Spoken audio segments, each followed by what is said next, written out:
May God bless you. Please, like before we begin. Now King David was old and stricken in years, and they covered him with clothes, but he got no heat.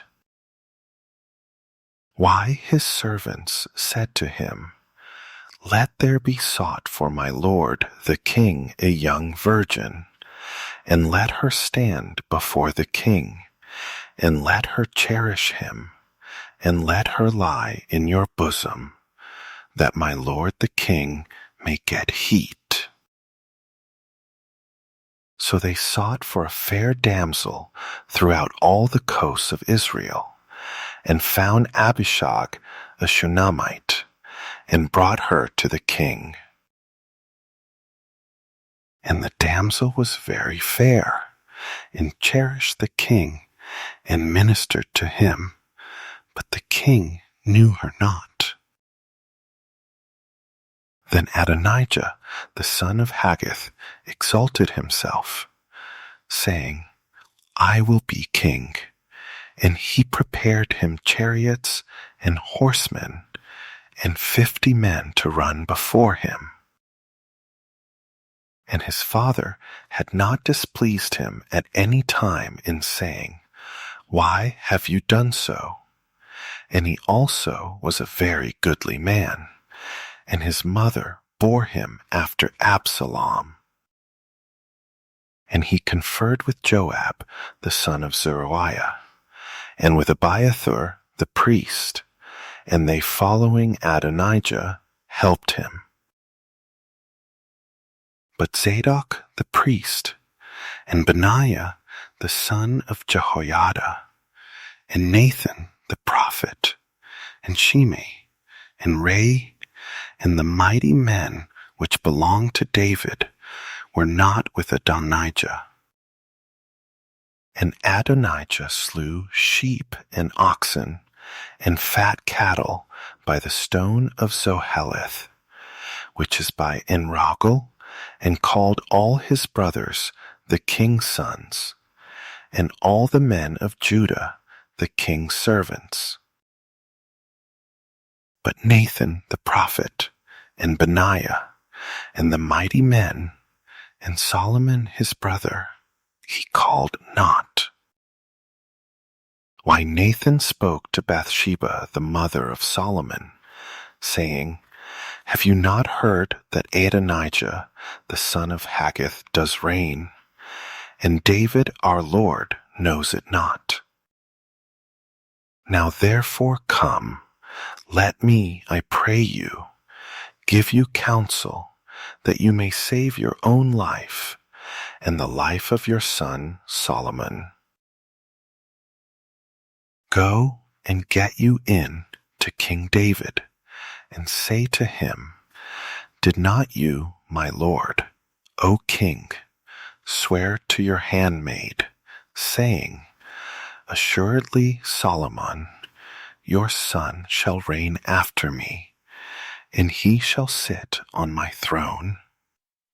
Why then does Adonijah reign? Behold, while you yet talk there with the king, I also will come in after you, and confirm your words. And Bathsheba went in to the king into the chamber, and the king was very old, and Abishag the Shunammite ministered to the king. And Bathsheba bowed, and did obeisance to the king. And the king said, What would you? And she said to him, My lord, you swore by the Lord your God to your handmaid, saying, Assuredly, Solomon your son shall reign after me, and he shall sit on my throne. And now, behold, Adonijah reigns, and now, my lord the king, you know it not. And he has slain oxen and fat cattle, and sheep in abundance, and has called all the sons of the king, and Abiathar the priest, and Joab the captain of the host. But Solomon your servant has he not called.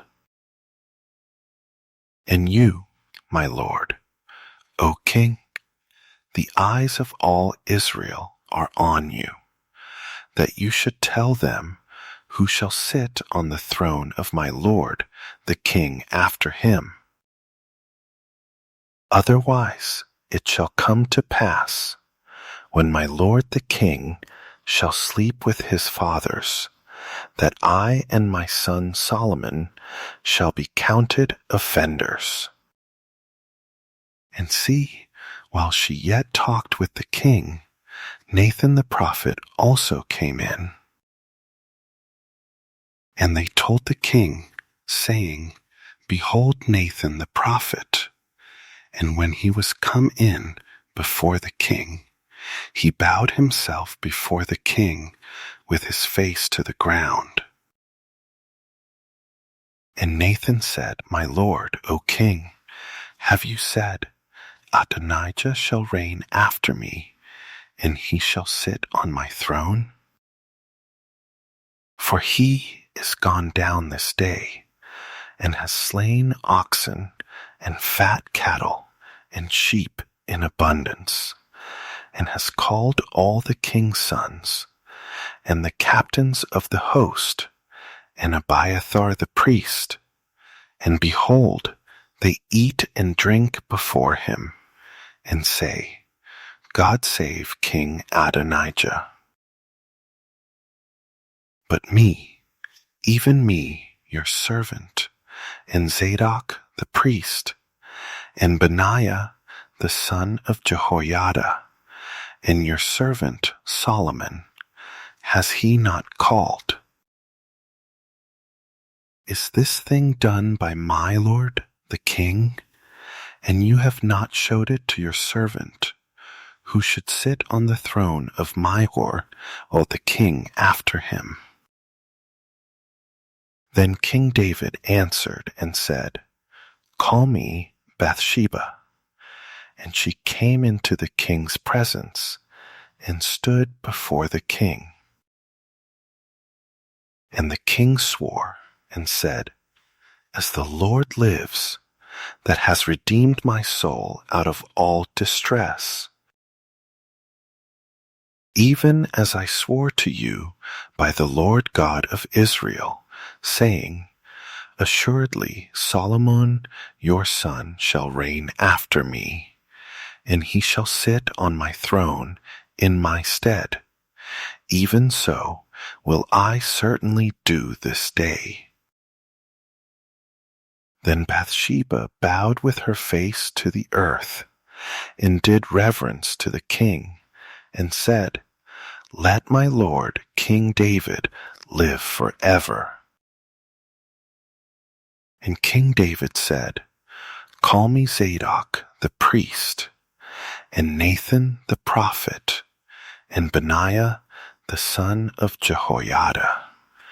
And they came before the king.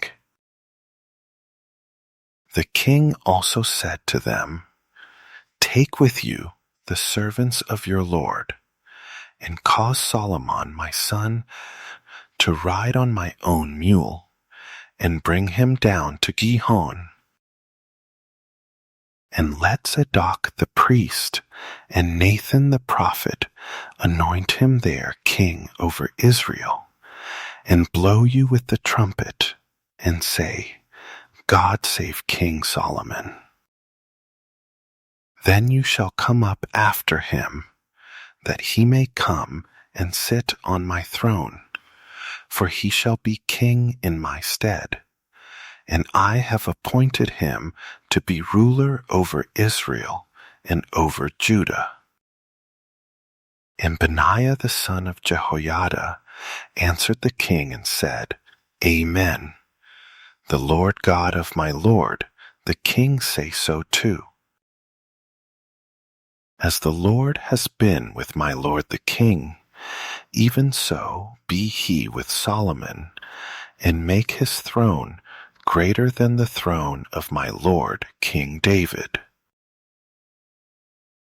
So Zadok the priest, and Nathan the prophet, and Benaiah the son of Jehoiada, and the Cherethites and the Pelethites went down and caused Solomon to ride on King David's mule, and brought him to Gihon. And Zadok the priest took an horn of oil out of the tabernacle, and anointed Solomon. And they blew the trumpet, and all the people said, God save King Solomon. And all the people came up after him, and the people piped with pipes, and rejoiced with great joy, so that the earth rent with the sound of them. And Adonijah and all the guests that were with him heard it as they had made an end of eating. And when Joab heard the sound of the trumpet, he said, Why is this noise of the city being in an uproar? And while he yet spoke, behold, Jonathan the son of Abiathar the priest came, and Adonijah said to him, Come in, for you are a valiant man, and bring good tidings. And Jonathan answered and said to Adonijah, Truly our Lord King David has made Solomon king. And the king has sent with him Zadok the priest, and Nathan the prophet, and Benaiah the son of Jehoiada, and the Cherethites and the Pelethites, and they have caused him to ride on the king's mule. And Zadok the priest and Nathan the prophet have anointed him king in Gihon, and they are come up from there rejoicing, so that the city rang again. This is the noise that you have heard. And also Solomon sits on the throne of the kingdom. And moreover, the king's servants came to bless our Lord King David, saying, God make the name of Solomon better than your name, and make his throne greater than your throne. And the king bowed himself on the bed. And also thus said the king, Blessed be the Lord God of Israel, which has given one to sit on my throne this day, my eyes even seeing it. And all the guests that were with Adonijah were afraid, and rose up, and went every man his way. And Adonijah feared because of Solomon, and arose, and went, and caught hold on the horns of the altar. And it was told Solomon, saying, Behold, Adonijah fears King Solomon. For, see, he has caught hold on the horns of the altar, saying, Let King Solomon swear to me today that he will not slay his servant with the sword. And Solomon said, If he will show himself a worthy man, there shall not an hair of him fall to the earth. But if wickedness shall be found in him, he shall die. So King Solomon sent, and they brought him down from the altar. And he came and bowed himself to King Solomon. And Solomon said to him, Go to your house. Now the days of David drew near that he should die. And he charged Solomon his son, saying, I go the way of all the earth. Be you strong, therefore, and show yourself a man. And keep the charge of the Lord your God, to walk in his ways, to keep his statutes and his commandments and his judgments and his testimonies, as it is written in the law of Moses, that you may prosper in all that you do and wherever you turn yourself, that the Lord may continue his word which he spoke concerning me, saying, if your children take heed to their way, to walk before me in truth with all their heart and with all their soul, there shall not fail you, said he, a man on the throne of Israel. Moreover, you know also what Joab, the son of Zeruiah, did to me, and what he did to the 2 captains of the hosts of Israel, to Abner the son of Ner, and to Amasa the son of Jether, whom he slew and shed the blood of war in peace, and put the blood of war on his girdle that was about his loins, and in his shoes that were on his feet. Do therefore according to your wisdom, and let not his whorehead go down to the grave in peace, but show kindness to the sons of Barzillai the Gileadite, and let them be of those that eat at your table, for so they came to me when I fled, because of Absalom your brother. And behold, you have with you Shimei, the son of Gera, a Benjamite of Bahurim, which cursed me with a grievous curse in the day when I went to Mahanaim. But he came down to meet me at Jordan, and I swore to him by the Lord, saying, I will not put you to death with the sword. Now therefore hold him not guiltless, for you are a wise man, and know what you ought to do to him. But his whorehead bring you down to the grave with blood. So David slept with his fathers, and was buried in the city of David. And the days that David reigned over Israel were 40 years. 7 years reigned he in Hebron, and 33 years reigned he in Jerusalem. Then sat Solomon on the throne of David his father, and his kingdom was established greatly. And Adonijah, the son of Haggith, came to Bathsheba, the mother of Solomon. And she said, Come you peaceably. And he said, Peaceably. He said, Moreover, I have somewhat to say to you. And she said, Say on. And he said, You know that the kingdom was mine, and that all Israel set their faces on me, that I should reign.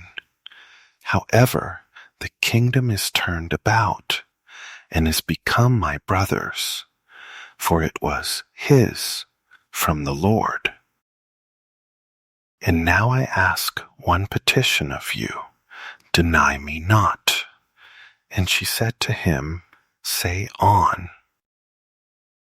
And he said, Speak, I pray you, to Solomon the king, for he will not say you no, that he give me Abishag, the Shunammite, to wife. And Bathsheba said, Well, I will speak for you to the king. Bathsheba therefore went to King Solomon to speak to him for Adonijah. And the king rose up to meet her, and bowed himself to her, and sat down on his throne, and caused a seat to be set for the king's mother. And she sat on his right hand. Then she said, I desire one small petition of you. I pray you, say me not no. And the king said to her, Ask on, my mother, for I will not say you no. And she said, Let Abishag the Shunammite be given to Adonijah your brother to wife. And King Solomon answered and said to his mother, And why do you ask Abishag the Shunammite for Adonijah? Ask for him the kingdom also, for he is my elder brother, even for him, and for Abiathar the priest, and for Joab the son of Zeruiah. Then King Solomon swore by the Lord, saying, God do so to me, and more also, if Adonijah have not spoken this word against his own life. Now therefore, as the Lord lives, which has established me, and set me on the throne of David my father, and who has made me an house, as he promised, Adonijah shall be put to death this day. And King Solomon sent by the hand of Benaiah, the son of Jehoiada, and he fell on him that he died. And to Abiathar the priest said the king, Get you to Anathoth, to your own fields, for you are worthy of death. But I will not at this time put you to death, because you bore the ark of the Lord God before David my father, and because you have been afflicted in all wherein my father was afflicted. So Solomon thrust out Abiathar from being priest to the Lord, that he might fulfill the word of the Lord, which he spoke concerning the house of Eli in Shiloh. Then tidings came to Joab, for Joab had turned after Adonijah, though he turned not after Absalom. And Joab fled to the tabernacle of the Lord, and caught hold on the horns of the altar. And it was told King Solomon that Joab was fled to the tabernacle of the Lord, and behold, he is by the altar. Then Solomon sent Benaiah the son of Jehoiada, saying, Go, fall on him. And Benaiah came to the tabernacle of the Lord, and said to him, Thus said the king, Come forth. And he said, No, but I will die here. And Benaiah brought the king word again, saying, Thus said Joab, and thus he answered me. And the king said to him, Do as he has said, and fall on him, and bury him, that you may take away the innocent blood which Joab shed from me and from the house of my father. And the Lord shall return his blood on his own head, who fell on 2 men more righteous and better than he, and slew them with the sword, my father David, not knowing thereof, to wit, Abner the son of Ner, captain of the host of Israel, and Amasa the son of Jether, captain of the host of Judah. Their blood shall therefore return on the head of Joab, and on the head of his seed forever, but on David, and on his seed, and on his house, and on his throne, shall there be peace forever from the Lord. So Benaiah the son of Jehoiada went up and fell on him and slew him, and he was buried in his own house in the wilderness. And the king put Benaiah the son of Jehoiada in his room over the host, and Zadok the priest did the king put in the room of Abiathar. And the king sent and called for Shimei, and said to him, Build you an house in Jerusalem, and dwell there, and go not forth there anywhere. For it shall be that on the day you go out and pass over the brook Kidron, you shall know for certain that you shall surely die. Your blood shall be on your own head. And Shimei said to the king, The saying is good. As my lord the king has said, so will your servant do. And Shimei dwelled in Jerusalem many days. And it came to pass at the end of 3 years, that 2 of the servants of Shimei ran away to Achish, son of Maachah, king of Gath. And they told Shimei, saying, Behold, your servants be in Gath. And Shimei arose and saddled his ass and went to Gath to Achish to seek his servants. And Shimei went and brought his servants from Gath. And it was told Solomon that Shimei had gone from Jerusalem to Gath and was come again. And the king sent and called for Shimei, and said to him, Did I not make you to swear by the Lord, and protested to you, saying, Know for a certain, on the day you go out and walk abroad anywhere, that you shall surely die. And you said to me, The word that I have heard is good. Why then have you not kept the oath of the Lord and the commandment that I have charged you with? The king said moreover to Shimei, You know all the wickedness which your heart is privy to, that you did to David my father. Therefore the Lord shall return your wickedness on your own head. And King Solomon shall be blessed, and the throne of David shall be established before the Lord forever. So the king commanded Benaiah the son of Jehoiada, which went out and fell on him, that he died, and the kingdom was established in the hand of Solomon. And Solomon made affinity with Pharaoh, king of Egypt, and took Pharaoh's daughter, and brought her into the city of David, until he had made an end of building his own house, and the house of the Lord, and the wall of Jerusalem round about. Only the people sacrificed in high places, because there was no house built to the name of the Lord until those days.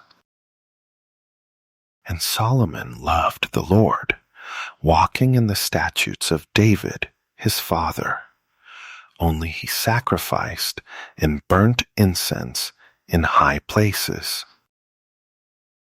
And the king went to Gibeon to sacrifice there, for that was the great high place. 1,000 burnt offerings did Solomon offer on that altar. In Gibeon, the Lord appeared to Solomon in a dream by night. And God said, Ask what I shall give you. And Solomon said, You have showed to your servant David, my father, great mercy, according as he walked before you in truth and in righteousness, and in uprightness of heart with you. And you have kept for him this great kindness, that you have given him a son to sit on his throne, as it is this day. And now, O Lord my God, you have made your servant king instead of David my father, and I am but a little child. I know not how to go out or come in. And your servant is in the middle of your people, which you have chosen, a great people, that cannot be numbered nor counted for multitude. Give therefore your servant an understanding heart to judge your people, that I may discern between good and bad. For who is able to judge this, your so great a people? And the speech pleased the Lord, that Solomon had asked this thing. And God said to him, because you have asked this thing, and have not asked for yourself long life, neither have asked riches for yourself, nor have asked the life of your enemies, but have asked for yourself understanding to discern judgment. Behold, I have done according to your words. See, I have given you a wise and an understanding heart, so that there was none like you before you, neither after you shall any arise like to you. And I have also given you that which you have not asked, both riches and honor, so that there shall not be any among the kings like to you all your days. And if you will walk in my ways, to keep my statutes and my commandments, as your father David did walk, then I will lengthen your days. And Solomon awoke, and behold, it was a dream. And he came to Jerusalem, and stood before the ark of the covenant of the Lord, and offered up burnt offerings, and offered peace offerings, and made a feast to all his servants. Then came there 2 women that were harlots to the king, and stood before him.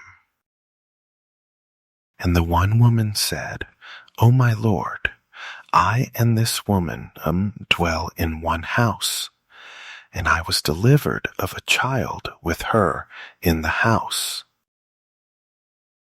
And it came to pass the 3rd day after that I was delivered, that this woman was delivered also, and we were together. There was no stranger with us in the house, save we 2 in the house. And this woman's child died in the night, because she overlaid it. And she arose at midnight, and took my son from beside me, while your handmaid slept, and laid it in her bosom, and laid her dead child in my bosom. And when I rose in the morning to give my child suck, behold, it was dead. But when I had considered it in the morning, behold, it was not my son, which I did bear. And the other woman said, No, but the living is my son, and the dead is your son. And this said, No, but the dead is your son, and the living is my son. Thus they spoke before the king. Then said the king, the one said, This is my son that lives, and your son is the dead. And the other said, No, but your son is the dead, and my son is the living. And the king said, Bring me a sword. And they brought a sword before the king.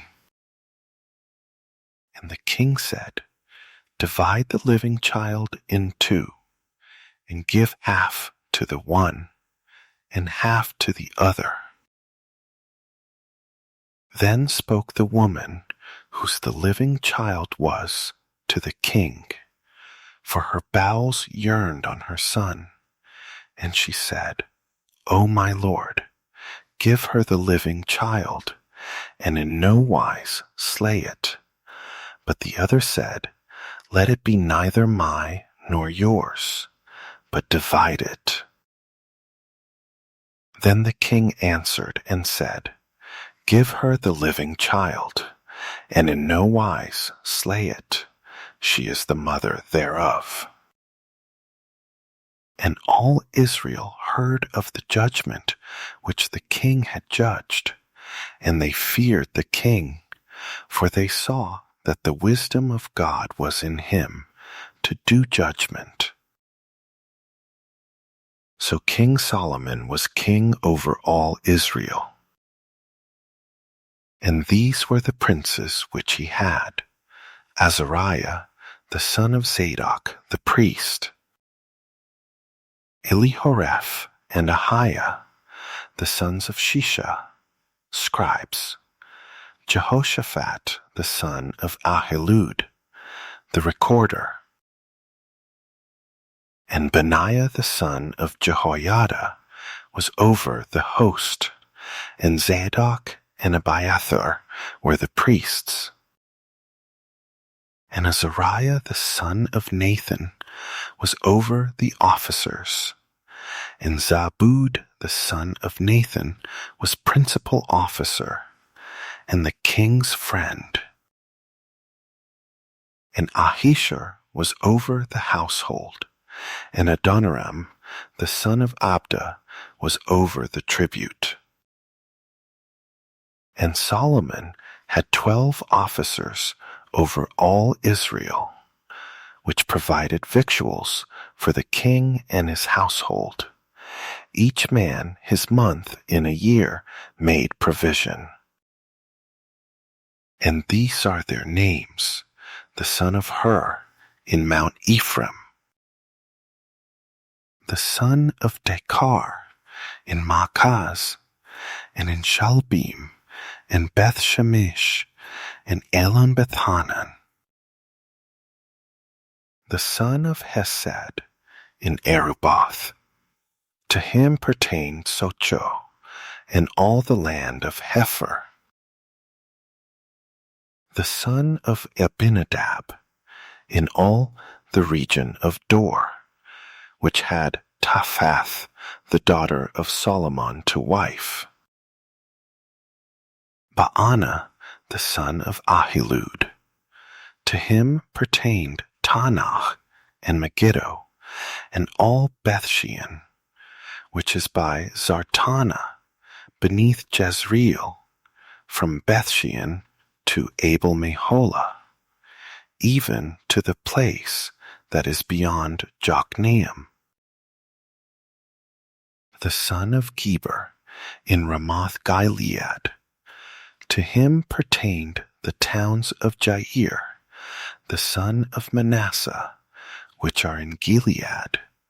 To him also pertained the region of Argob, which is in Bashan, 80 great cities with walls and brazen bars. Ahinadab, the son of Edo, had Mahanaim. Ahimaaz was in Naphtali. He also took Basmath, the daughter of Solomon, to wife. Baana the son of Hoshai was in Asher and in Aloth. Jehoshaphat the son of Peruah in Issachar. Shimei the son of Elah in Benjamin. Geber the son of Uri was in the country of Gilead, in the country of Sihon, king of the Amorites, and of Og, king of Bashan, and he was the only officer which was in the land. Judah and Israel were many, as the sand which is by the sea in multitude, eating and drinking and making merry.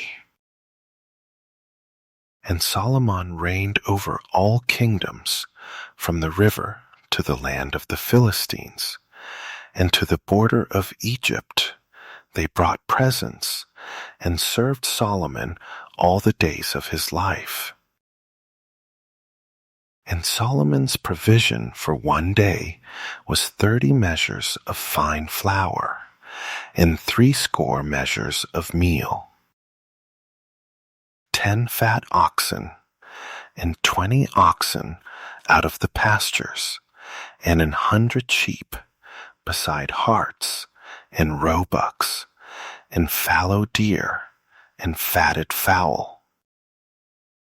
For he had dominion over all the region on this side the river, from Tiphsah even to Ezzah, over all the kings on this side the river, and he had peace on all sides round about him. And Judah and Israel dwelled safely, every man under his vine and under his fig tree, from Dan even to Beersheba, all the days of Solomon. And Solomon had 40,000 stalls of horses for his chariots, and 12,000 horsemen. And those officers provided victual for King Solomon, and for all that came to King Solomon's table, every man in his month. They lacked nothing. Barley also and straw for the horses and dromedaries brought they to the place where the officers were, every man according to his charge. And God gave Solomon wisdom and understanding exceeding much, and largeness of heart, even as the sand that is on the seashore. And Solomon's wisdom excelled the wisdom of all the children of the east country, and all the wisdom of Egypt. For he was wiser than all men, than Ethan the Ezrahite, and Heman, and Calcol, and Darda, the sons of Mahol, and his fame was in all nations round about. And he spoke 3,000 proverbs, and his songs were 1,005. And he spoke of trees, from the cedar tree that is in Lebanon, even to the hyssop that springs out of the wall. He spoke also of beasts, and of fowl, and of creeping things, and of fishes. And there came of all people to hear the wisdom of Solomon, from all kings of the earth, which had heard of his wisdom. And Hiram king of Tyre sent his servants to Solomon, for he had heard that they had anointed him king in the room of his father, for Hiram was ever a lover of David. And Solomon sent to Hiram, saying, You know how that David, my father, could not build an house to the name of the Lord, his God, for the wars which were about him on every side, until the Lord put them under the soles of his feet.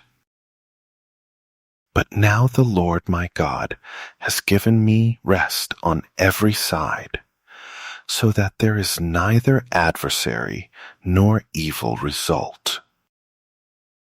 And, behold, I purpose to build an house to the name of the Lord my God, as the Lord spoke to David my father, saying, your son, whom I will set on your throne in your room.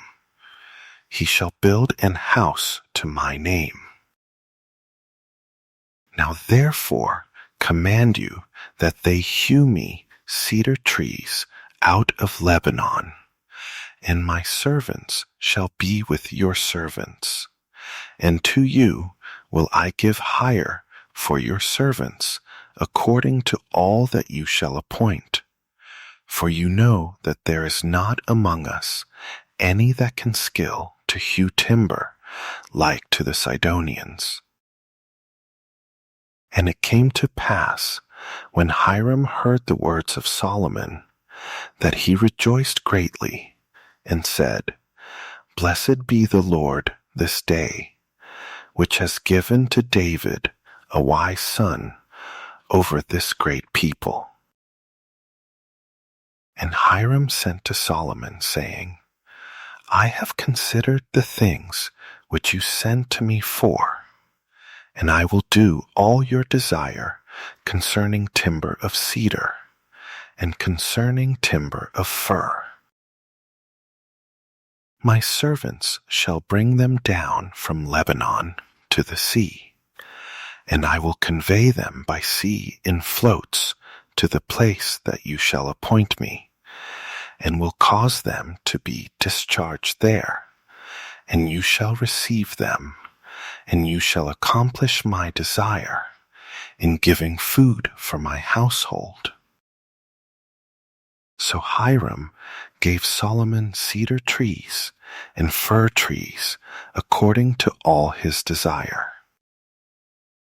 And Solomon gave Hiram 20,000 measures of wheat for food to his household, and 20 measures of pure oil.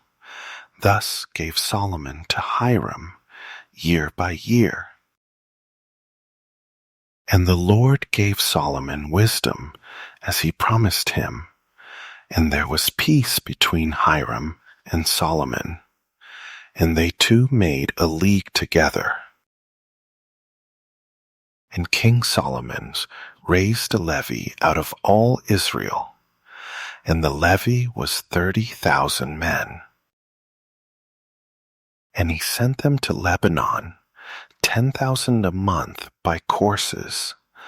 A month they were in Lebanon, and 2 months at home, and Adoniram was over the levy. And Solomon had 70,000 that bore burdens, and 80,000 hewers in the mountains. Beside the chief of Solomon's officers, which were over the work, 3,300, which ruled over the people that worked in the work. And the king commanded, and they brought great stones, costly stones, and hewed stones to lay the foundation of the house. And Solomon's builders and Hiram's builders did hew them, and the stone squarers. So they prepared timber and stones to build the house. And it came to pass in the 480th year after the children of Israel were come out of the land of Egypt, in the 4th year of Solomon's reign over Israel, in the month Ziph, which is the 2nd month, that he began to build the house of the Lord. And the house which King Solomon built for the Lord, the length thereof was 80 cubits, and the breadth thereof 20 cubits, and the height thereof 30 cubits. And the porch before the temple of the house, 20 cubits was the length thereof, according to the breadth of the house, and 10 cubits was the breadth thereof before the house. And for the house he made windows of narrow lights. And against the wall of the house he built chambers round about, against the walls of the house round about, both of the temple and of the oracle, and he made chambers round about. The nethermost chamber was 5 cubits broad, and the middle was 6 cubits broad, and the third was 7 cubits broad. For without in the wall of the house he made narrowed rests round about, that the beams should not be fastened in the walls of the house. And the house, when it was in building, was built of stone, made ready before it was brought thither, so that there was neither hammer, nor axe, nor any tool of iron heard in the house, while it was in building. The door for the middle chamber was in the right side of the house, and they went up with winding stairs into the middle chamber, and out of the middle into the third. So he built the house and finished it, and covered the house with beams and boards of cedar. And then he built chambers against all the house, 5 cubits high, and they rested on the house with timber of cedar. And the word of the Lord came to Solomon, saying,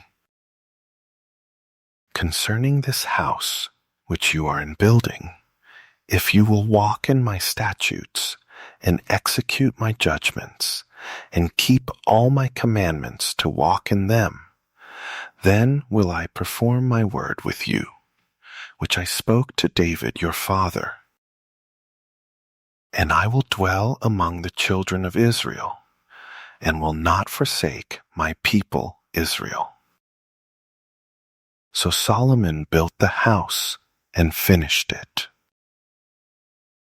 And he built the walls of the house within with boards of cedar, both the floor of the house and the walls of the ceiling, and he covered them on the inside with wood, and covered the floor of the house with planks of fir. And he built 20 cubits on the sides of the house, both the floor and the walls, with boards of cedar. He even built them for it within, even for the oracle, even for the most holy place.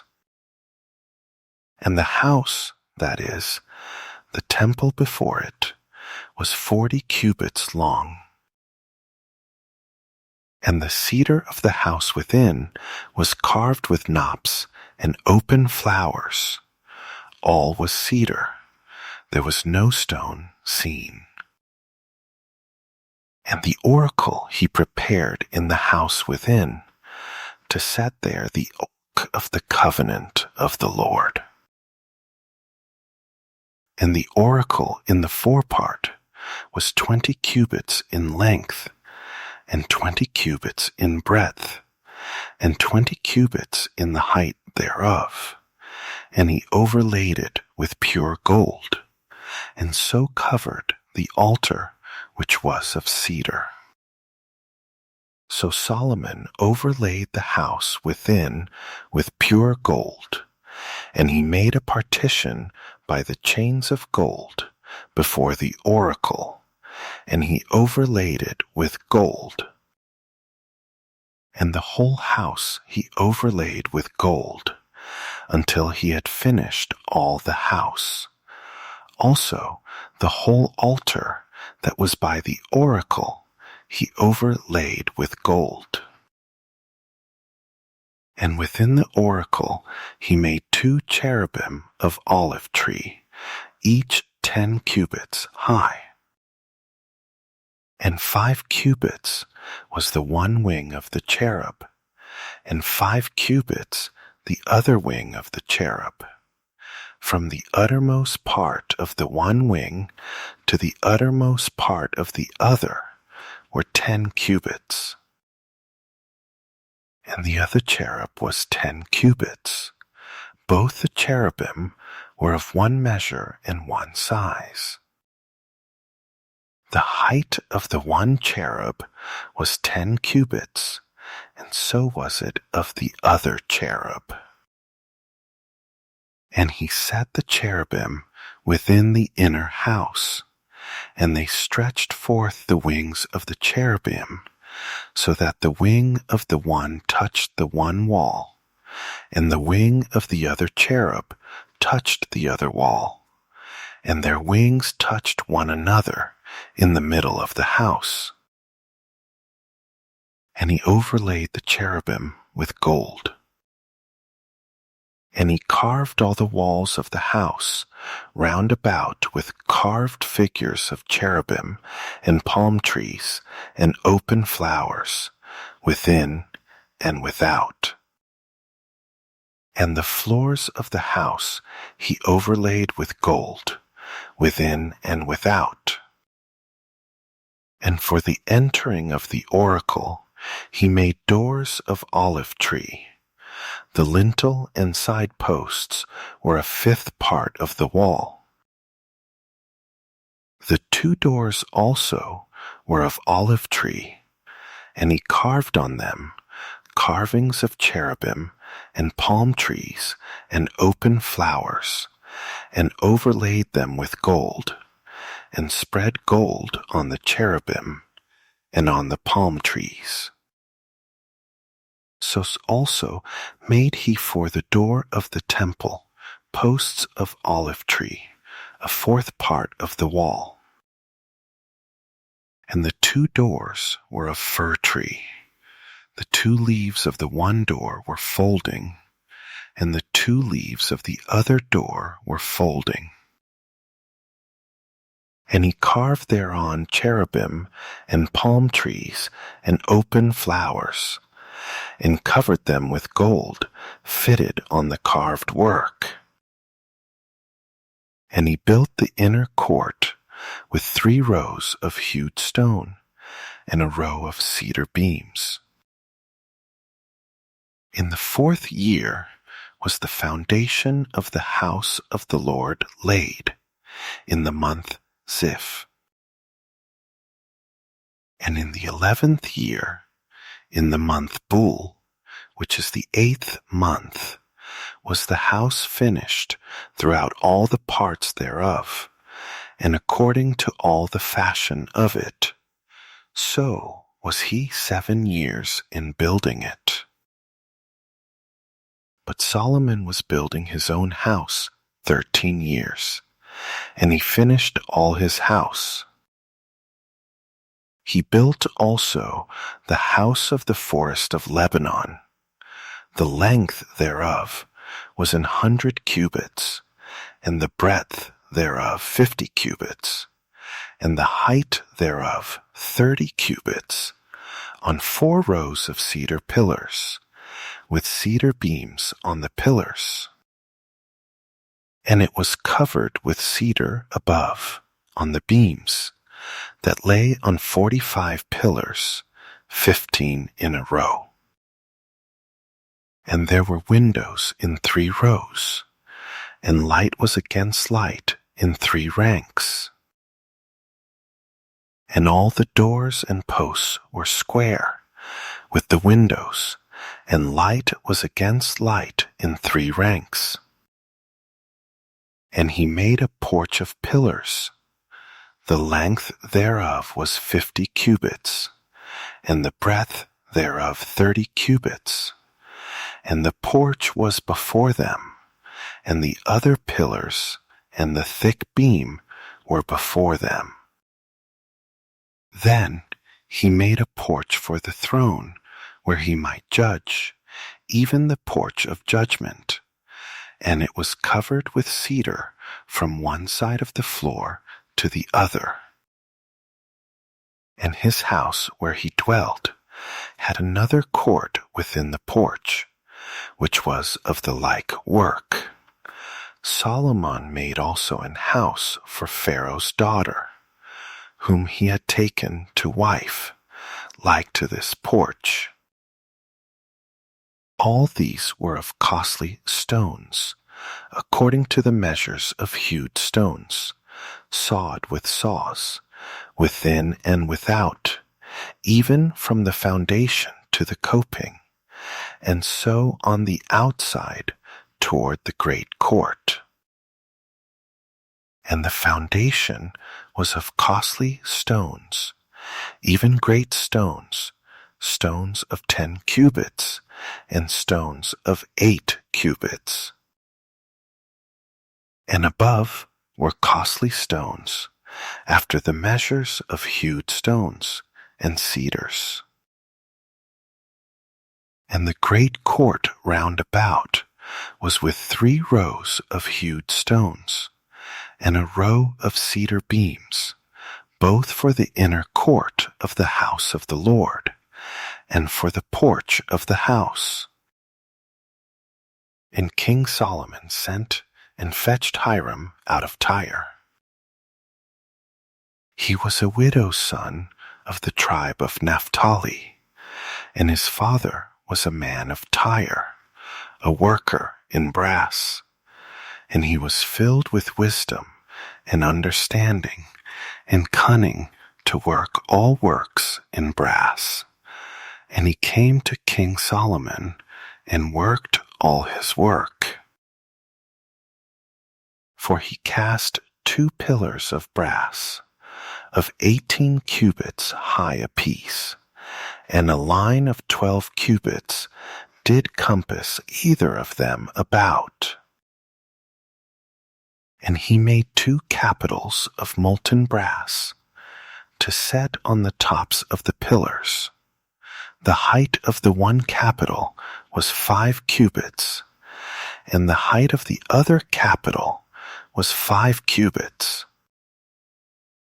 And nets of checker work, and wreaths of chain work, for the capitals which were on the top of the pillars, 7 for the one capital, and 7 for the other capital. And he made the pillars, and 2 rows round about on the one network, to cover the capitals that were on the top, with pomegranates, and so did he for the other capital. And the capitals that were on the top of the pillars were of lily work in the porch, 4 cubits.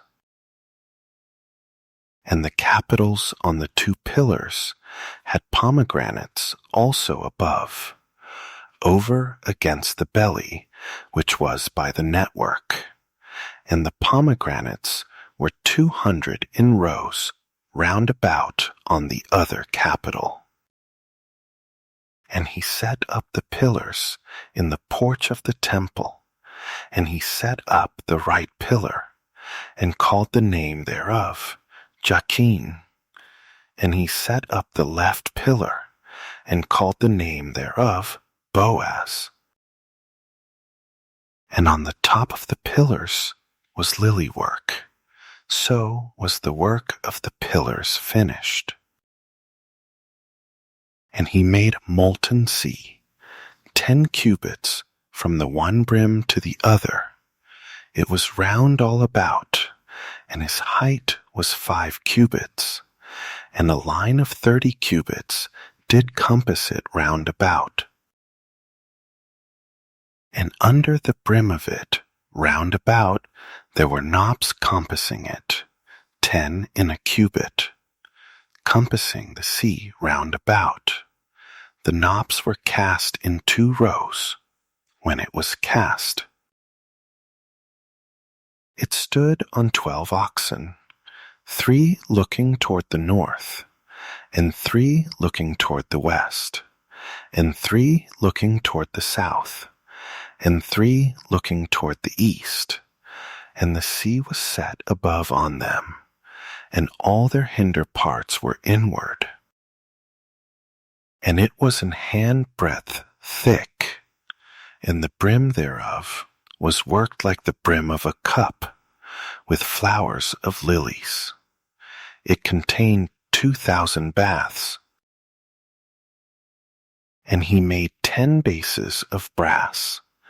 4 cubits was the length of one base, and 4 cubits the breadth thereof, and 3 cubits the height of it. And the work of the bases was on this manner. They had borders, and the borders were between the ledges. And on the borders that were between the ledges were lions, oxen, and cherubim. And on the ledges there was a base above. And beneath the lions and oxen were certain additions made of thin work. And every base had 4 brazen wheels and plates of brass, and the 4 corners thereof had supports. Under the laver were supports molten at the side of every addition. And the mouth of it within the capital and above was a cubit, but the mouth thereof was round after the work of the base, a cubit and an half, and also on the mouth of it were engravings with their borders, 4 square, not round. And under the borders were 4 wheels, and the axletrees of the wheels were joined to the base, and the height of a wheel was a cubit and half a cubit. And the work of the wheels was like the work of a chariot wheel. Their axletrees, and their naves, and their felloes, and their spokes were all molten. And there were 4 supports to the 4 corners of one base, and the supports were of the very base itself. And in the top of the base was there a round compass of half a cubit high, and on the top of the base the ledges thereof and the borders thereof were of the same. For on the plates of the ledges thereof and on the borders thereof he graved cherubim, lions, and palm trees, according to the proportion of every one, and additions round about. After this manner he made the 10 bases. All of them had 1 casting, 1 measure, and 1 size. Then made he 10 lavers of brass. 1 laver contained 40 baths, and every laver was 4 cubits, and on every one of the 10 bases 1 laver. And he put 5 bases on the right side of the house, and 5 on the left side of the house. And he set the sea on the right side of the house, eastward over against the south. And Hiram made the lavers, and the shovels, and the basins. So Hiram made an end of doing all the work that he made King Solomon for the house of the Lord. The 2 pillars and the 2 bowls of the capitals that were on the top of the 2 pillars, and the 2 networks to cover the 2 bowls of the capitals which were on the top of the pillars, and 400 pomegranates for the 2 networks, even the 2 rows of pomegranates for 1 network, to cover the 2 bowls of the capitals that were on the pillars, and the 10 bases, and 10 lavers on the bases, and 1 sea, and 12 oxen under the sea, and the pots, and the shovels, and the basins, and all these vessels, which Hiram made to King Solomon for the house of the Lord, were of bright brass. In the plain of Jordan did the king cast them, in the clay ground between Succoth and Zarthan. And Solomon left all the vessels unweighed, because they were exceeding many, neither was the weight of the brass found out. And Solomon made all the vessels that pertain to the house of the Lord, the altar of gold, and the table of gold, whereupon the showbread was, and the candlesticks of pure gold, 5 on the right side, and 5 on the left, before the oracle, with the flowers, and the lamps, and the tongs of gold, and the bowls, and the snuffers, and the basins, and the spoons, and the censers of pure gold, and the hinges of gold, both for the doors of the inner house, the most holy place, and for the doors of the house, to wit, of the temple. So was ended all the work that King Solomon made for the house of the Lord. And Solomon brought in the things which David his father had dedicated, even the silver, and the gold, and the vessels, did he put among the treasures of the house of the Lord. Then Solomon assembled the elders of Israel, and all the heads of the tribes, the chief of the fathers of the children of Israel, to King Solomon in Jerusalem, that they might bring up the ark of the covenant of the Lord out of the city of David, which is Zion. And all the men of Israel assembled themselves to King Solomon at the feast in the month Ethanim, which is the 7th month. And all the elders of Israel came, and the priests took up the ark. And they brought up the ark of the Lord, and the tabernacle of the congregation, and all the holy vessels that were in the tabernacle, even those did the priests and the Levites bring up.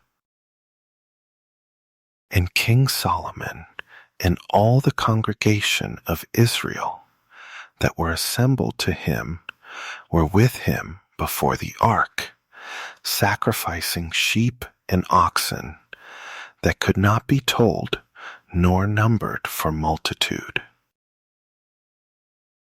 And the priests brought in the ark of the covenant of the Lord to his place, into the oracle of the house, to the most holy place, even under the wings of the cherubim.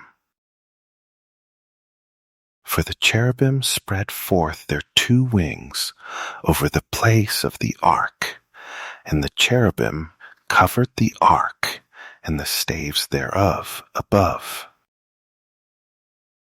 And they drew out the staves, that the ends of the staves were seen out in the holy place before the oracle, and they were not seen without, and there they are to this day.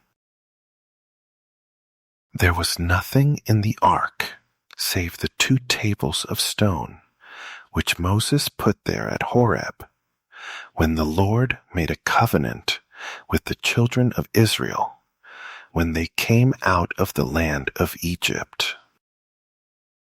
And it came to pass, when the priests were come out of the holy place, that the cloud filled the house of the Lord, so that the priests could not stand to minister because of the cloud, for the glory of the Lord had filled the house of the Lord. Then spoke Solomon. The Lord said that he would dwell in the thick darkness.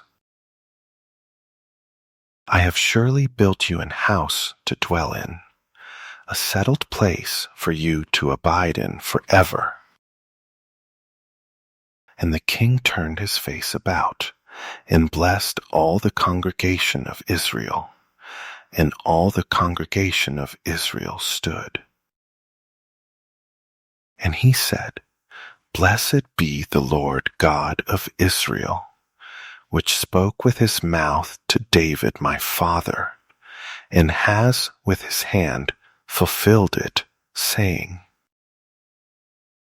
Since the day that I brought forth my people Israel out of Egypt, I chose no city out of all the tribes of Israel to build an house, that my name might be therein. But I chose David to be over my people Israel. And it was in the heart of David my father to build an house for the name of the Lord God of Israel. And the Lord said to David my father, Whereas it was in your heart to build an house to my name, you did well that it was in your heart. Nevertheless, you shall not build the house, but your son that shall come forth out of your loins, he shall build the house to my name. And the Lord has performed his word that he spoke, and I am risen up in the room of David my father, and sit on the throne of Israel, as the Lord promised, and have built an house for the name of the Lord God of Israel. And I have set there a place for the ark, wherein is the covenant of the Lord, which he made with our fathers, when he brought them out of the land of Egypt. And Solomon stood before the altar of the Lord, in the presence of all the congregation of Israel, and spread forth his hands toward heaven.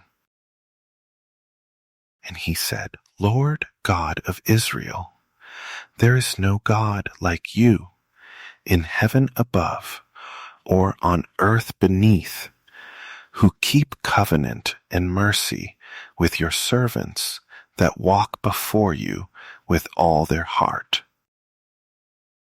who have kept with your servant David my father that you promised him. You spoke also with your mouth, and have fulfilled it with your hand, as it is this day. Therefore now, Lord God of Israel, keep with your servant David my father, that you promised him, saying, There shall not fail you a man in my sight to sit on the throne of Israel, so that your children take heed to their way, that they walk before me as you have walked before me. And now, O God of Israel, let your word, I pray you, be verified, which you spoke to your servant David my father. But will God indeed dwell on the earth? Behold, the heaven and heaven of heavens cannot contain you. How much less this house that I have built? Yet have you respect to the prayer of your servant, and to his supplication, O Lord my God, to listen to the cry and to the prayer, which your servant prays before you today, that your eyes may be open toward this house night and day, even toward the place of which you have said, My name shall be there, that you may listen to the prayer which your servant shall make toward this place. And listen you to the supplication of your servant and of your people Israel, when they shall pray toward this place, and hear you in heaven, your dwelling place, and when you hear, forgive. If any man trespass against his neighbor, and an oath be laid on him to cause him to swear, and the oath come before your altar in this house, then hear you in heaven, and do and judge your servants, condemning the wicked, to bring his way on his head, and justifying the righteous, to give him according to his righteousness. When your people Israel be smitten down before the enemy, because they have sinned against you, and shall turn again to you, and confess your name, and pray, and make supplication to you in this house, then hear you in heaven, and forgive the sin of your people Israel, and bring them again to the land which you gave to their fathers.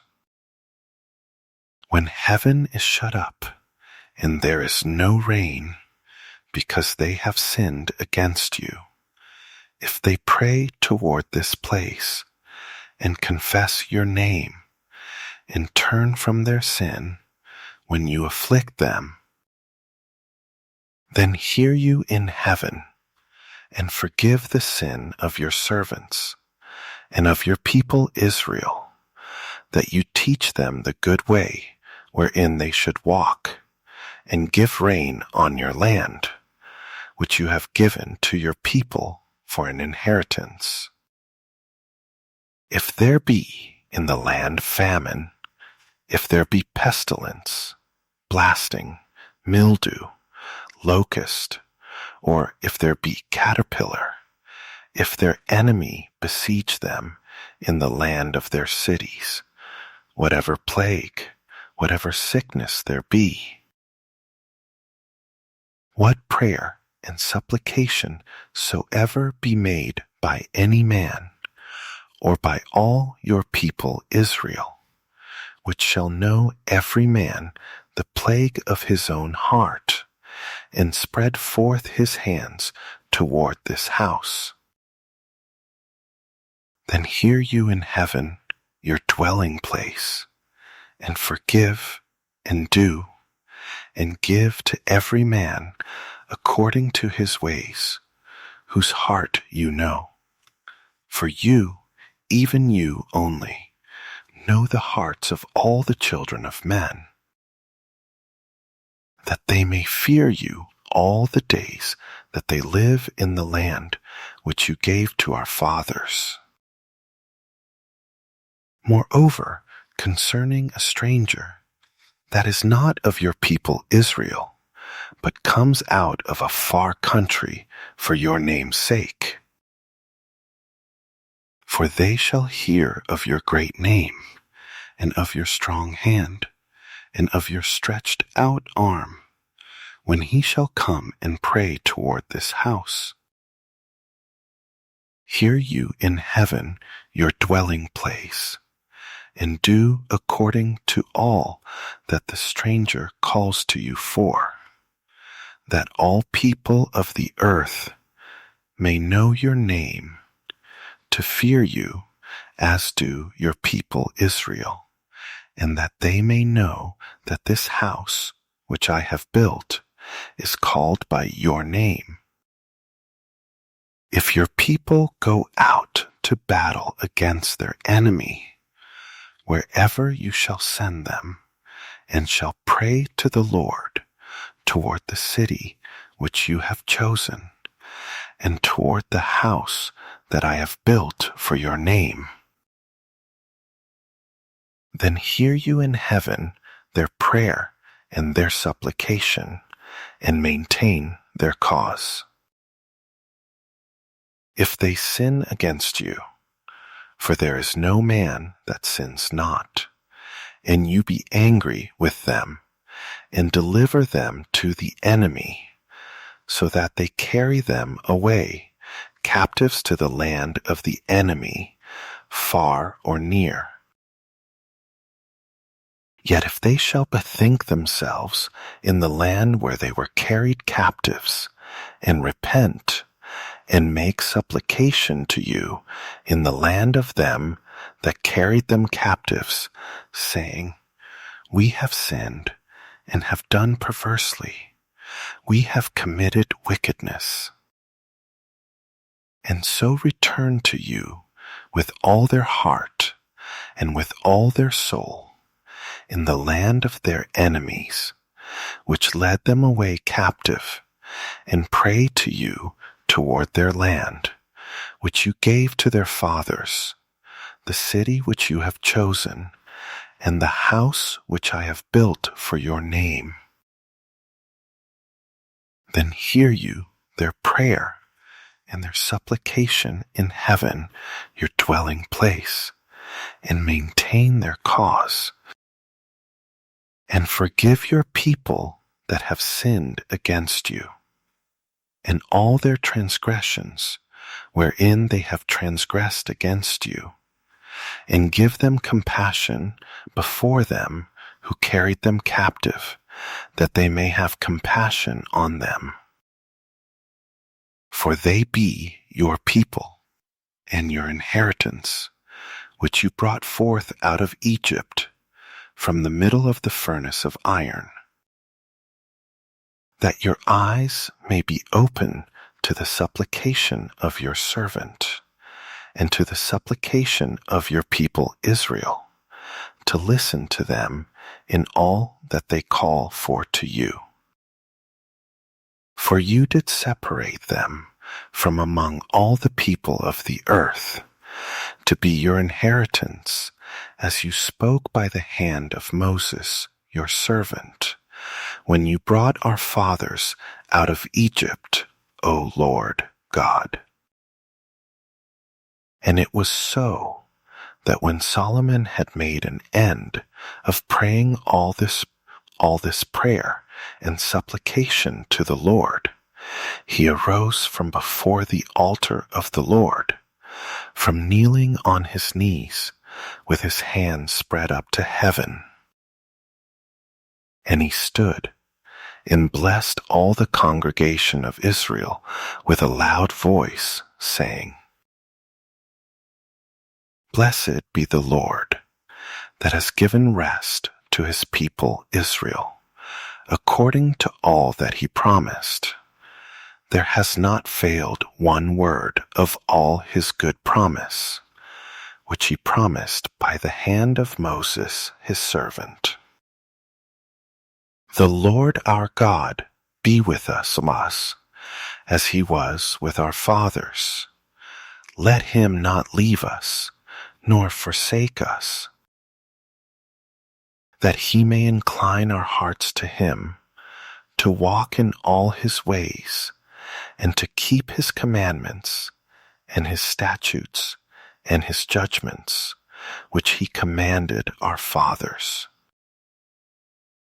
And let these my words, with which I have made supplication before the Lord, be near to the Lord our God day and night, that he maintain the cause of his servant, and the cause of his people Israel at all times, as the matter shall require,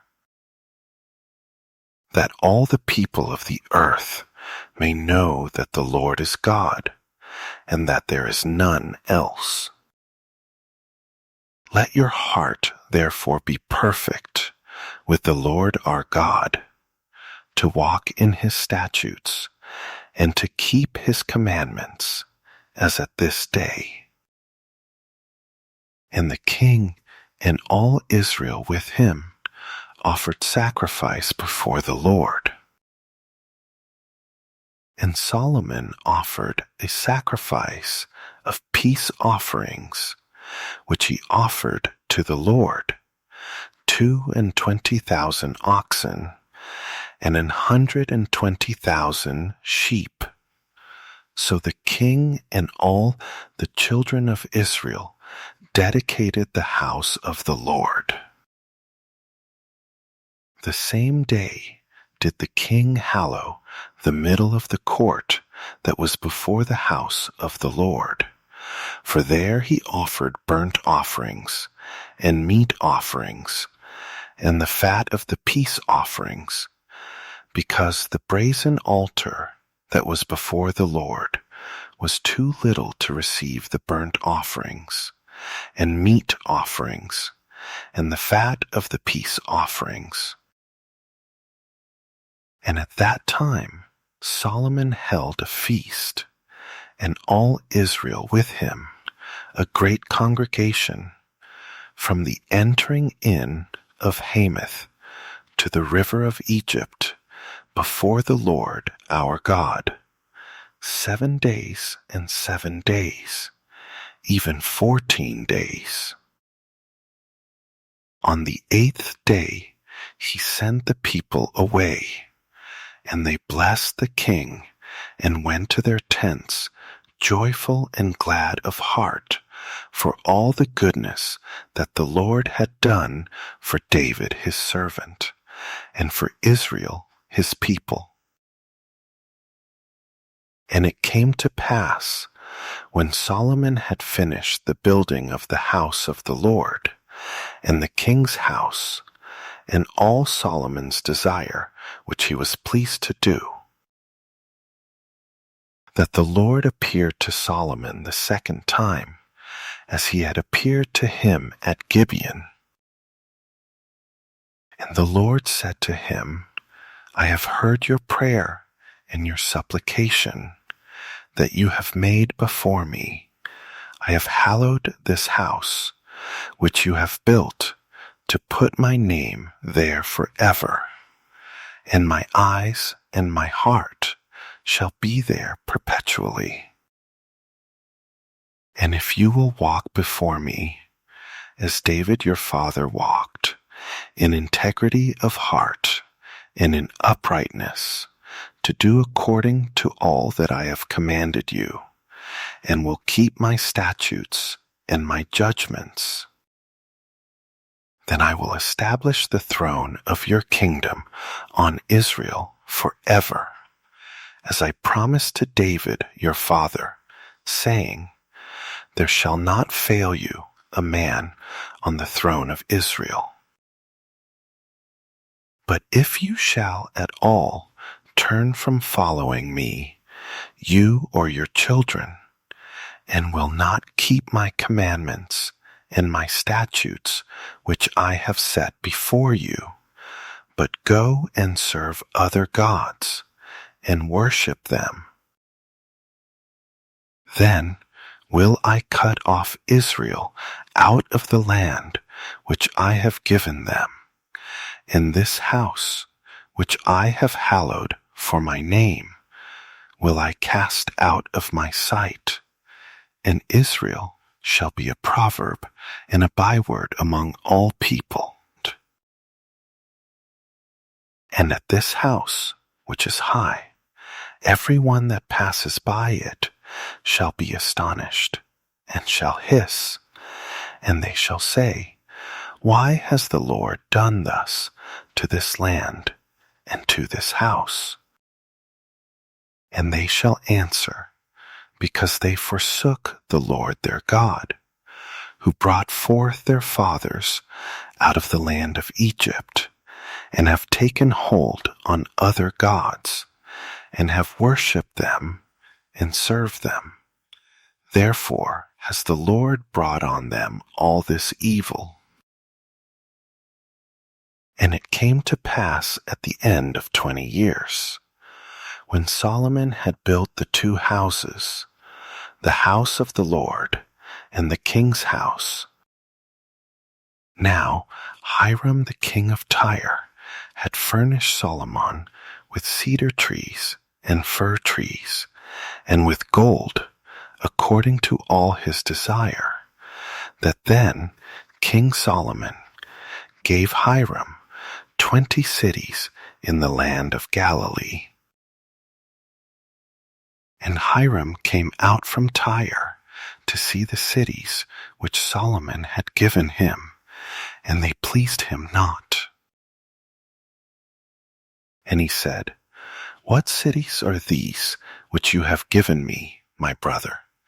And he called them the land of Cabul to this day. And Hiram sent to the king 60 talents of gold. And this is the reason of the levy which King Solomon raised, for to build the house of the Lord, and his own house, and Millo, and the wall of Jerusalem, and Hazor, and Megiddo, and Gezer. For Pharaoh king of Egypt had gone up, and taken Gezer, and burnt it with fire, and slain the Canaanites that dwelled in the city, and given it for a present to his daughter, Solomon's wife. And Solomon built Gezer, and Betheron the Nether,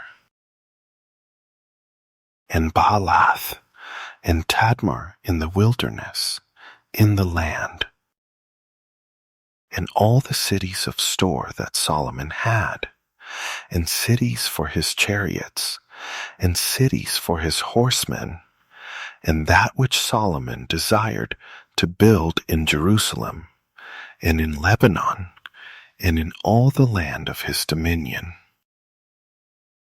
And all the people that were left of the Amorites, Hittites, Perizzites, Hivites, and Jebusites, which were not of the children of Israel, their children that were left after them in the land, whom the children of Israel also were not able utterly to destroy, on those did Solomon levy a tribute of slavery to this day. But of the children of Israel did Solomon make no slaves, but they were men of war, and his servants, and his princes, and his captains, and rulers of his chariots, and his horsemen. These were the chief of the officers that were over Solomon's work, 550, which bore rule over the people that worked in the work. But Pharaoh's daughter came up out of the city of David to her house, which Solomon had built for her. Then did he build Millo. And 3 times in a year did Solomon offer burnt offerings and peace offerings on the altar which he built to the Lord. And he burned incense on the altar that was before the Lord. So he finished the house. And King Solomon made a navy of ships in Esion-geber, which is beside Elath, on the shore of the Red Sea, in the land of Edom.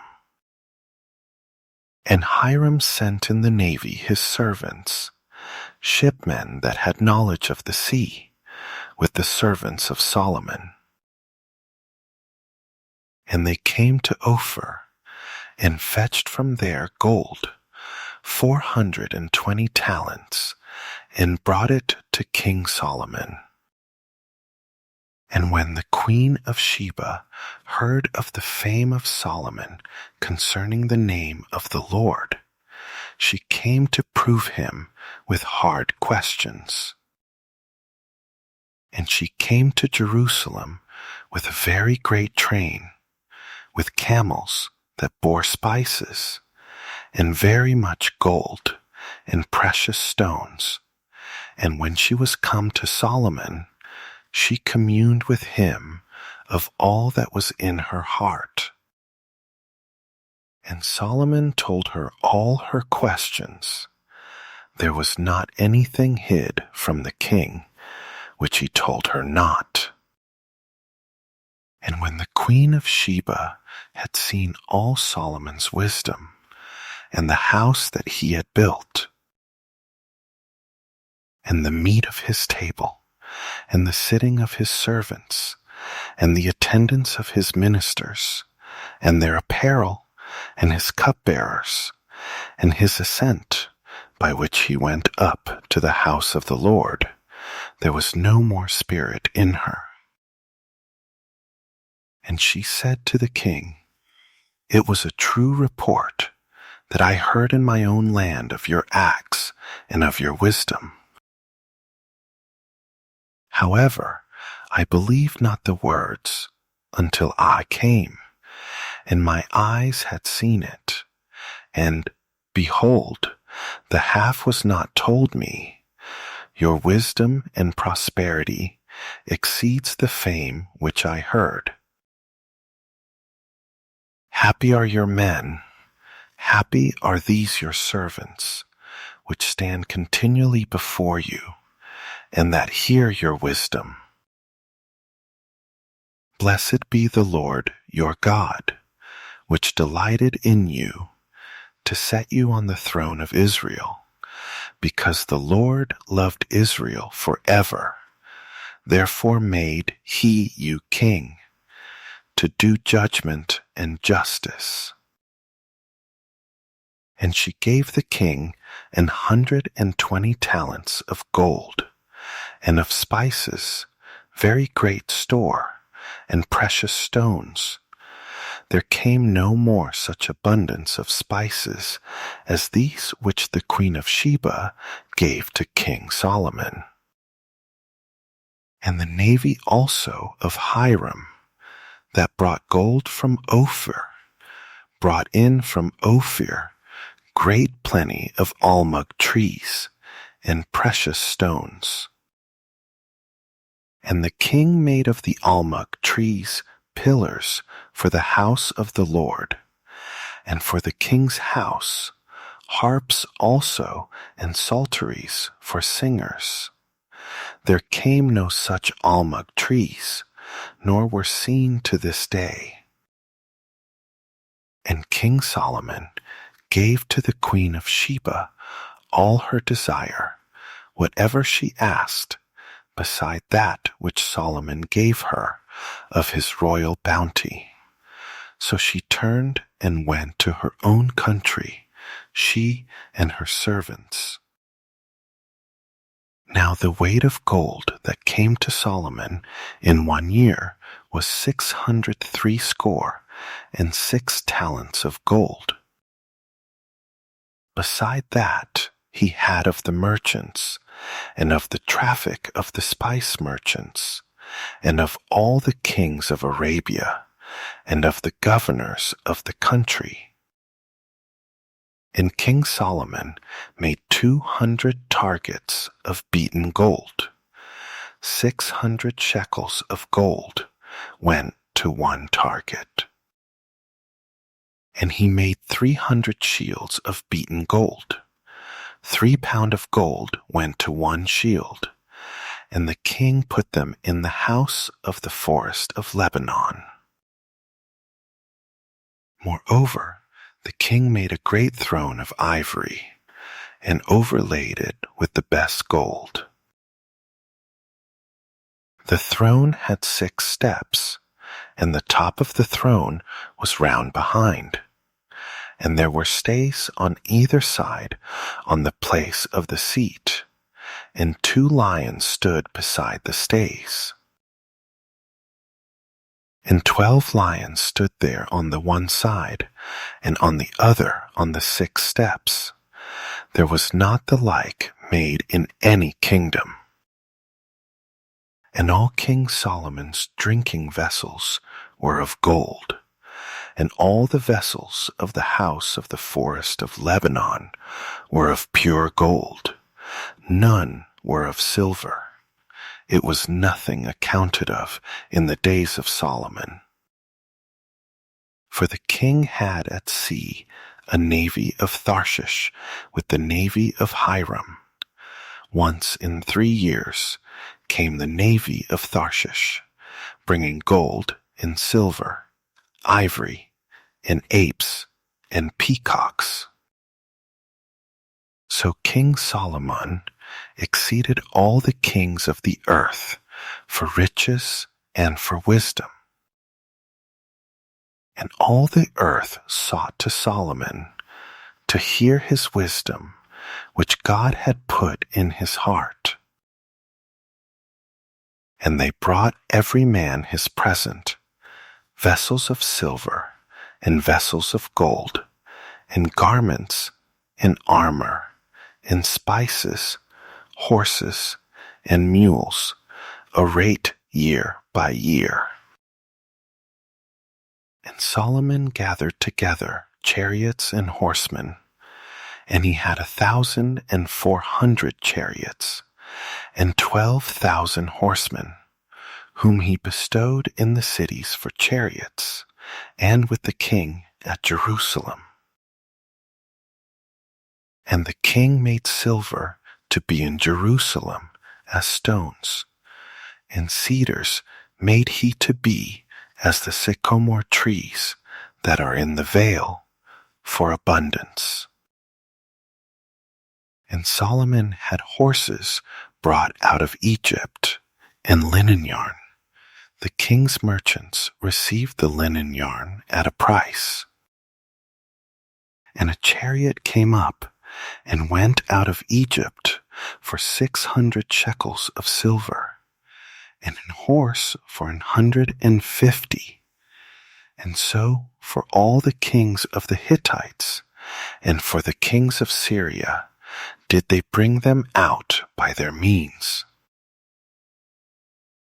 But King Solomon loved many strange women, together with the daughter of Pharaoh, women of the Moabites, Ammonites, Edomites, Zidonians, and Hittites, of the nations concerning which the Lord said to the children of Israel, "You shall not go into them, neither shall they come into you. For surely they will turn away your heart after their gods." Solomon joined to these in love. And he had 700 wives, princesses, and 300 concubines, and his wives turned away his heart. For it came to pass, when Solomon was old, that his wives turned away his heart after other gods, and his heart was not perfect with the Lord his God, as was the heart of David his father. For Solomon went after Ashtoreth, the goddess of the Zidonians, and after Milcom, the abomination of the Ammonites. And Solomon did evil in the sight of the Lord, and went not fully after the Lord, as did David his father. Then did Solomon build an high place for Chemosh, the abomination of Moab, in the hill that is before Jerusalem, and for Melech, the abomination of the children of Ammon. And likewise did he for all his strange wives, which burnt incense and sacrificed to their gods. And the Lord was angry with Solomon, because his heart was turned from the Lord God of Israel, which had appeared to him twice, and had commanded him concerning this thing, that he should not go after other gods. But he kept not that which the Lord commanded. Why the Lord said to Solomon, "For as much as this is done of you, and you have not kept my covenant and my statutes, which I have commanded you, I will surely rend the kingdom from you, and will give it to your servant. Notwithstanding, in your days I will not do it for David your father's sake, but I will rend it out of the hand of your son. However, I will not rend away all the kingdom, but will give one tribe to your son for David my servant's sake, and for Jerusalem's sake, which I have chosen."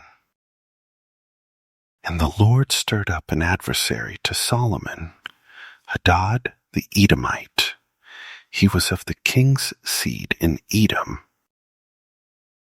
For it came to pass, when David was in Edom, and Joab the captain of the host was gone up to bury the slain, after he had smitten every male in Edom. For 6 months did Joab remain there with all Israel, until he had cut off every male in Edom. That Hadad fled, he and certain Edomites of his father's servants with him, to go into Egypt, Hadad being yet a little child. And they arose out of Midian, and came to Paran, and they took men with them out of Paran, and they came to Egypt, to Pharaoh king of Egypt, which gave him an house, and appointed him victuals, and gave him land. And Hadad found great favor in the sight of Pharaoh, so that he gave him to wife the sister of his own wife, the sister of Tahpenes the queen. And the sister of Tahpenes bore him Genubath his son, whom Tahpenes weaned in Pharaoh's house. And Genubath was in Pharaoh's household among the sons of Pharaoh. And when Hadad heard in Egypt that David slept with his fathers, and that Joab the captain of the host was dead, Hadad said to Pharaoh, "Let me depart, that I may go to my own country." Then Pharaoh said to him, "But what have you lacked with me, that behold, you seek to go to your own country?" And he answered, "Nothing. However, let me go in any wise." And God stirred him up another adversary, Rezon the son of Eliada, which fled from his lord Hadadezer, king of Zobah. And he gathered men to him, and became captain over a band, when David slew them of Zobah. And they went to Damascus, and dwelled therein, and reigned in Damascus. And he was an adversary to Israel all the days of Solomon, beside the mischief that Hadad did. And he abhorred Israel, and reigned over Syria. And Jeroboam the son of Nebat, an Ephrathite of Zerida, Solomon's servant, whose mother's name was Zeruiah, a widow woman, even he lifted up his hand against the king. And this was the cause that he lifted up his hand against the king. Solomon built Millo, and repaired the breaches of the city of David his father. And the man Jeroboam was a mighty man of valor. And Solomon, seeing the young man that he was industrious, he made him ruler over all the charge of the house of Joseph. And it came to pass at that time, when Jeroboam went out of Jerusalem, that the prophet Ahijah the Shilonite found him in the way, and he had clad himself with a new garment, and they two were alone in the field. And Ahijah caught the new garment that was on him, and rent it in 12 pieces. And he said to Jeroboam, "Take you 10 pieces. For thus said the Lord, the God of Israel, Behold, I will rend the kingdom out of the hand of Solomon, and will give 10 tribes to you. But he shall have one tribe for my servant David's sake, and for Jerusalem's sake, the city which I have chosen out of all the tribes of Israel.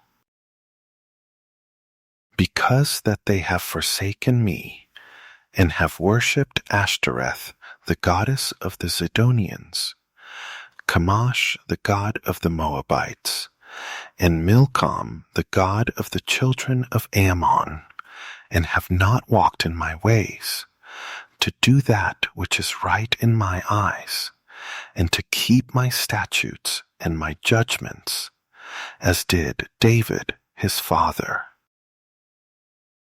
However, I will not take the whole kingdom out of his hand, but I will make him prince all the days of his life for David my servant's sake, whom I chose, because he kept my commandments and my statutes. But I will take the kingdom out of his son's hand, and will give it to you, even 10 tribes. And to his son will I give 1 tribe, that David my servant may have a light always before me in Jerusalem, the city which I have chosen me to put my name there. And I will take you, and you shall reign according to all that your soul desires, and shall be king over all Israel. And it shall be, if you will listen to all that I command you, and will walk in my ways, and do that is right in my sight, to keep my statutes and my commandments, as David my servant did, that I will be with you, and build you a sure house, as I built for David, and will give Israel to you. And I will for this afflict the seed of David, but not forever. Solomon sought therefore to kill Jeroboam. And Jeroboam arose, and fled into Egypt, to Shishak king of Egypt, and was in Egypt until the death of Solomon. And the rest of the acts of Solomon, and all that he did, and his wisdom, are they not written in the book of the Acts of Solomon? And the time that Solomon reigned in Jerusalem over all Israel was 40 years. And Solomon slept with his fathers, and was buried in the city of David his father. And Rehoboam his son reigned in his stead. And Rehoboam went to Shechem, for all Israel were come to Shechem to make him king. And it came to pass, when Jeroboam the son of Nebat, who was yet in Egypt, heard of it, for he was fled from the presence of King Solomon, and Jeroboam dwelled in Egypt, that they sent and called him. And Jeroboam and all the congregation of Israel came, and spoke to Rehoboam, saying, Your father made our yoke grievous. Now, therefore, make you the grievous service of your father, and his heavy yoke which he put on us lighter, and we will serve you. And he said to them, Depart yet for 3 days, then come again to me. And the people departed. And King Rehoboam consulted with the old men that stood before Solomon his father, while he yet lived, and said, How do you advise that I may answer this people? And they spoke to him, saying, If you will be a servant to to this people this day, and will serve them, and answer them, and speak good words to them, then they will be your servants forever. But he forsook the counsel of the old men, which they had given him, and consulted with the young men that were grown up with him, and which stood before him. And he said to them, What counsel give you, that we may answer this people, who have spoken to me, saying, Make the yoke which your father did put on us lighter? And the young men that were grown up with him spoke to him, saying, Thus shall you speak to this people that spoke to you, saying, Your father made our yoke heavy, but make you it lighter to us. Thus shall you say to them, My little finger shall be thicker than my father's loins. And now, whereas my father did lade you with a heavy yoke, I will add to your yoke. My father has chastised you with whips, but I will chastise you with scorpions. So Jeroboam and all the people came to Rehoboam the third day, as the king had appointed, saying, Come to me again the third day. And the king answered the people roughly, and forsook the old men's counsel that they gave him, and spoke to them after the counsel of the young men, saying, My father made your yoke heavy, and I will add to your yoke. My father also chastised you with whips, but I will chastise you with scorpions. Why the king listened not to the people, for the cause was from the Lord, that he might perform his saying, which the Lord spoke by Ahijah the Shilonite to Jeroboam the son of Nebat. So when all Israel saw that the king listened not to them, the people answered the king, saying, What portion have we in David? Neither have we inheritance in the son of Jesse. To your tents, O Israel. Now see to your own house, David. So Israel departed to their tents. But as for the children of Israel, which dwelled in the cities of Judah, Rehoboam reigned over them.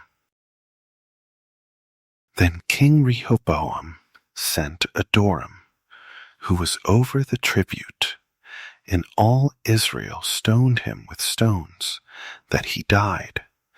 Therefore King Rehoboam made speed to get him up to his chariot, to flee to Jerusalem. So Israel rebelled against the house of David to this day. And it came to pass, when all Israel heard that Jeroboam was come again, that they sent and called him to the congregation, and made him king over all Israel. There was none that followed the house of David, but the tribe of Judah only. And when Rehoboam was come to Jerusalem, he assembled all the house of Judah with the tribe of Benjamin, 180,000 chosen men, which were warriors to fight against the house of Israel, to bring the kingdom again to Rehoboam the son of Solomon. But the word of God came to Shemaiah the man of God, saying, Speak to Rehoboam, the son of Solomon, king of Judah, and to all the house of Judah and Benjamin, and to the remnant of the people, saying, Thus said the Lord, You shall not go up, nor fight against your brothers, the children of Israel. Return every man to his house, for this thing is from me. They listened, therefore, to the word of the Lord, and returned to depart according to the word of the Lord. Then Jeroboam built Shechem in Mount Ephraim, and dwelled therein, and went out from there, and built Penuel. And Jeroboam said in his heart, Now shall the kingdom return to the house of David. If this people go up to do sacrifice in the house of the Lord at Jerusalem, then shall the heart of this people turn again to their Lord, even to Rehoboam, king of Judah, and they shall kill me and go again to Rehoboam, king of Judah. Whereupon the king took counsel, and made 2 calves of gold, and said to them, It is too much for you to go up to Jerusalem. Behold your gods, O Israel, which brought you up out of the land of Egypt. And he set the one in Bethel, and the other put he in Dan. And this thing became a sin, for the people went to worship before the one, even to Dan. And he made an house of high places, and made priests of the lowest of the people, which were not of the sons of Levi. And Jeroboam ordained a feast in the 8th month, on the 15th day of the month, like to the feast that is in Judah, and he offered on the altar. So did he in Bethel, sacrificing to the calves that he had made. And he placed in Bethel the priests of the high places which he had made. So he offered on the altar which he had made in Bethel the 15th day of the 8th month, even in the month which he had devised of his own heart, and ordained a feast to the children of Israel. And he offered on the altar and burnt incense. And behold, there came a man of God out of Judah by the word of the Lord to Bethel, and Jeroboam stood by the altar to burn incense. And he cried against the altar in the word of the Lord, and said, O altar, altar, thus said the Lord, Behold, a child shall be born to the house of David, Josiah by name, and on you shall he offer the priests of the high places that burn incense on you, and men's bones shall be burnt on you. And he gave a sign the same day, saying, This is the sign which the Lord has spoken. Behold, the altar shall be rent, and the ashes that are on it shall be poured out. And it came to pass, when King Jeroboam heard the saying of the man of God, which had cried against the altar in Bethel, that he put forth his hand from the altar, saying, Lay hold on him. And his hand, which he put forth against him, dried up, so that he could not pull it in again to him. The altar also was rent, and the ashes poured out from the altar, according to the sign which the man of God had given by the word of the Lord. And the king answered and said to the man of God, Entreat now the face of the Lord your God, and pray for me, that my hand may be restored me again. And the man of God sought the Lord, and the king's hand was restored him again, and became as it was before. And the king said to the man of God, Come home with me, and refresh yourself, and I will give you a reward. And the man of God said to the king, If you will give me half your house, I will not go in with you, neither will I eat bread, nor drink water in this place. For so was it charged me by the word of the Lord, saying, Eat no bread, nor drink water, nor turn again by the same way that you came. So he went another way, and returned not by the way that he came to Bethel. Now there dwelt an old prophet in Bethel, and his sons came and told him all the works that the man of God had done that day in Bethel, the words which he had spoken to the king. Them they told also to their father. And their father said to them, What way went he? For his sons had seen what way the man of God went, which came from Judah. And he said to his sons, Saddle me the ass. So they saddled him the ass, and he rode thereon, and went after the man of God, and found him sitting under an oak. And he said to him, Are you the man of God that came from Judah? And he said, I am. Then he said to him, Come home with me and eat bread. And he said, I may not return with you, nor go in with you. Neither will I eat bread, nor drink water with you in this place. For it was said to me by the word of the Lord, You shall eat no bread, nor drink water there, nor turn again to go by the way that you came. He said to him, I am a prophet also as you are, and an angel spoke to me by the word of the Lord, saying, Bring him back with you into your house, that he may eat bread and drink water.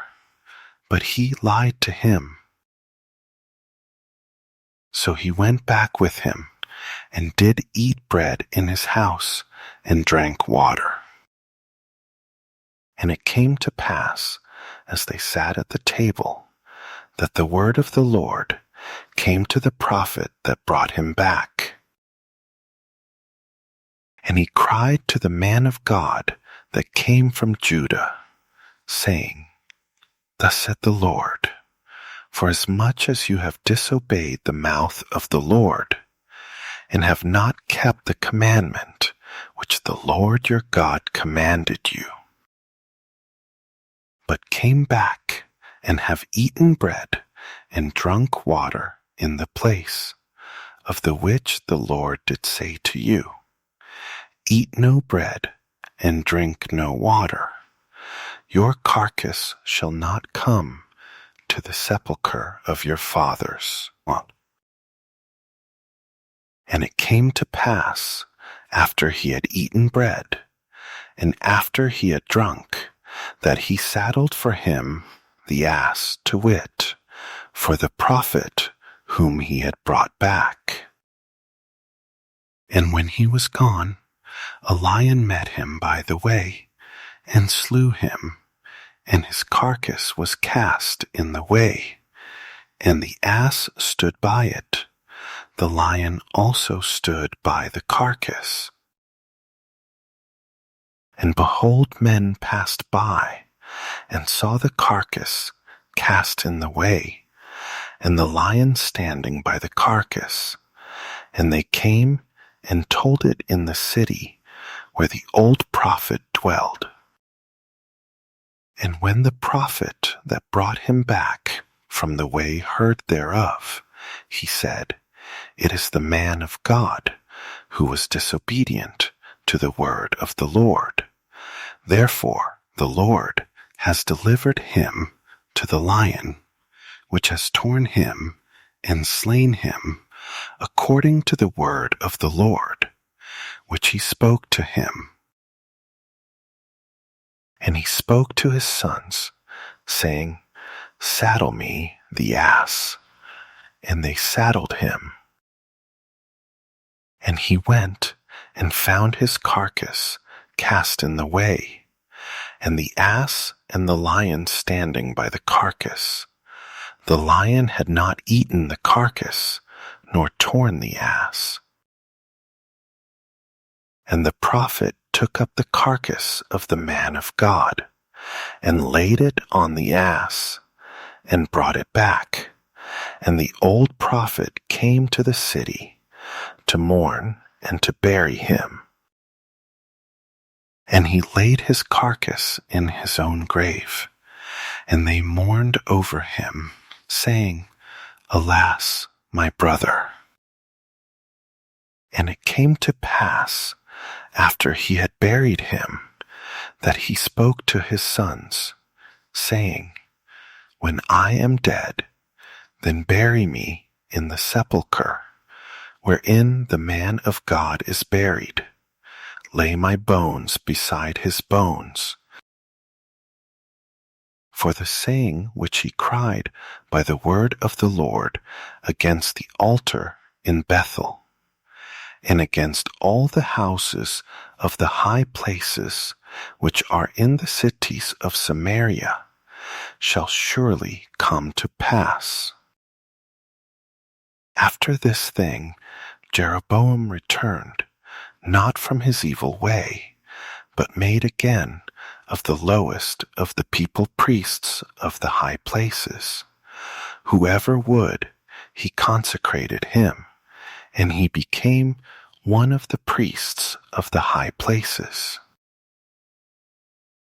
And this thing became sin to the house of Jeroboam, even to cut it off, and to destroy it from off the face of the earth. At that time, Abijah, the son of Jeroboam, fell sick. And Jeroboam said to his wife, Arise, I pray you, and disguise yourself, that you be not known to be the wife of Jeroboam, and get you to Shiloh. Behold, there is Ahijah the prophet, which told me that I should be king over this people. And take with you 10 loaves and cracknels and a cruse of honey, and go to him. He shall tell you what shall become of the child. And Jeroboam's wife did so, and arose, and went to Shiloh, and came to the house of Ahijah. But Ahijah could not see, for his eyes were set by reason of his age. And the Lord said to Ahijah, Behold, the wife of Jeroboam comes to ask a thing of you for her son, for he is sick. Thus and thus shall you say to her, for it shall be, when she comes in, that she shall feign herself to be another woman.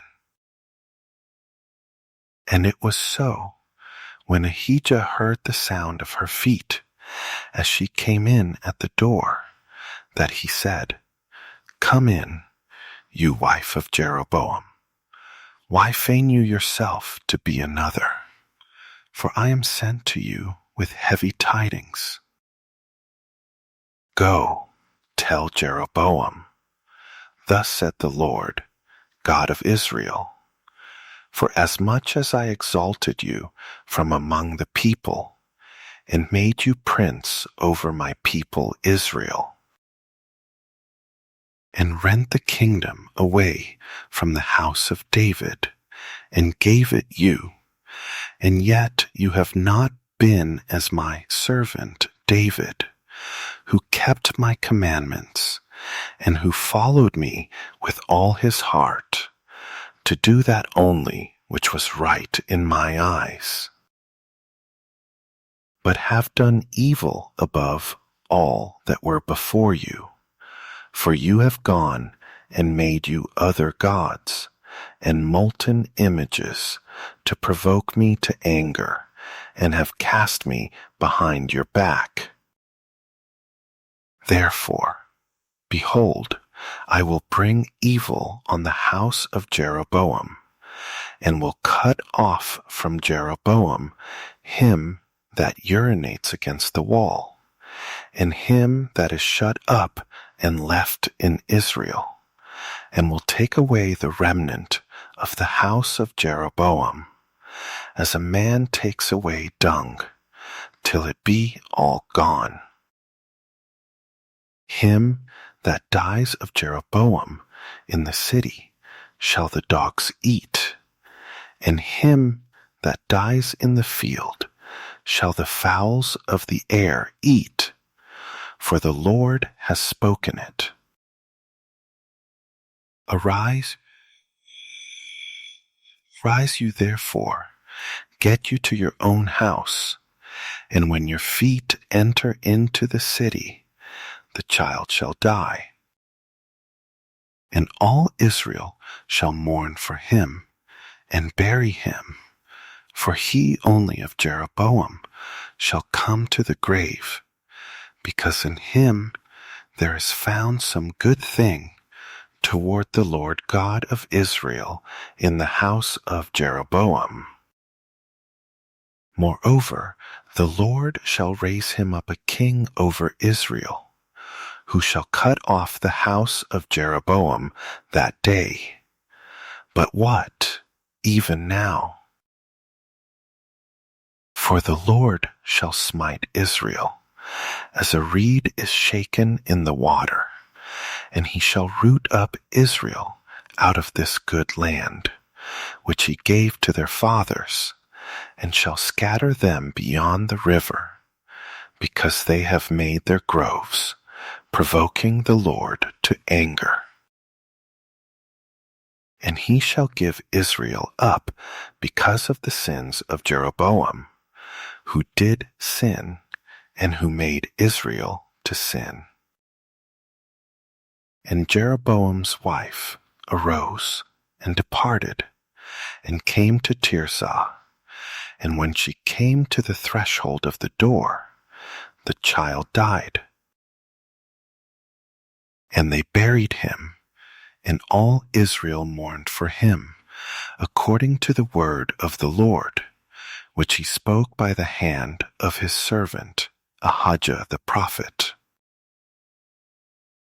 And the rest of the acts of Jeroboam, how he warred, and how he reigned, behold, they are written in the book of the Chronicles of the kings of Israel. And the days which Jeroboam reigned were 22 years, and he slept with his fathers, and Nadab his son reigned in his stead. And Rehoboam the son of Solomon reigned in Judah. Rehoboam was 41 years old when he began to reign, and he reigned 17 years in Jerusalem, the city which the Lord did choose out of all the tribes of Israel, to put his name there. And his mother's name was Naamah, an Ammonitess. And Judah did evil in the sight of the Lord, and they provoked him to jealousy with their sins which they had committed, above all that their fathers had done. For they also built them high places, and images, and groves, on every high hill, and under every green tree. And there were also Sodomites in the land, and they did according to all the abominations of the nations which the Lord cast out before the children of Israel. And it came to pass in the 5th year of King Rehoboam that Shishak king of Egypt came up against Jerusalem. And he took away the treasures of the house of the Lord, and the treasures of the king's house. He even took away all, and he took away all the shields of gold which Solomon had made. And King Rehoboam made in their stead brazen shields, and committed them to the hands of the chief of the guard, which kept the door of the king's house. And it was so, when the king went into the house of the Lord, that the guard bore them and brought them back into the guard chamber. Now the rest of the acts of Rehoboam, and all that he did, are they not written in the book of the Chronicles of the kings of Judah? And there was war between Rehoboam and Jeroboam all their days. And Rehoboam slept with his fathers, and was buried with his fathers in the city of David. And his mother's name was Naamah, an Ammonitess, and Abijam, his son, reigned in his stead. Now in the 18th year of King Jeroboam, the son of Nebat, reigned Abijam over Judah. 3 years reigned he in Jerusalem, and his mother's name was Maachah, the daughter of Abishalom. And he walked in all the sins of his father, which he had done before him, and his heart was not perfect with the Lord his God, as the heart of David his father.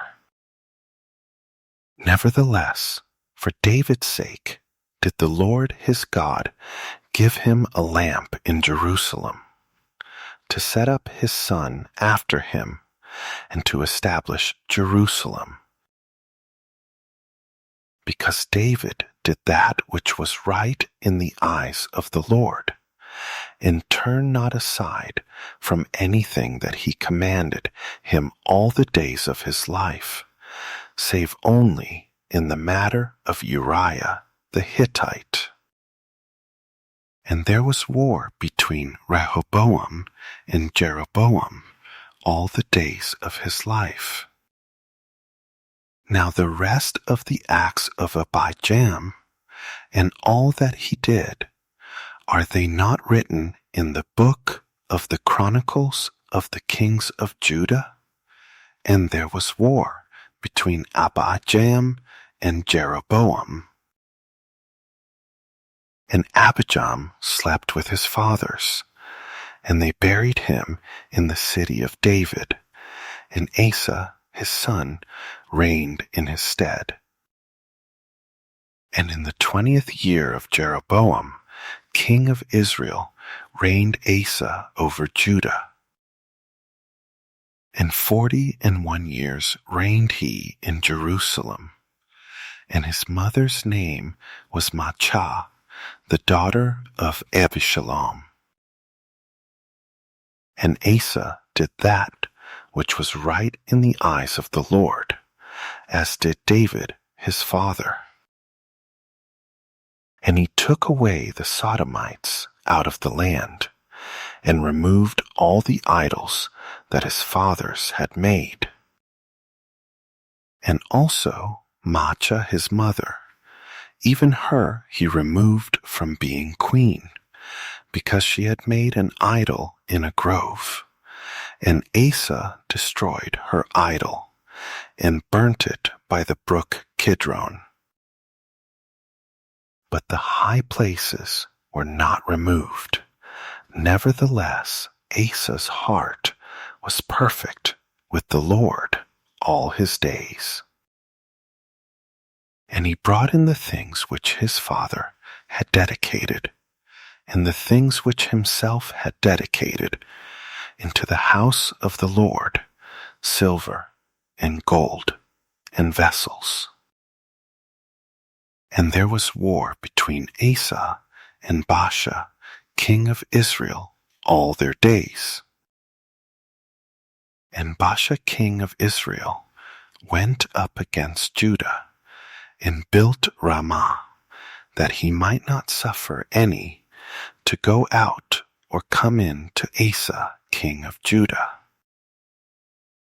Then Asa took all the silver and the gold that were left in the treasures of the house of the Lord, and the treasures of the king's house, and delivered them into the hand of his servants. And King Asa sent them to Ben-Hadad, the son of Tabrimon, the son of Hezion, king of Syria, that dwelled at Damascus, saying, There is a league between me and you, and between my father and your father. Behold, I have sent to you a present of silver and gold.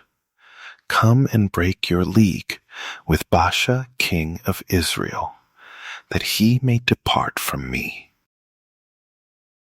So Ben-Hadad listened to King Asa, and sent the captains of the hosts which he had against the cities of Israel, and smote Ijon, and Dan, and Abel-Beth-Maachah, and all Cinneroth, with all the land of Naphtali.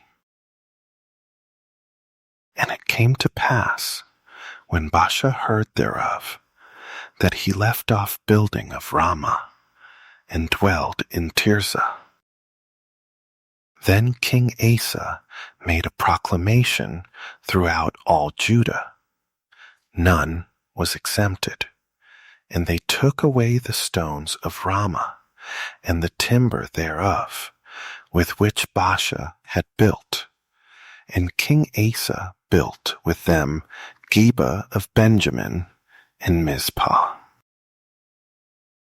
The rest of all the acts of Asa, and all his might, and all that he did, and the cities which he built, are they not written in the book of the Chronicles of the kings of Judah?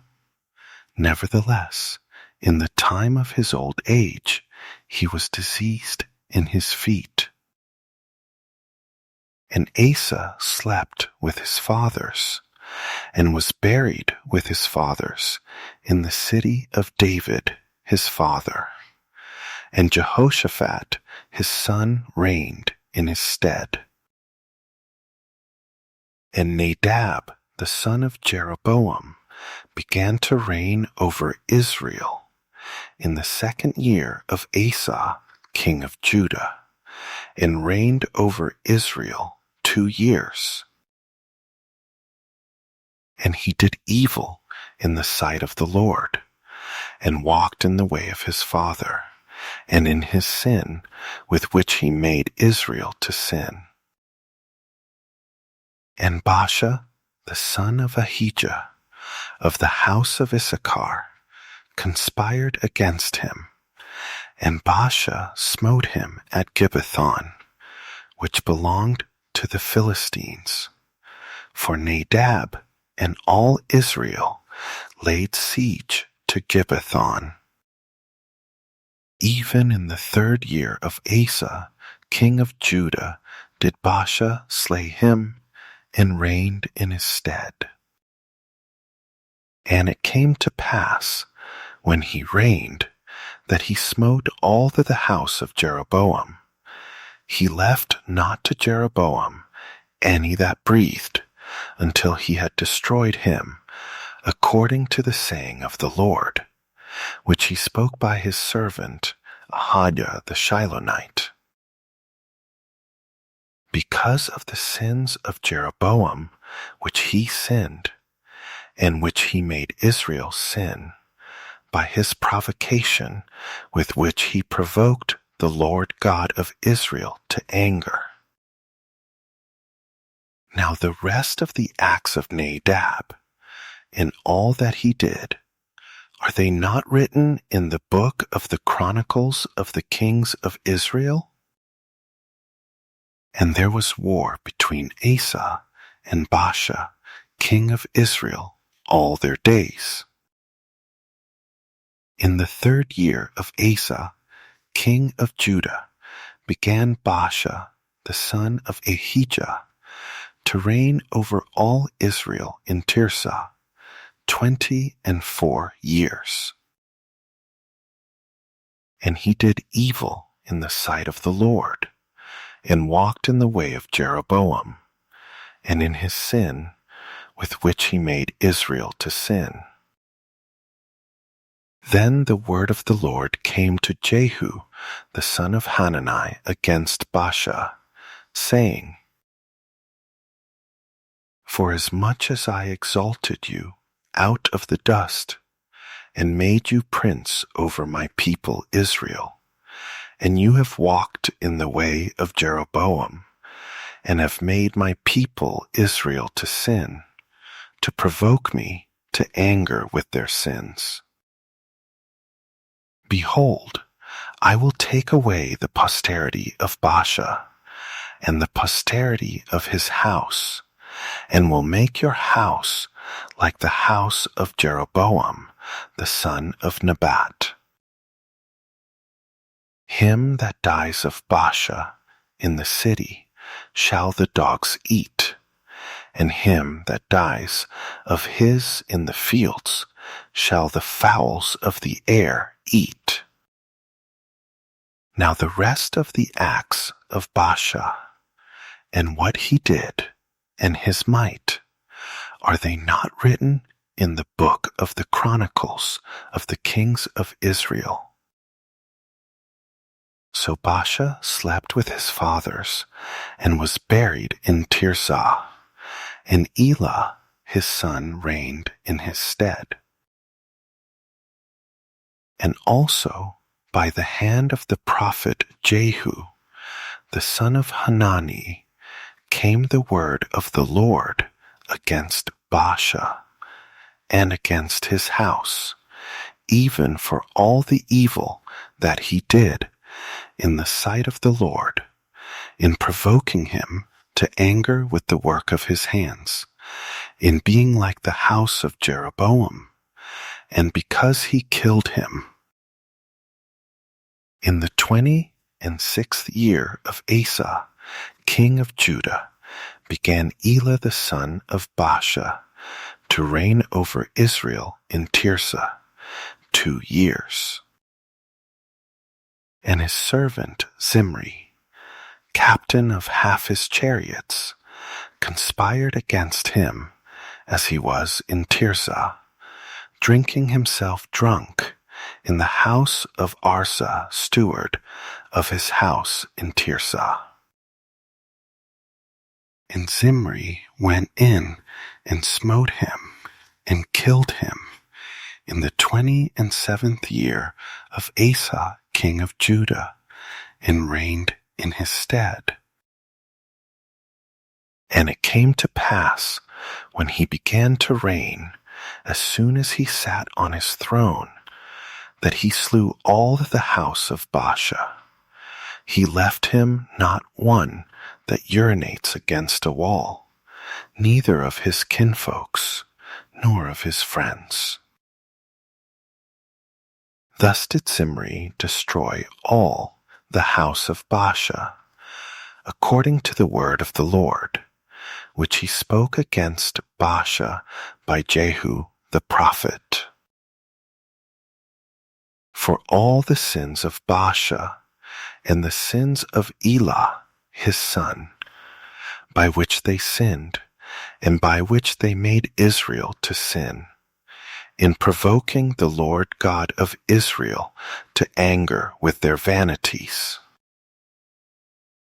Now the rest of the acts of Elah, and all that he did, are they not written in the book of the Chronicles of the Kings of Israel? In the 27th year of Asa king of Judah, did Zimri reign 7 days in Tirzah. And the people were encamped against Gibbethon, which belonged to the Philistines. And the people that were encamped heard say, Zimri has conspired, and has also slain the king. Why all Israel made Omri, the captain of the host, king over Israel that day in the camp. And Omri went up from Gibbethon, and all Israel with him, and they besieged Tirzah.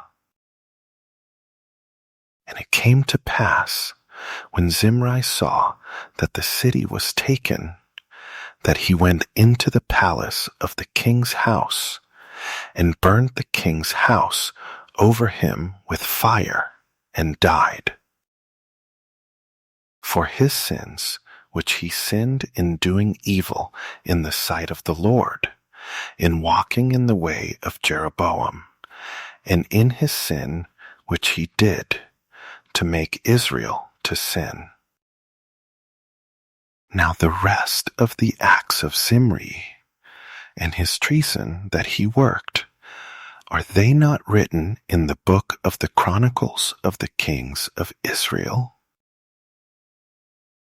Then were the people of Israel divided into 2 parts.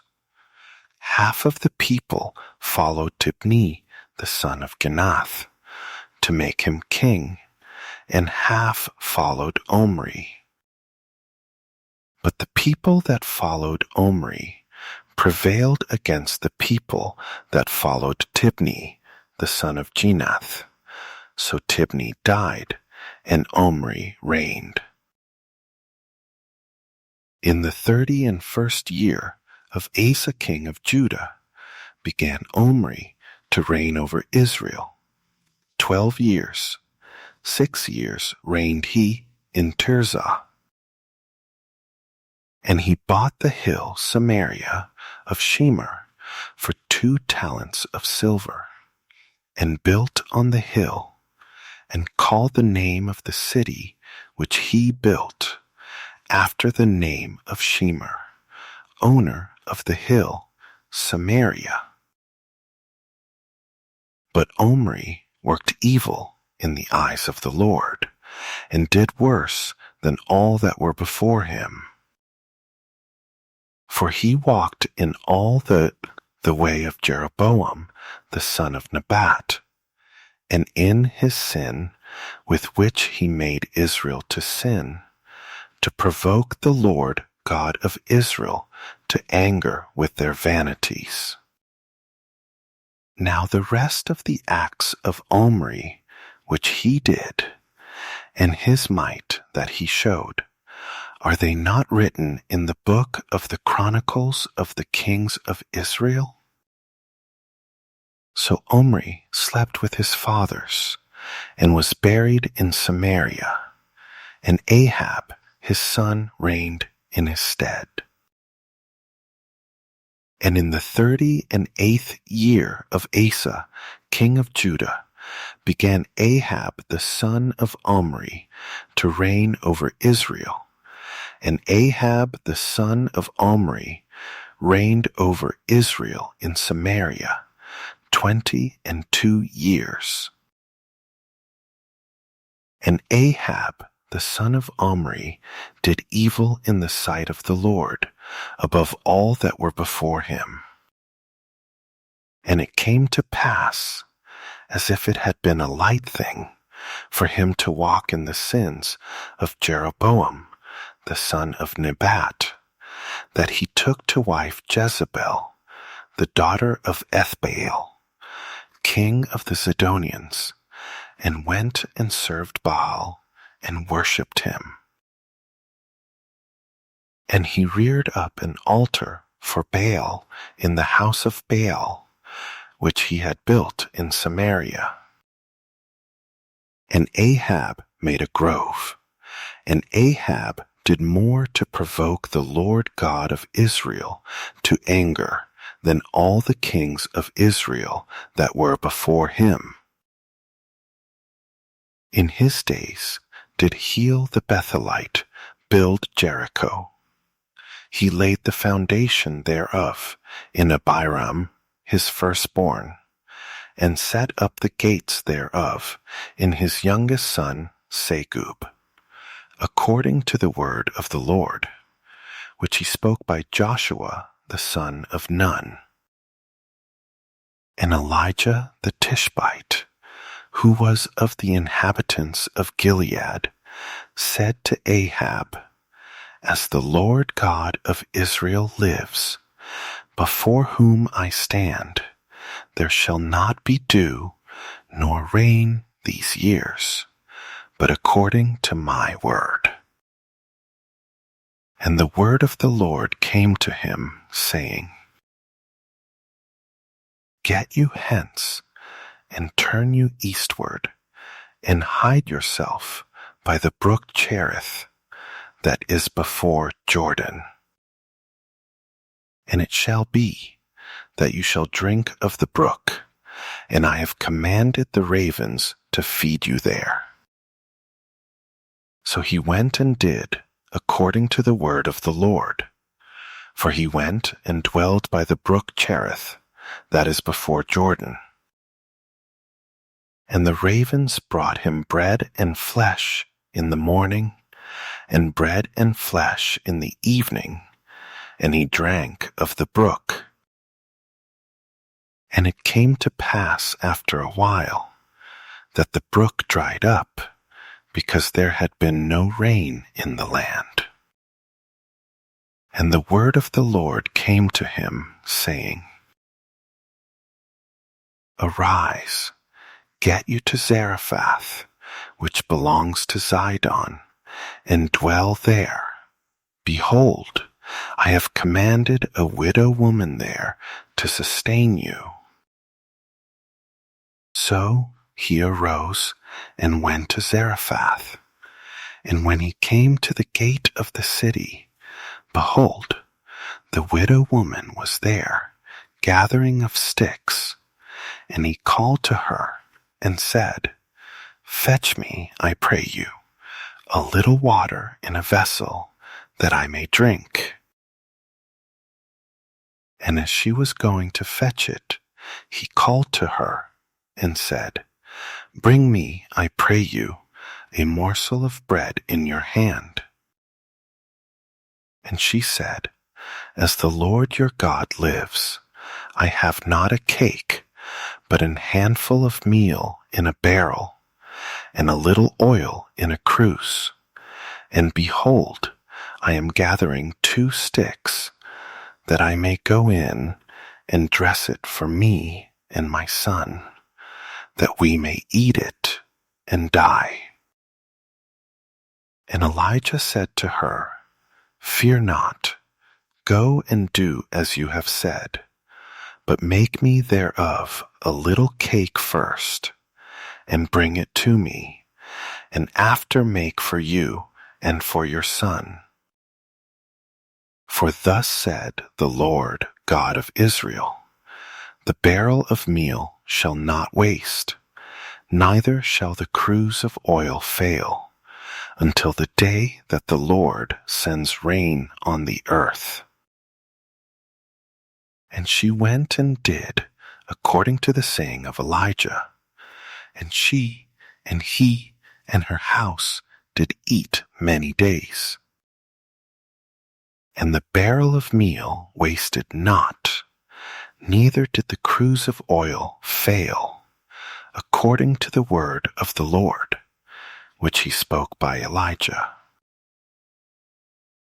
And it came to pass after these things, that the son of the woman, the mistress of the house, fell sick, and his sickness was so sore that there was no breath left in him.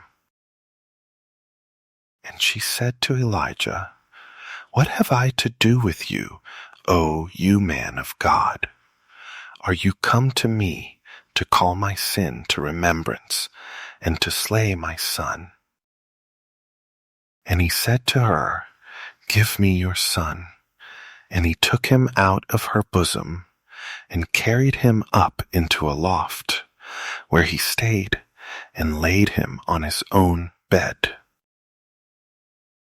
And he cried to the Lord and said, "O Lord, my God, have you also brought evil on the widow with whom I sojourn by slaying her son?" And he stretched himself on the child 3 times and cried to the Lord and said, "O Lord, my God, I pray you, let this child's soul come into him again."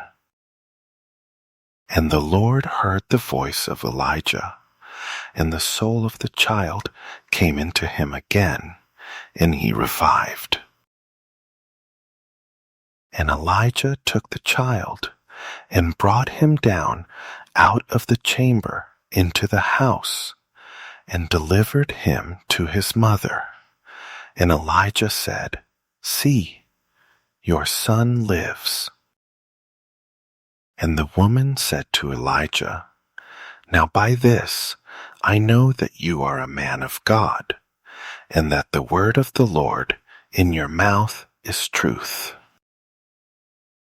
And it came to pass after many days that the word of the Lord came to Elijah in the 3rd year, saying, "Go, show yourself to Ahab, and I will send rain on the earth."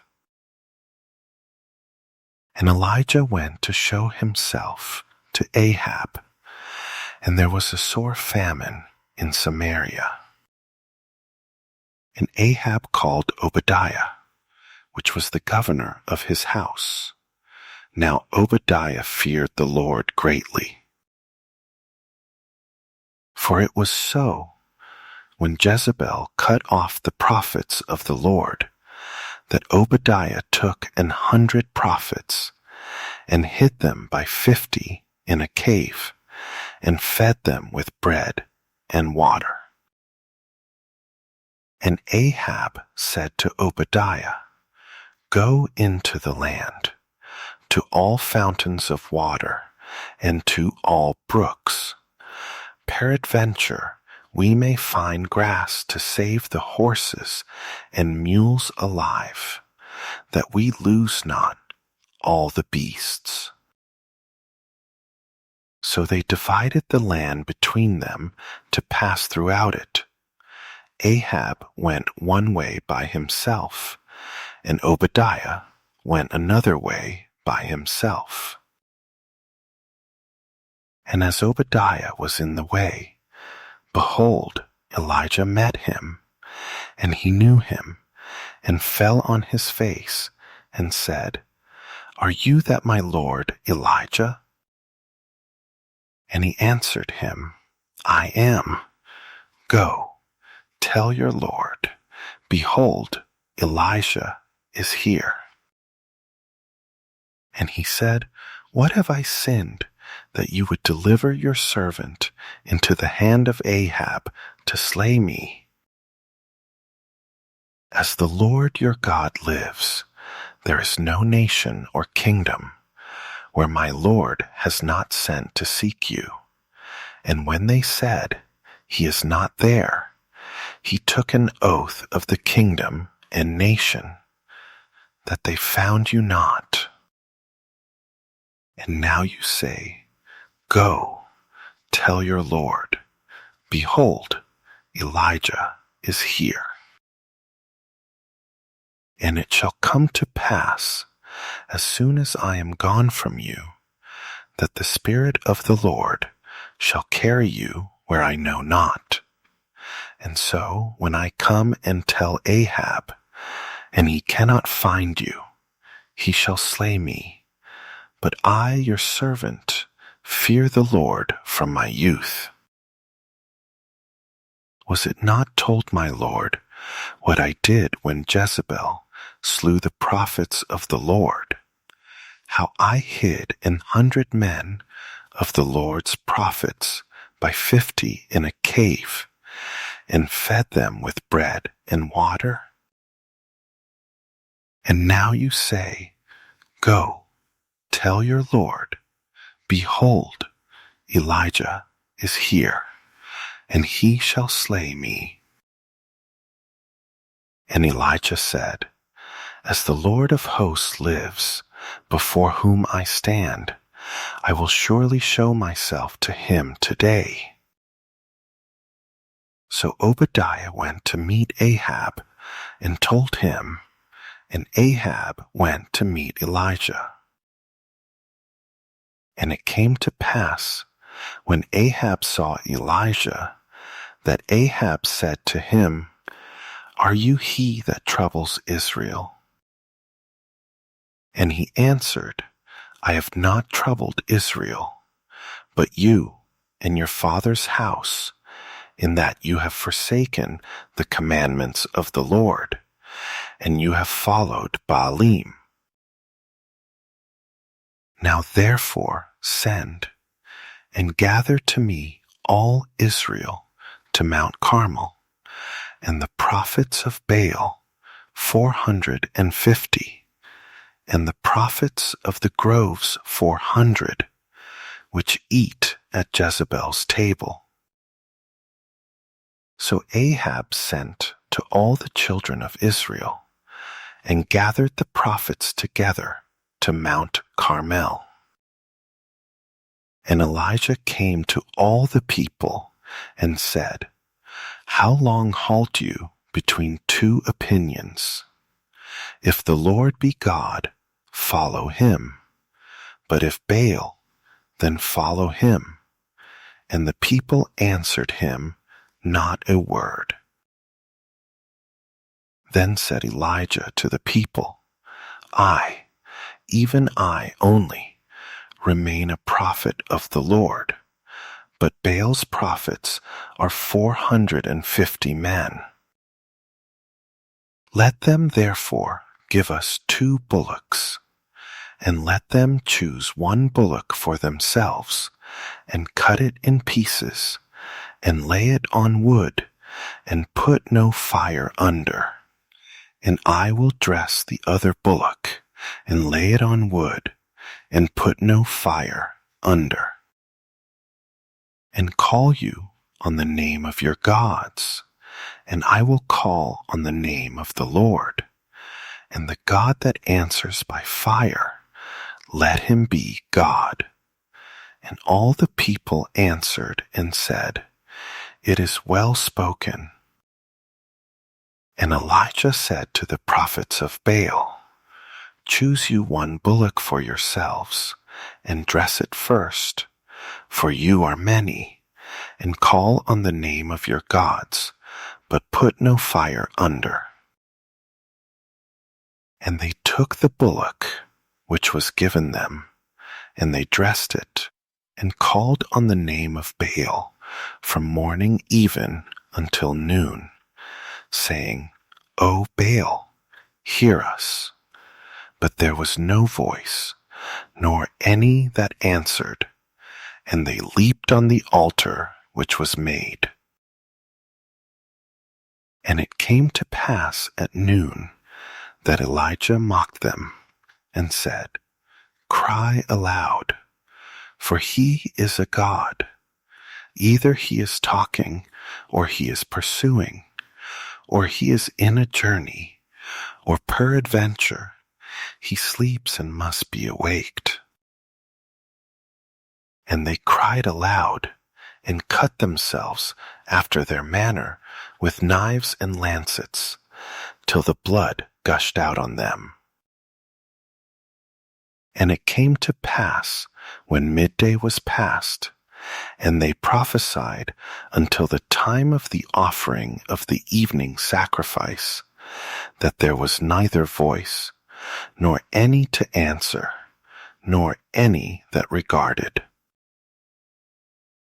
And Elijah said to all the people, come near to me. And all the people came near to him, and he repaired the altar of the Lord that was broken down. And Elijah took 12 stones, according to the number of the tribes of the sons of Jacob, to whom the word of the Lord came, saying, Israel shall be your name. And with the stones he built an altar in the name of the Lord, and he made a trench about the altar, as great as would contain 2 measures of seed. And he put the wood in order, and cut the bullock in pieces, and laid him on the wood, and said, Fill 4 barrels with water, and pour it on the burnt sacrifice, and on the wood. And he said, Do it the second time. And they did it the second time. And he said, Do it the third time. And they did it the third time.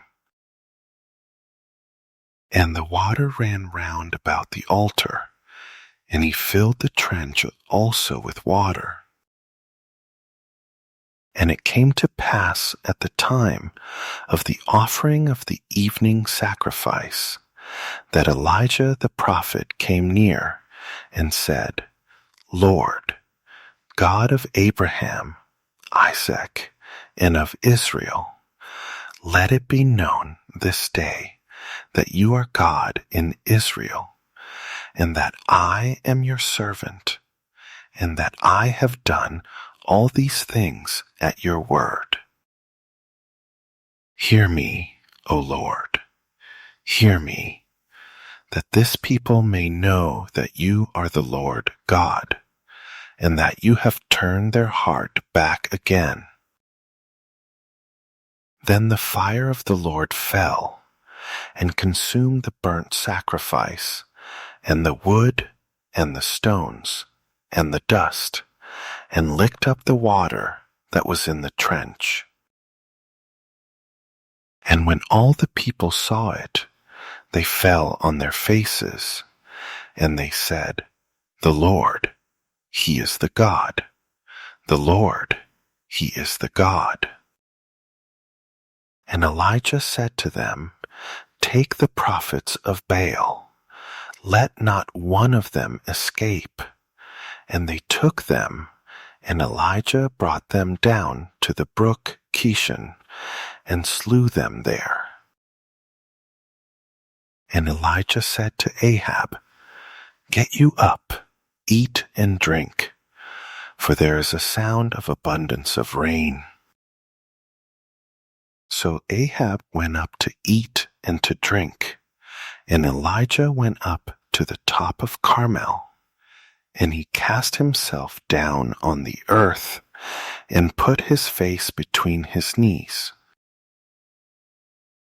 and said to his servant, Go up now, look toward the sea. And he went up, and looked, and said, There is nothing. And he said, Go again 7 times. And it came to pass at the 7th time that he said, Behold, there rises a little cloud out of the sea, like a man's hand. And he said, Go up, say to Ahab, Prepare your chariot, and get you down, that the rain stop you not. And it came to pass in the meanwhile, that the heaven was black with clouds and wind, and there was a great rain. And Ahab rode and went to Jezreel. And the hand of the Lord was on Elijah, and he girded up his loins, and ran before Ahab to the entrance of Jezreel. And Ahab told Jezebel all that Elijah had done, and with how he had slain and all the prophets with the sword. Then Jezebel sent a messenger to Elijah, saying, So let the gods do to me, and more also, if I make not your life as the life of one of them by tomorrow about this time. And when he saw that, he arose and went for his life, and came to Beersheba, which belongs to Judah, and left his servant there. But he himself went a day's journey into the wilderness, and came and sat down under a juniper tree, and he requested for himself that he might die, and said, It is enough. Now, O Lord, take away my life, for I am not better than my fathers. And as he lay and slept under a juniper tree, behold, then an angel touched him, and said to him, Arise and eat. And he looked, and behold, there was a cake baked on the coals, and a cruse of water at his head. And he did eat and drink, and laid him down again. And the angel of the Lord came again the second time, and touched him, and said, Arise and eat, because the journey is too great for you. And he arose, and did eat and drink, and went in the strength of that meat 40 days and 40 nights to Horeb, the mount of God. And he came thither to a cave, and lodged there. And behold, the word of the Lord came to him. And he said to him, What do you hear, Elijah? And he said, I have been very jealous for the Lord God of hosts. For the children of Israel have forsaken your covenant, thrown down your altars, and slain your prophets with the sword. And I, even I only, am left, and they seek my life to take it away. And he said, Go forth, and stand on the mount before the Lord. And behold, the Lord passed by, and a great and strong wind rent the mountains, and broke in pieces the rocks before the Lord. But the Lord was not in the wind, and after the wind an earthquake, but the Lord was not in the earthquake. And after the earthquake a fire, but the Lord was not in the fire, and after the fire a still small voice. And it was so, when Elijah heard it, that he wrapped his face in his mantle, and went out, and stood in the entering in of the cave. And behold, there came a voice to him, and said, What do you hear, Elijah? And he said, I have been very jealous for the Lord God of hosts, because the children of Israel have forsaken your covenant, thrown down your altars, and slain your prophets with the sword. And I, even I only, am left, and they seek my life to take it away. And the Lord said to him, Go, return on your way to the wilderness of Damascus, and when you come, anoint Hazael to be king over Syria. And Jehu the son of Nimshi shall you anoint to be king over Israel. And Elisha the son of Shaphat of Abel-Meholah shall you anoint to be prophet in your room. And it shall come to pass that him that escapes the sword of Hazael shall Jehu slay, And him that escapes from the sword of Jehu shall Elisha slay. Yet I have left me 7,000 in Israel, all the knees which have not bowed to Baal, and every mouth which has not kissed him. So he departed there, and found Elisha the son of Shaphat, who was plowing with 12 yoke of oxen before him, and he with the 12th. And Elijah passed by him, and cast his mantle on him.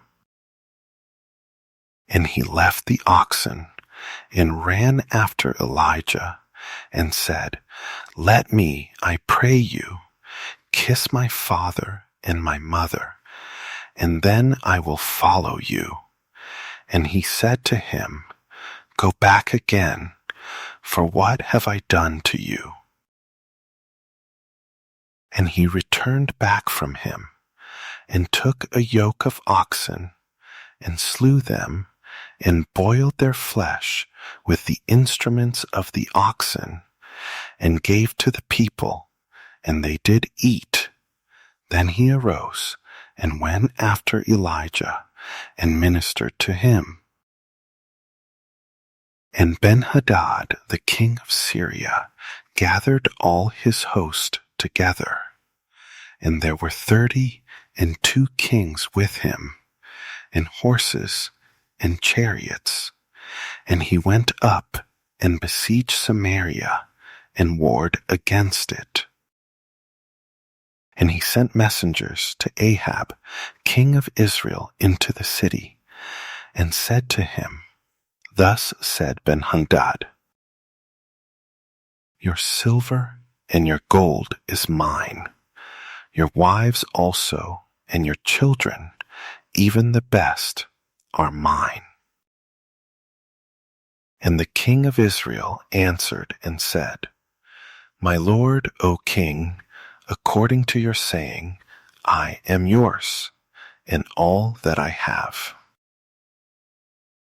And the messengers came again, and said, Thus speaks Ben-Hadad, saying, Although I have sent to you, saying, You shall deliver me your silver, and your gold, and your wives, and your children,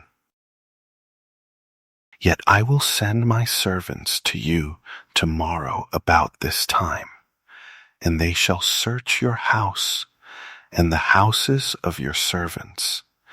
And it shall be, that whatever is pleasant in your eyes, they shall put it in their hand, and take it away. Then the king of Israel called all the elders of the land, and said, Mark, I pray you, and see how this man seeks mischief.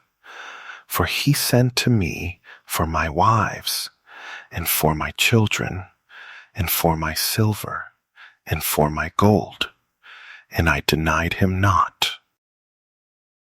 And all the elders and all the people said to him, Listen not to him, nor consent. Why he said to the messengers of Ben-Hadad, Tell my lord the king, all that you did, send for to your servant. At the first I will do, but this thing I may not do. And the messengers departed, and brought him word again. And Ben-Hadad sent to him, and said, The gods do so to me, and more also, if the dust of Samaria shall suffice for handfuls for all the people that follow me. And the king of Israel answered and said, Tell him, let not him that girds on his harness boast himself as he that puts it off.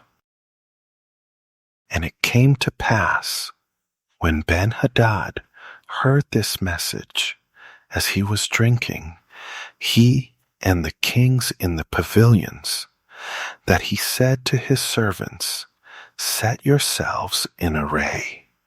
And they set themselves in array against the city. And behold, there came a prophet to Ahab, king of Israel, saying, "Thus said the Lord, have you seen all this great multitude? Behold, I will deliver it into your hand this day, and you shall know that I am the Lord." And Ahab said, "By whom?" And he said, "Thus said the Lord, even by the young men of the princes of the provinces." Then he said, "Who shall order the battle?" And he answered, "You." Then he numbered the young men of the princes of the provinces, and they were 232. And after them he numbered all the people, even all the children of Israel, being 7,000. And they went out at noon, but Ben-Hadad was drinking himself drunk in the pavilions, he and the kings, the 32 kings that helped him. And the young men of the princes of the provinces went out first, and Ben-Hadad sent out, and they told him, saying, "There are men come out of Samaria." And he said, "Whether they be come out for peace, take them alive, or whether they be come out for war, take them alive." So these young men of the princes of the provinces came out of the city, and the army which followed them. And they slew every one his man, and the Syrians fled, and Israel pursued them. And Ben-Hadad, the king of Syria, escaped on an horse with the horsemen. And the king of Israel went out, and smote the horses and chariots, and slew the Syrians with a great slaughter. And the prophet came to the king of Israel, and said to him, "Go, strengthen yourself, and mark, and see what you do. For at the return of the year, the king of Syria will come up against you."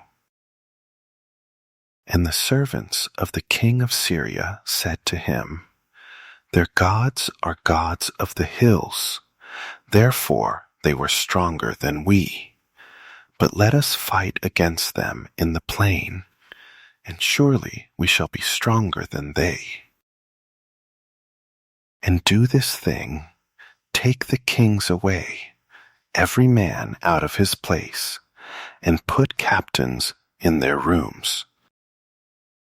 And number you an army, like the army that you have lost, horse for horse, and chariot for chariot, and we will fight against them in the plain, and surely we shall be stronger than they."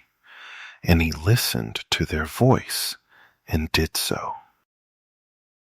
And it came to pass at the return of the year, that Ben-Hadad numbered the Syrians, and went up to Aphek to fight against Israel.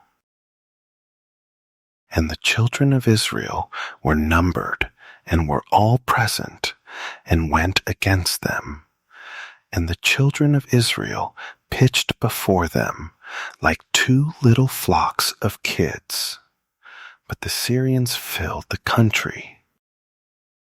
And there came a man of God, and spoke to the king of Israel, and said, "Thus said the Lord, because the Syrians have said, 'The Lord is God of the hills, but he is not God of the valleys,' therefore will I deliver all this great multitude into your hand, and you shall know that I am the Lord." And they pitched one over against the other 7 days. And so it was that in the 7th day the battle was joined, and the children of Israel slew of the Syrians 100,000 footmen in 1 day. But the rest fled to Aphek into the city, and there a wall fell on 27,000 of the men that were left. And Ben-Hadad fled and came into the city into an inner chamber.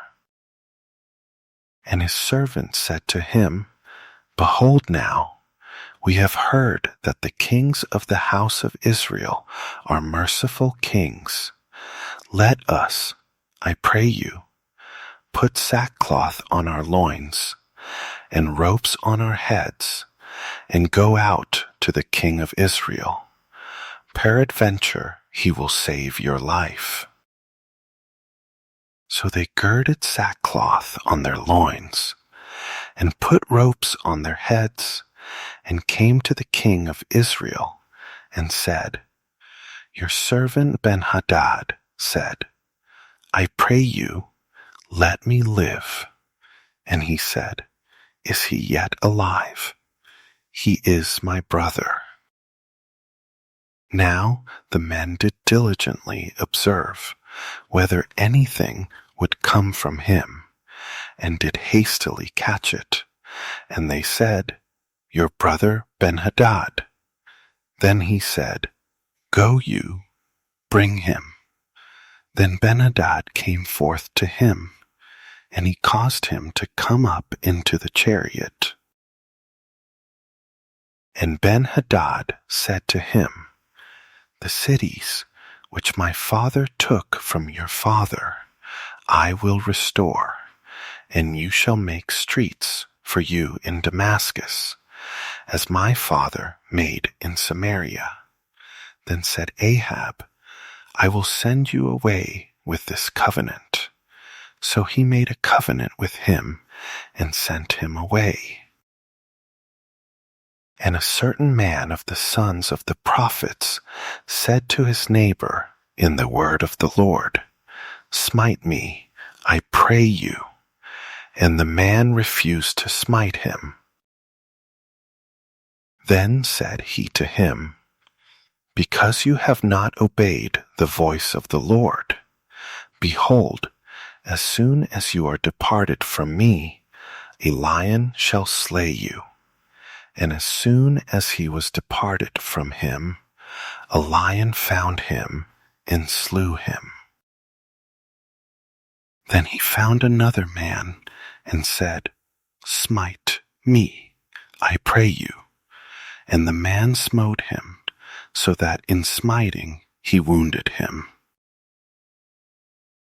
So the prophet departed and waited for the king by the way, and disguised himself with ashes on his face. And as the king passed by, he cried to the king, and he said, "Your servant went out into the middle of the battle, and behold, a man turned aside and brought a man to me and said, 'Keep this man. If by any means he be missing, then shall your life be for his life, or else you shall pay a talent of silver.' And as your servant was busy here and there, he was gone.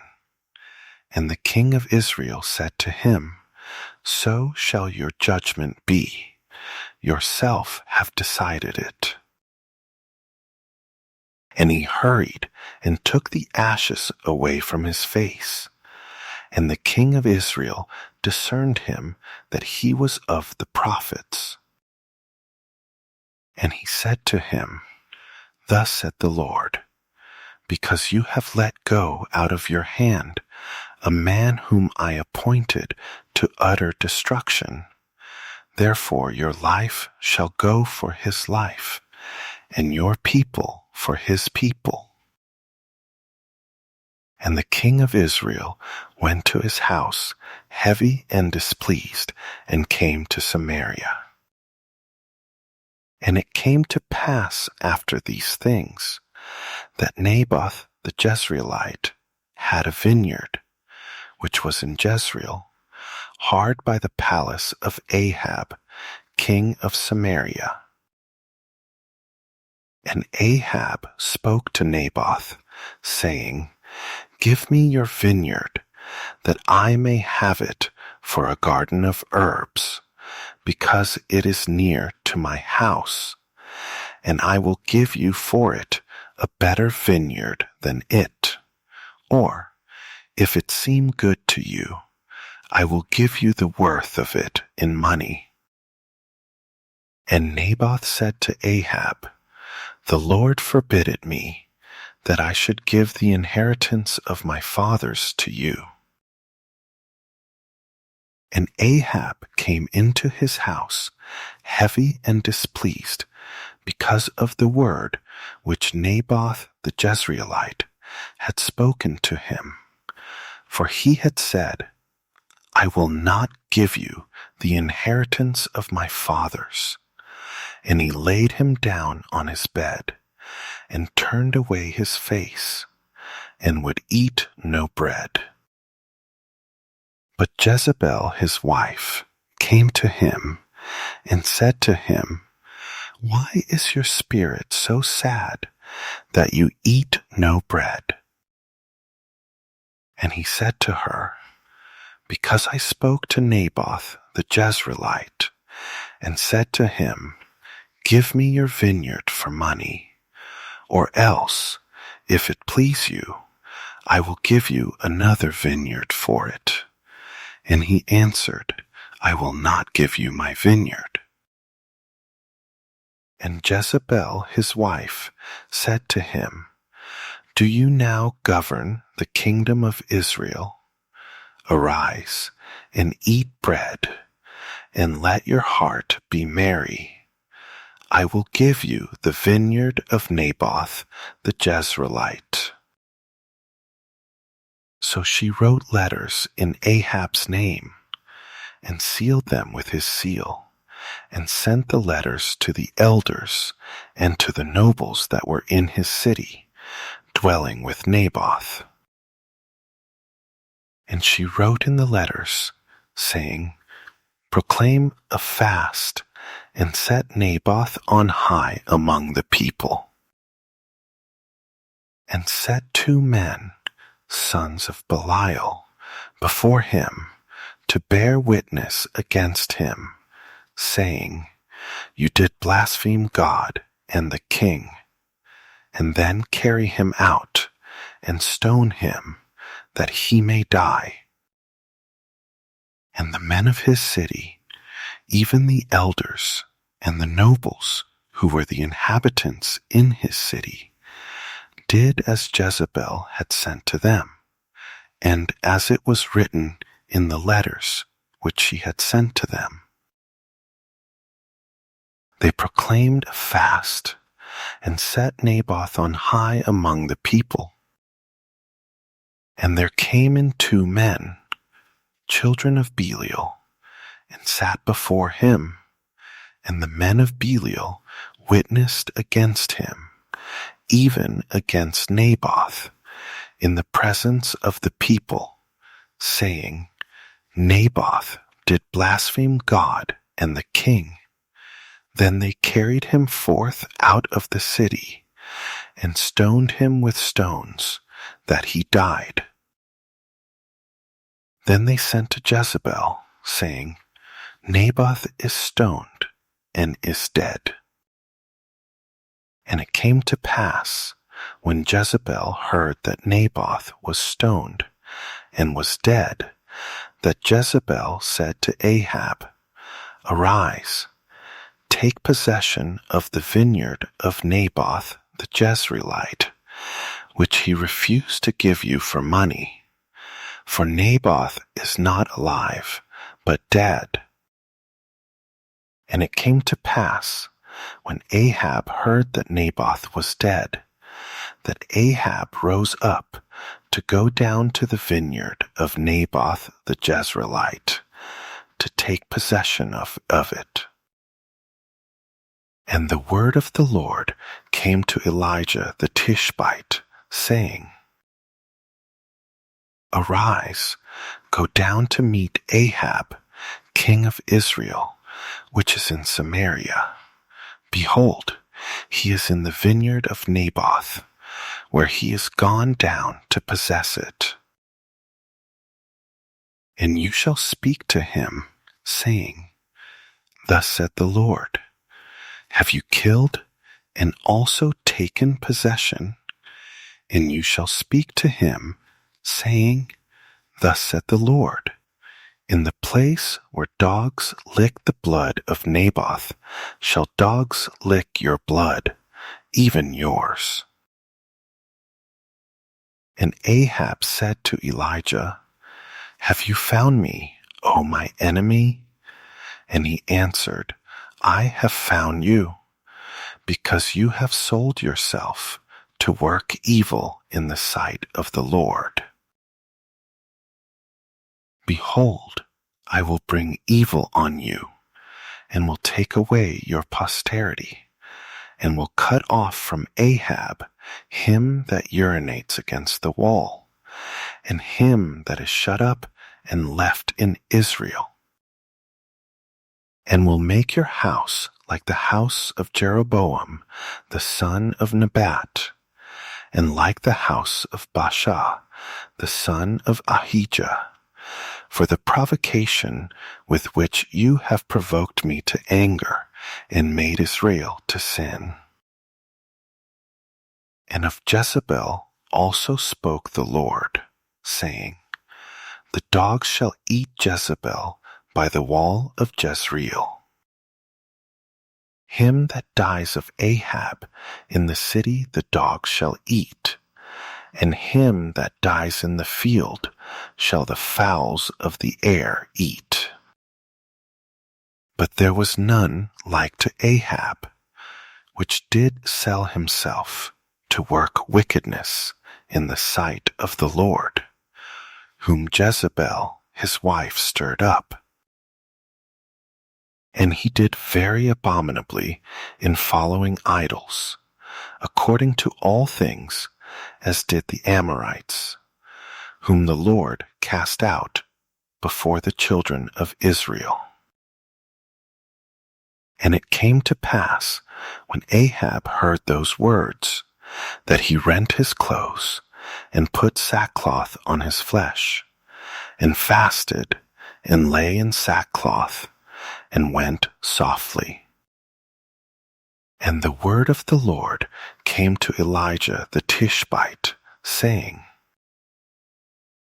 See you how Ahab humbles himself before me? Because he humbles himself before me, I will not bring the evil in his days, but in his son's days will I bring the evil on his house. And they continued 3 years without war between Syria and Israel. And it came to pass in the 3rd year that Jehoshaphat, the king of Judah, came down to the king of Israel. And the king of Israel said to his servants, Know you that Ramoth in Gilead is ours, and we be still, and take it not out of the hand of the king of Syria? And he said to Jehoshaphat, Will you go with me to battle to Ramoth Gilead? And Jehoshaphat said to the king of Israel, I am as you are, my people as your people, my horses as your horses. And Jehoshaphat said to the king of Israel, Inquire, I pray you, at the word of the Lord today. Then the king of Israel gathered the prophets together, about 400 men, and said to them, Shall I go against Ramoth Gilead to battle, or shall I forbear? And they said, Go up, for the Lord shall deliver it into the hand of the king. And Jehoshaphat said, Is there not here a prophet of the Lord besides, that we might inquire of him? And the king of Israel said to Jehoshaphat, There is yet one man, Micaiah the son of Imlah, by whom we may inquire of the Lord. But I hate him, for he does not prophesy good concerning me, but evil. And Jehoshaphat said, Let not the king say so. Then the king of Israel called an officer and said, Hasten here Micaiah the son of Imlah. And the king of Israel and Jehoshaphat, the king of Judah, sat each on his throne, having put on their robes, in a void place in the entrance of the gate of Samaria. And all the prophets prophesied before them. And Zedekiah, the son of Chenaanah, made him horns of iron, and he said, Thus said the Lord, With these shall you push the Syrians until you have consumed them. And all the prophets prophesied so, saying, Go up to Ramoth Gilead and prosper, for the Lord shall deliver it into the king's hand. And the messenger that was gone to call Micaiah spoke to him, saying, Behold now, the words of the prophets declare good to the king with one mouth. Let your word, I pray you, be like the word of one of them, and speak that which is good. And Micaiah said, As the Lord lives, what the Lord said to me, that will I speak. So he came to the king, and the king said to him, Micaiah, shall we go against Ramoth Gilead to battle, or shall we forbear? And he answered him, Go and prosper, for the Lord shall deliver it into the hand of the king. And the king said to him, How many times shall I adjure you that you tell me nothing but that which is true in the name of the Lord? And he said, I saw all Israel scattered on the hills, as sheep that have not a shepherd. And the Lord said, These have no master. Let them return every man to his house in peace. And the king of Israel said to Jehoshaphat, Did I not tell you that he would prophesy no good concerning me, but evil? And he said, Hear you therefore the word of the Lord. I saw the Lord sitting on his throne, and all the host of heaven standing by him on his right hand and on his left. And the Lord said, Who shall persuade Ahab that he may go up and fall at Ramoth Gilead? And one said on this manner, and another said on that manner. And there came forth a spirit, and stood before the Lord, and said, I will persuade him. And the Lord said to him, With which? And he said, I will go forth, and I will be a lying spirit in the mouth of all his prophets. And he said, You shall persuade him, and prevail also. Go forth, and do so. Now therefore, behold, the Lord has put a lying spirit in the mouth of all these your prophets, and the Lord has spoken evil concerning you. But Zedekiah the son of Chenaanah went near, and smote Micaiah on the cheek, and said, Which way went the Spirit of the Lord from me to speak to you? And Micaiah said, Behold, you shall see in that day, when you shall go into an inner chamber to hide yourself.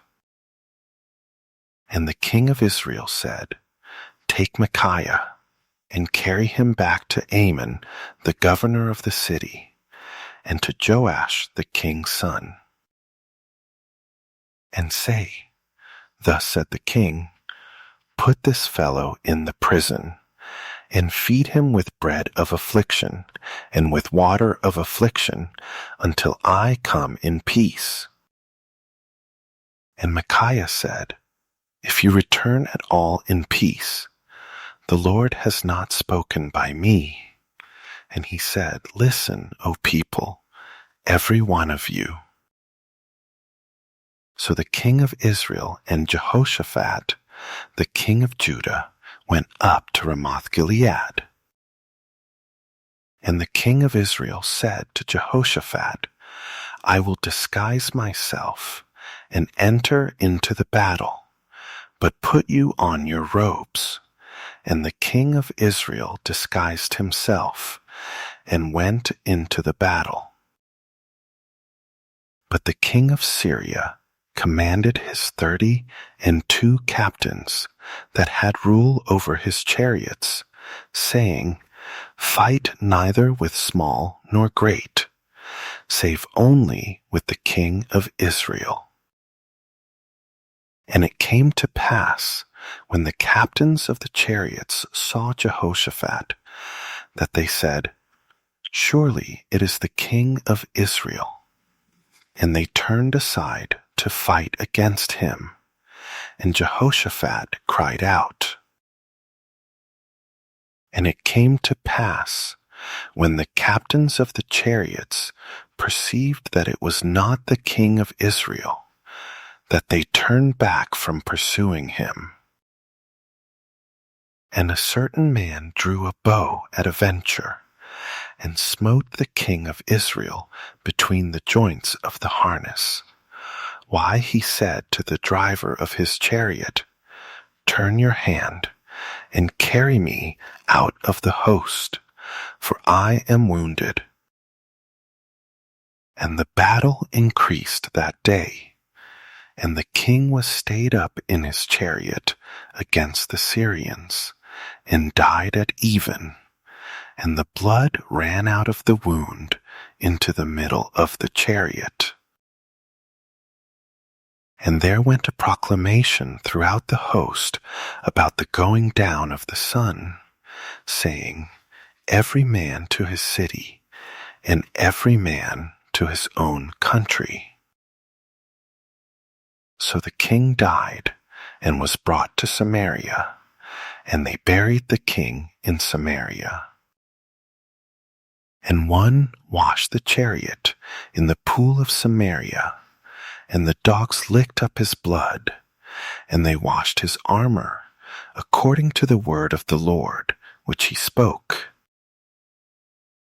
Now the rest of the acts of Ahab, and all that he did, and the ivory house which he made, and all the cities that he built, are they not written in the book of the Chronicles of the kings of Israel? So Ahab slept with his fathers, and Ahaziah his son reigned in his stead. And Jehoshaphat the son of Asa began to reign over Judah in the 4th year of Ahab king of Israel. Jehoshaphat was 35 years old when he began to reign, and he reigned 25 years in Jerusalem. And his mother's name was Azubah, the daughter of Shilhi. And he walked in all the ways of Asa his father. He turned not aside from it, doing that which was right in the eyes of the Lord.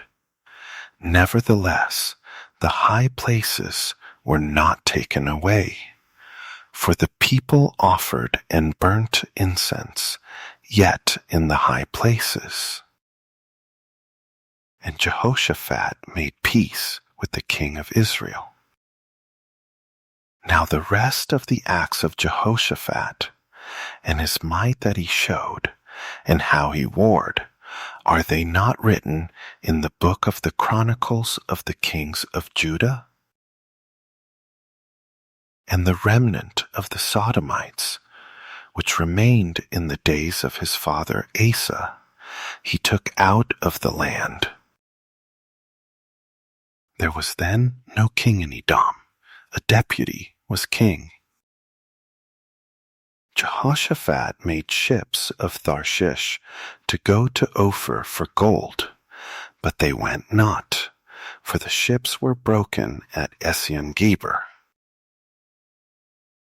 Then said Hazael, the son of Ahab, to Jehoshaphat, Let my servants go with your servants in the ships. But Jehoshaphat would not. And Jehoshaphat slept with his fathers, and was buried with his fathers in the city of David his father, and Jehoram his son reigned in his stead. Ahaziah, the son of Ahab, began to reign over Israel in Samaria, the 17th year of Jehoshaphat, king of Judah, and reigned 2 years over Israel. And he did evil in the sight of the Lord, and walked in the way of his father, and in the way of his mother, and in the way of Jeroboam, the son of Nebat, who made Israel to sin. For he served Baal, and worshipped him, and provoked to anger the Lord God of Israel, according to all that his father had done. Then Moab rebelled against Israel after the death of Ahab. And Ahaziah fell down through a lattice in his upper chamber that was in Samaria, and was sick. And he sent messengers, and said to them, Go, inquire of Baalzebub, the god of Ekron, whether I shall recover of this disease. But the angel of the Lord said to Elijah the Tishbite, Arise, go up to meet the messengers of the king of Samaria, and say to them, Is it not because there is not a God in Israel that you go to inquire of Baalzebub, the god of Ekron? Now therefore thus said the Lord, You shall not come down from that bed on which you are gone up, but shall surely die. And Elijah departed. And when the messengers turned back to him, he said to them, Why are you now turned back?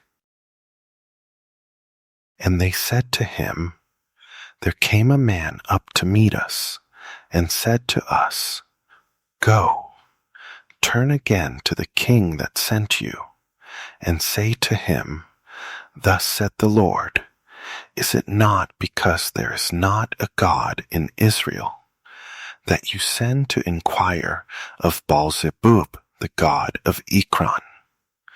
Therefore you shall not come down from that bed on which you are gone up, but shall surely die.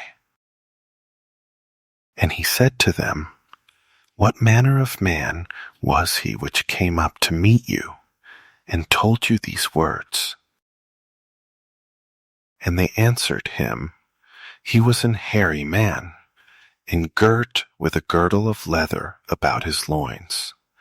And he said, It is Elijah the Tishbite. Then the king sent to him a captain of 50 with his 50.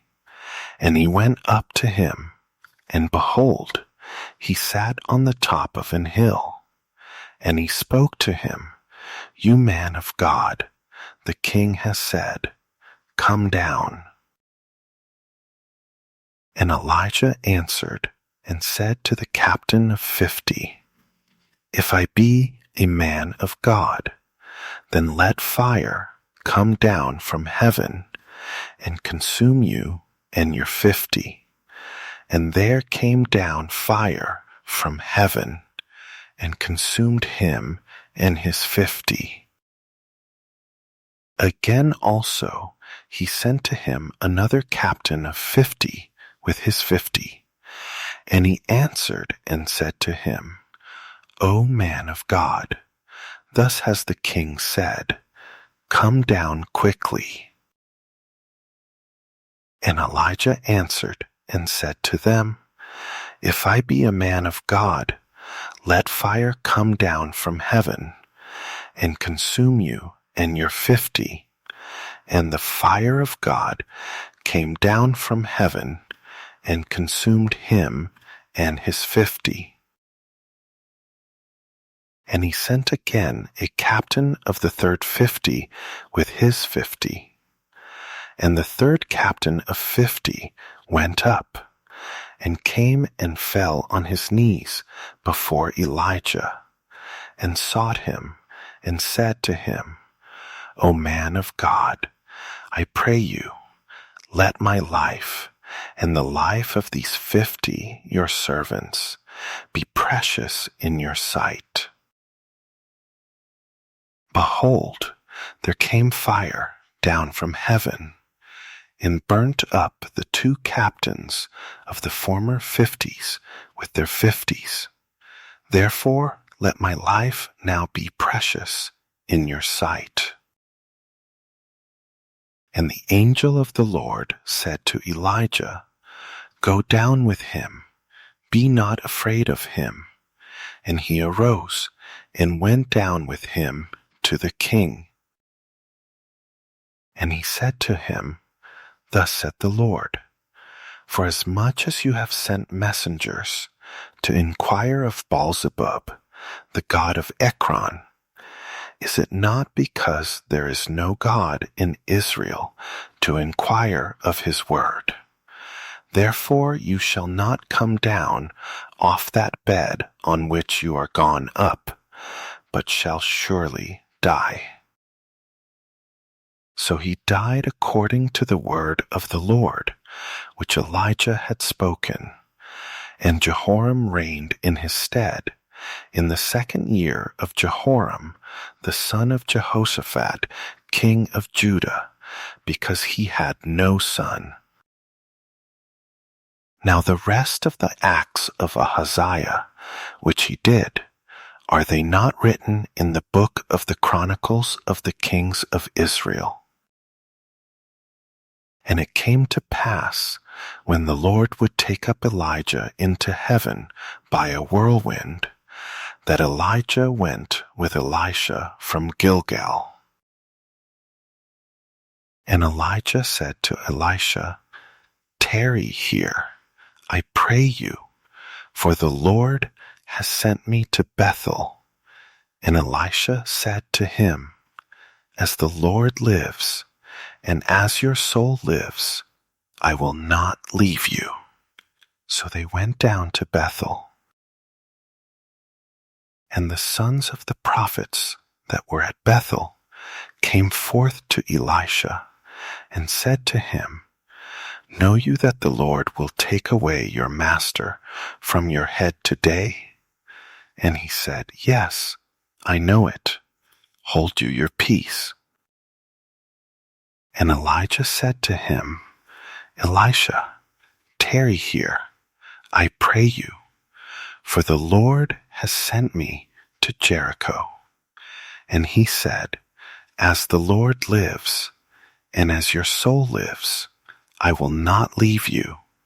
So they came to Jericho. And the sons of the prophets that were at Jericho came to Elisha and said to him, Know you that the Lord will take away your master from your head today? And he answered, Yes, I know it. Hold you your peace. And Elijah said to him, Tarry, I pray you, here, for the Lord has sent me to Jordan. And he said, As the Lord lives, and as your soul lives, I will not leave you. And they two went on. And 50 men of the sons of the prophets went and stood to view afar off, and they too stood by Jordan. And Elijah took his mantle and wrapped it together and smote the waters, and they were divided here and thither, so that they too went over on dry ground. And it came to pass, when they were gone over, that Elijah said to Elisha, Ask what I shall do for you before I be taken away from you. And Elisha said, I pray you, let a double portion of your spirit be on me. And he said, You have asked a hard thing. Nevertheless, if you see me when I am taken from you, it shall be so to you. But if not, it shall not be so. And it came to pass, as they still went on and talked, that, behold, there appeared a chariot of fire, and horses of fire, and parted them both asunder. And Elijah went up by a whirlwind into heaven. And Elisha saw it, and he cried, my father, the chariot of Israel, and the horsemen thereof. And he saw him no more. And he took hold of his own clothes, and rent them in 2 pieces. He took up also the mantle of Elijah that fell from him, and went back and stood by the bank of Jordan. And he took the mantle of Elijah that fell from him, and smote the waters, and said, Where is the Lord God of Elijah? And when he also had smitten the waters, they parted here and thither, and Elisha went over. And when the sons of the prophets, which were to view at Jericho, saw him, they said, The spirit of Elijah does rest on Elisha. And they came to meet him, and bowed themselves to the ground before him. And they said to him, Behold now, there be with your servants 50 strong men. Let them go, we pray you, and seek your master, lest peradventure the Spirit of the Lord has taken him up, and cast him on some mountain, or into some valley. And he said, You shall not send. And when they urged him till he was ashamed, he said, Send. They sent therefore 50 men, and they sought 3 days, but found him not. And when they came again to him, for he tarried at Jericho, he said to them, Did I not say to you, Go not?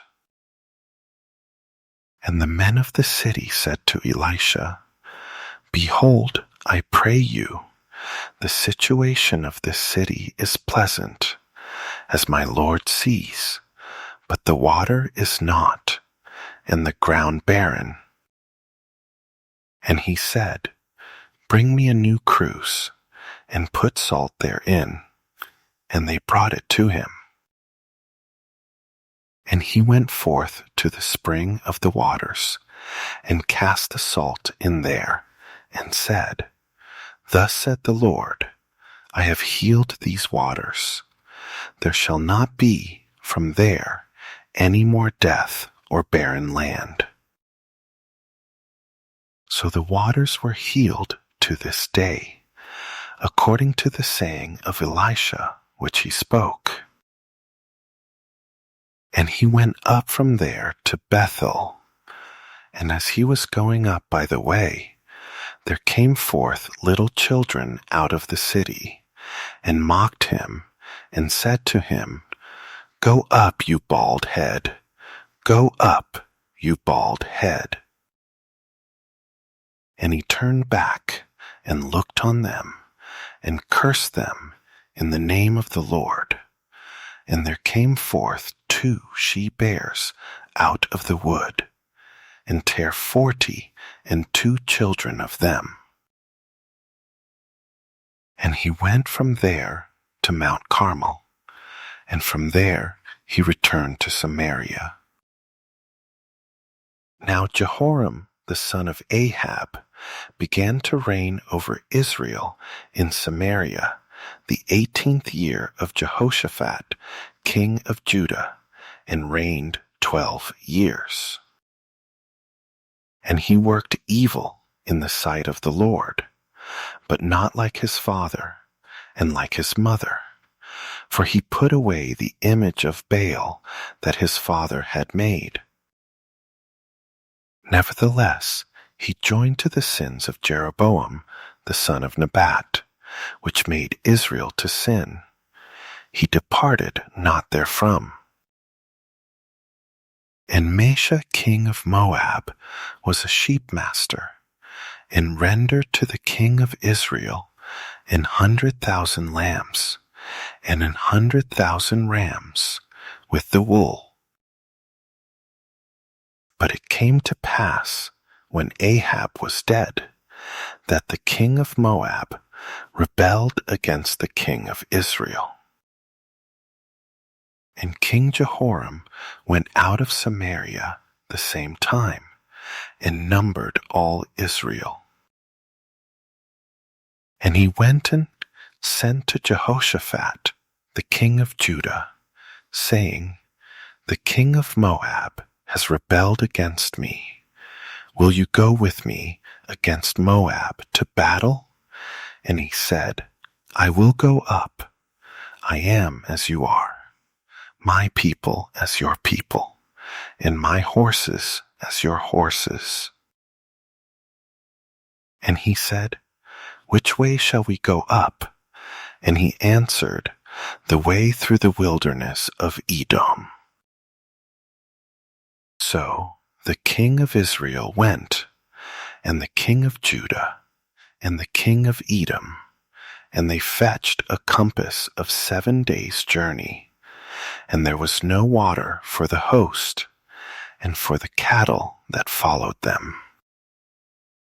And the king of Israel said, Alas, that the Lord has called these 3 kings together, to deliver them into the hand of Moab.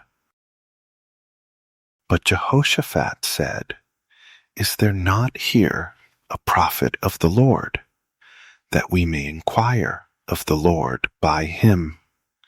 And one of the king of Israel's servants answered and said, Here is Elisha the son of Shaphat, which poured water on the hands of Elijah. And Jehoshaphat said, The word of the Lord is with him. So the king of Israel and Jehoshaphat and the king of Edom went down to him. And Elisha said to the king of Israel, What have I to do with you? Get you to the prophets of your father, and to the prophets of your mother. And the king of Israel said to him, No, for the Lord has called these 3 kings together to deliver them into the hand of Moab.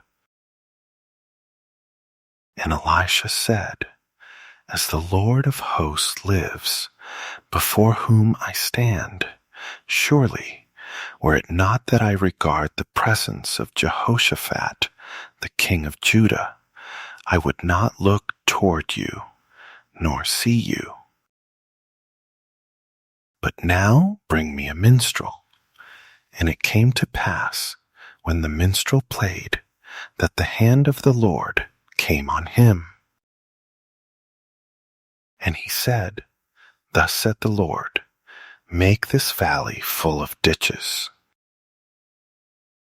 For thus said the Lord, you shall not see wind, neither shall you see rain, yet that valley shall be filled with water, that you may drink, both you and your cattle and your beasts. And this is but a light thing in the sight of the Lord. He will deliver the Moabites also into your hand. And you shall smite every fenced city, and every choice city, and shall fell every good tree, and stop all wells of water, and mar every good piece of land with stones. And it came to pass in the morning, when the meat offering was offered, that behold, there came water by the way of Edom, and the country was filled with water. And when all the Moabites heard that the kings were come up to fight against them, they gathered all that were able to put on armor, and upward, and stood in the border. And they rose up early in the morning, and the sun shone on the water, and the Moabites saw the water on the other side as red as blood. And they said, This is blood. The kings are surely slain, and they have smitten one another. Now therefore, Moab, to the spoil. And when they came to the camp of Israel, the Israelites rose up and smote the Moabites, so that they fled before them. But they went forward, smiting the Moabites, even in their country. And they beat down the cities, and on every good piece of land cast every man his stone, and filled it. And they stopped all the wells of water, and felled all the good trees. Only in Kirharaseth left they the stones thereof. However, the slingers went about it, and smote it. And when the king of Moab saw that the battle was too sore for him, he took with him 700 men that drew swords, to break through even to the king of Edom, but they could not. Then he took his oldest son that should have reigned in his stead, and offered him for a burnt offering on the wall. And there was great indignation against Israel, and they departed from him and returned to their own land. Now there cried a certain woman of the wives of the sons of the prophets to Elisha, saying, Your servant, my husband, is dead, and you know that your servant did fear the Lord, and the creditor is come to take to him my 2 sons to be slaves. And Elisha said to her, What shall I do for you? Tell me, what have you in the house? And she said, Your handmaid has not anything in the house, save a pot of oil. Then he said, Go, borrow you vessels abroad of all your neighbors, even empty vessels. Borrow not a few. And when you are come in, you shall shut the door on you and on your sons, and shall pour out into all those vessels, and you shall set aside that which is full." So she went from him and shut the door on her and on her sons, who brought the vessels to her, and she poured out. And it came to pass, when the vessels were full, that she said to her son, "Bring me yet a vessel." And he said to her, "There is not a vessel more." And the oil stayed. Then she came and told the man of God, and he said, "Go, sell the oil, and pay your debt, and live you and your children of the rest." And it fell on a day that Elisha passed to Shunem, where was a great woman, and she constrained him to eat bread. And so it was, that as oft as he passed by, he turned in thither to eat bread. And she said to her husband, "Behold now, I perceive that this is an holy man of God, which passes by us continually. Let us make a little chamber, I pray you, on the wall, and let us set for him there a bed, and a table, and a stool, and a candlestick. And it shall be, when he comes to us, that he shall turn in thither." And it fell on a day that he came thither, and he turned into the chamber, and lay there. And he said to Gehazi, his servant, "Call this Shunammite." And when he had called her, she stood before him.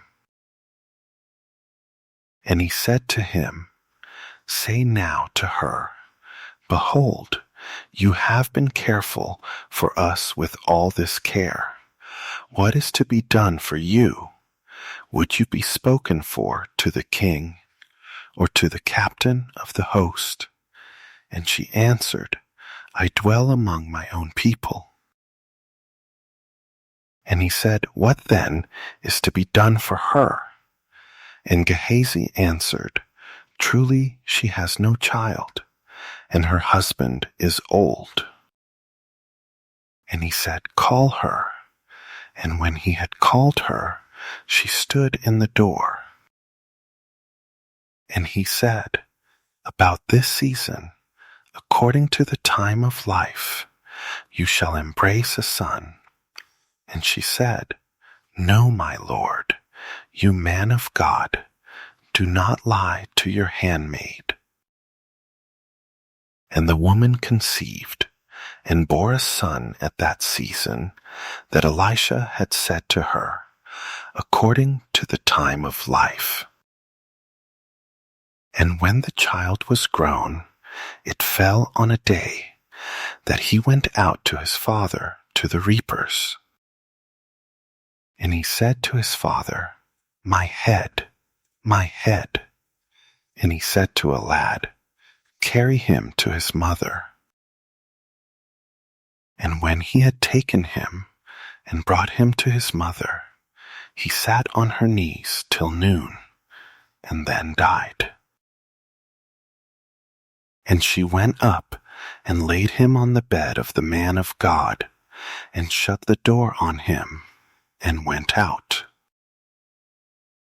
And she called to her husband, and said, "Send me, I pray you, one of the young men, and one of the asses, that I may run to the man of God, and come again." And he said, "Why will you go to him today? It is neither new moon nor Sabbath." And she said, "It shall be well." Then she saddled an ass, and said to her servant, "Drive, and go forward. Slack not your riding for me, except I bid you." So she went and came to the man of God, to Mount Carmel. And it came to pass, when the man of God saw her afar off, that he said to Gehazi his servant, Behold, yonder is that Shunammite. Run now, I pray you, to meet her, and say to her, Is it well with you? Is it well with your husband? Is it well with the child? And she answered, It is well. And when she came to the man of God to the hill, she caught him by the feet. But Gehazi came near to thrust her away. And the man of God said, Let her alone, for her soul is vexed within her, and the Lord has hid it from me, and has not told me. Then she said, Did I desire a son of my Lord? Did I not say, Do not deceive me? Then he said to Gehazi, Gird up your loins, and take my staff in your hand, and go your way. If you meet any man, salute him not, and if any salute you, answer him not again, and lay my staff on the face of the child. And the mother of the child said, As the Lord lives, and as your soul lives, I will not leave you. And he arose and followed her.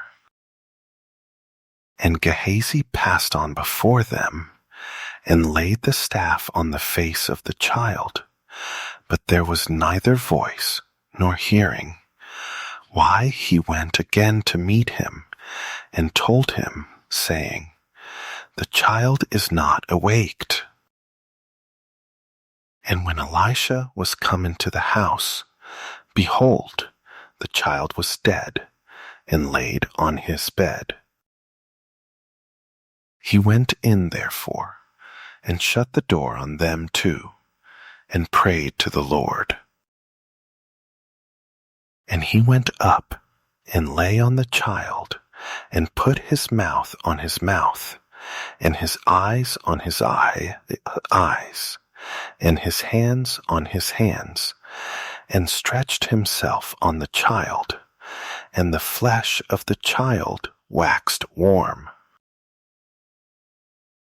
Then he returned, and walked in the house to and fro, and went up, and stretched himself on him. And the child sneezed 7 times, and the child opened his eyes. And he called Gehazi, and said, Call this Shunammite. So he called her, and when she was come in to him, he said, Take up your son. Then she went in, and fell at his feet, and bowed herself to the ground, and took up her son, and went out.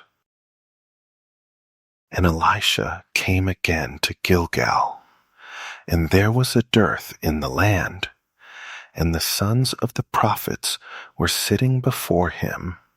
And he said to his servant, Set on the great pot, and seethe pottage for the sons of the prophets. And one went out into the field to gather herbs, and found a wild vine, and gathered thereof wild gourds his lap full, and came and shred them into the pot of pottage, for they knew them not. So they poured out for the men to eat. And it came to pass, as they were eating of the pottage, that they cried out, and said, O you man of God, there is death in the pot. And they could not eat thereof.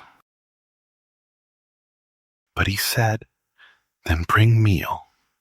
And he cast it into the pot. And he said, Pour out for the people, that they may eat. And there was no harm in the pot.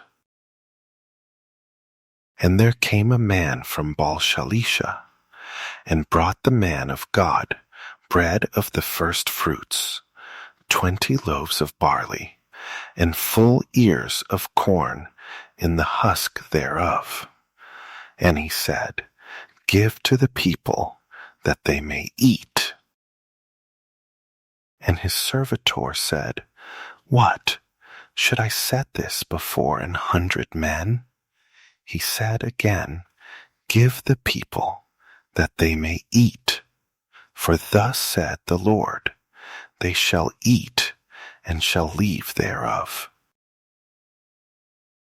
So he set it before them, and they did eat, and left thereof, according to the word of the Lord. Now Naaman, captain of the host of the king of Syria, was a great man with his master, and honorable, because by him the Lord had given deliverance to Syria. He was also a mighty man in valor, but he was a leper. And the Syrians had gone out by companies, and had brought away captive out of the land of Israel a little maid, and she waited on Naaman's wife. And she said to her mistress, Would God my Lord were with the prophet that is in Samaria, for he would recover him of his leprosy. And one went in and told his lord, saying, Thus and thus said the maid that is of the land of Israel. And the king of Syria said, Go, and I will send a letter to the king of Israel. And he departed, and took with him 10 talents of silver, and 6,000 pieces of gold, and 10 changes of raiment. And he brought the letter to the king of Israel, saying, Now when this letter is come to you, behold, I have therewith sent Naaman my servant to you, that you may recover him of his leprosy. And it came to pass, when the king of Israel had read the letter, that he rent his clothes, and said, Am I God, to kill and to make alive, that this man does send to me to recover a man of his leprosy? Why consider, I pray you, and see how he seeks a quarrel against me. And it was so, when Elisha the man of God had heard that the king of Israel had rent his clothes, that he sent to the king, saying, Why have you rent your clothes?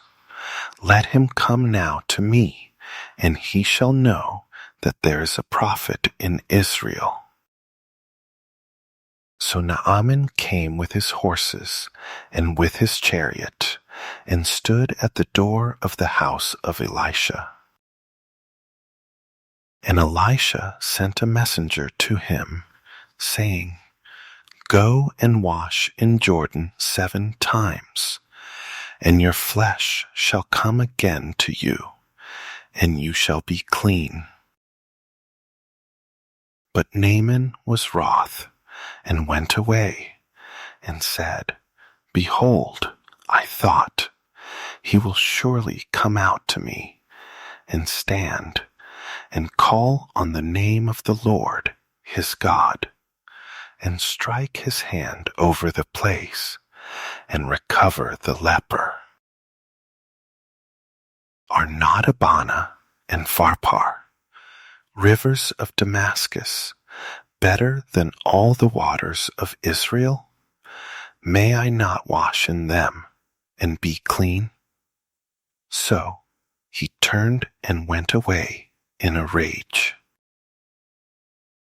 And his servants came near, and spoke to him, and said, My father, if the prophet had bid you do some great thing, would you not have done it? How much rather then, when he said to you, wash and be clean? Then went he down and dipped himself 7 times in Jordan, according to the saying of the man of God. And his flesh came again like to the flesh of a little child, and he was clean. And he returned to the man of God, he and all his company, and came and stood before him. And he said, behold, now I know that there is no God in all the earth, but in Israel. Now therefore, I pray you, take a blessing of your servant. But he said, as the Lord lives, before whom I stand, I will receive none. And he urged him to take it, but he refused. And Naaman said, shall there not then, I pray you, be given to your servant 2 mules' burden of earth? For your servant will from now on offer neither burnt offering nor sacrifice to other gods, but to the Lord. In this thing, the Lord pardon your servant, that when my master goes into the house of Rimmon to worship there, and he leans on my hand, and I bow myself in the house of Rimmon, when I bow down myself in the house of Rimmon, the Lord pardon your servant in this thing. And he said to him, go in peace. So he departed from him a little way. But Gehazi, the servant of Elisha, the man of God, said, behold, my master has spared Naaman the Syrian in not receiving at his hands that which he brought. But as the Lord lives, I will run after him and take somewhat of him. So Gehazi followed after Naaman, and when Naaman saw him running after him, he lighted down from the chariot to meet him, and said, is all well? And he said, all is well. My master has sent me, saying, behold, even now there be come to me from Mount Ephraim 2 young men of the sons of the prophets. Give them, I pray you, a talent of silver and 2 changes of garments. And Naaman said, be content, take 2 talents. And he urged him, and bound 2 talents of silver in 2 bags, with 2 changes of garments, and laid them on 2 of his servants, and they bore them before him. And when he came to the tower, he took them from their hand, and bestowed them in the house, and he let the men go, and they departed. But he went in and stood before his master. And Elisha said to him, from where come you, Gehazi? And he said, your servant went nowhere. And he said to him, went not my heart with you, when the man turned again from his chariot to meet you? Is it a time to receive money, and to receive garments, in olive groves, in vineyards, in sheep, in oxen, in men servants, in maidservants? The leprosy, therefore, of Naaman shall stick to you, and to your seed forever. And he went out from his presence, a leper as white as snow. And the sons of the prophets said to Elisha, Behold now, the place where we dwell with you is too strait for us. Let us go, we pray you, to Jordan, and take there every man a beam, and let us make us a place there, where we may dwell. And he answered, Go you. And one said, Be content, I pray you, and go with your servants. And he answered, I will go. So he went with them, and when they came to Jordan, they cut down wood. But as one was felling a beam, the axe head fell into the water, and he cried and said, Alas, master, for it was borrowed. And the man of God said, Where fell it? And he showed him the place. And he cut down a stick, and cast it in thither, and the iron did swim. Therefore said he, Take it up to you. And he put out his hand, and took it. Then the king of Syria warred against Israel, and took counsel with his servants, saying, In such and such a place shall be my camp. And the man of God sent to the king of Israel, saying, Beware that you pass not such a place, for thither the Syrians are come down. And the king of Israel sent to the place which the man of God told him and warned him of, and saved himself there, not once nor twice. Therefore the heart of the king of Syria was sore troubled for this thing, and he called his servants and said to them, Will you not show me which of us is for the king of Israel? And one of his servants said, None, my lord, O king. But Elisha, the prophet that is in Israel, tells the king of Israel the words that you speak in your bedchamber. And he said, Go and spy where he is, that I may send and fetch him. And it was told him, saying, Behold, he is in Dothan. Therefore sent he thither horses and chariots and a great host, and they came by night and compassed the city about. And when the servant of the man of God was risen early and gone forth, behold, an host compassed the city, both with horses and chariots. And his servant said to him, Alas, my master, how shall we do? And he answered, Fear not, for they that be with us are more than they that be with them. And Elisha prayed and said, Lord, I pray you, open his eyes, that he may see.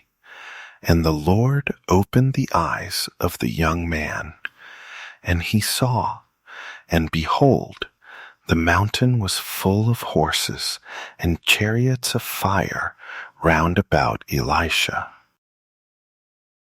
And when they came down to him, Elisha prayed to the Lord, and said, Smite this people, I pray you, with blindness. And he smote them with blindness, according to the word of Elisha. And Elisha said to them, This is not the way, neither is this the city. Follow me, and I will bring you to the man whom you seek. But he led them to Samaria. And it came to pass, when they were come into Samaria, that Elisha said, Lord, Open the eyes of these men, that they may see. And the Lord opened their eyes, and they saw. And behold, they were in the middle of Samaria. And the king of Israel said to Elisha, when he saw them, my father, shall I smite them? Shall I smite them? And he answered, you shall not smite them. Would you smite those whom you have taken captive with your sword and with your bow? Set bread and water before them, that they may eat and drink and go to their master. And he prepared great provision for them. And when they had eaten and drunk, he sent them away, and they went to their master.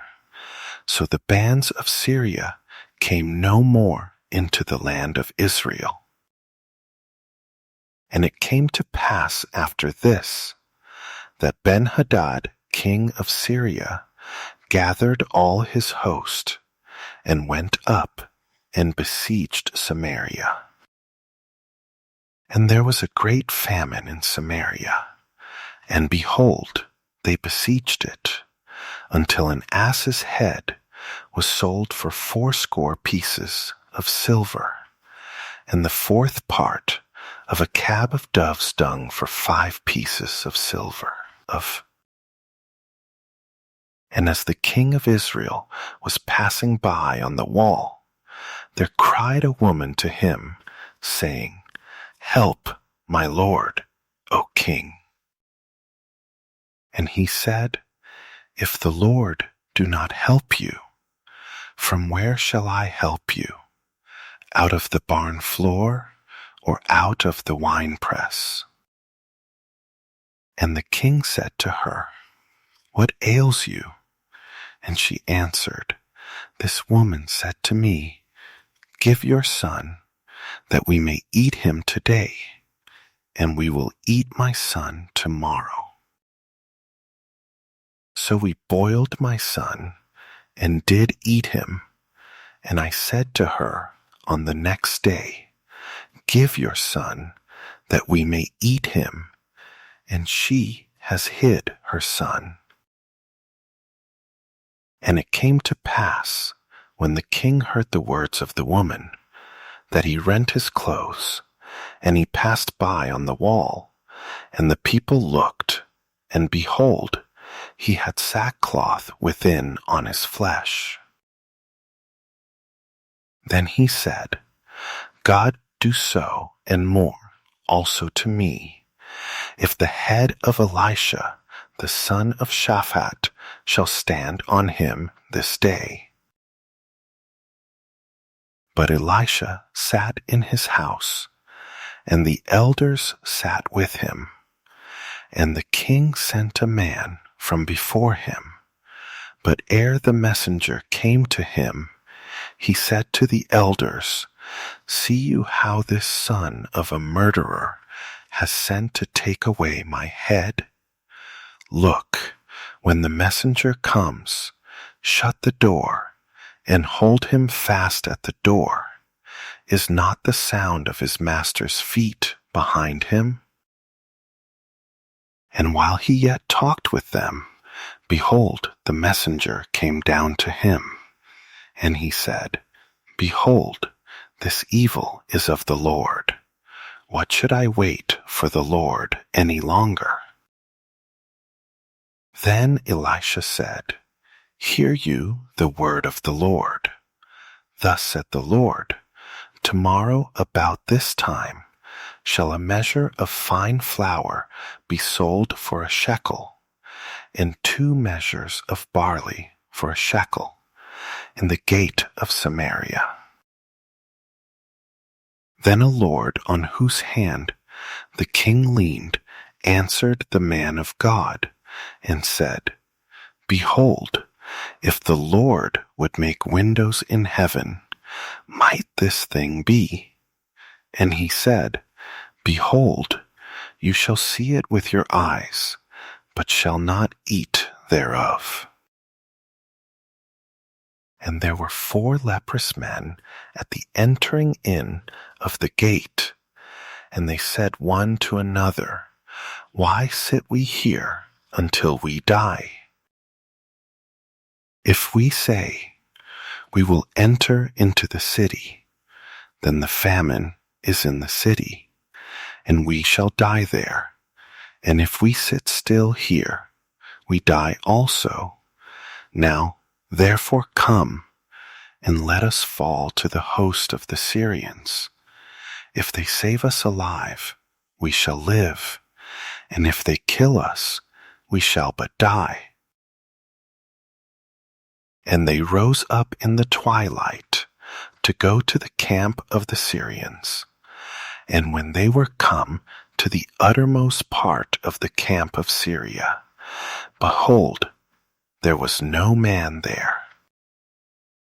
For the Lord had made the host of the Syrians to hear a noise of chariots, and a noise of horses, even the noise of a great host. And they said one to another, See, the king of Israel has hired against us the kings of the Hittites and the kings of the Egyptians to come on us. Why they arose and fled in the twilight, and left their tents, and their horses, and their asses, even the camp as it was, and fled for their life. And when these lepers came to the uttermost part of the camp, they went into one tent, and did eat and drink, and carried their silver, and gold, and raiment, and went and hid it, and came again, and entered into another tent, and carried there also, and went and hid it. Then they said one to another, We do not well. This day is a day of good tidings, and we hold our peace. If we tarry till the morning light, some mischief will come on us. Now therefore come, that we may go and tell the king's household.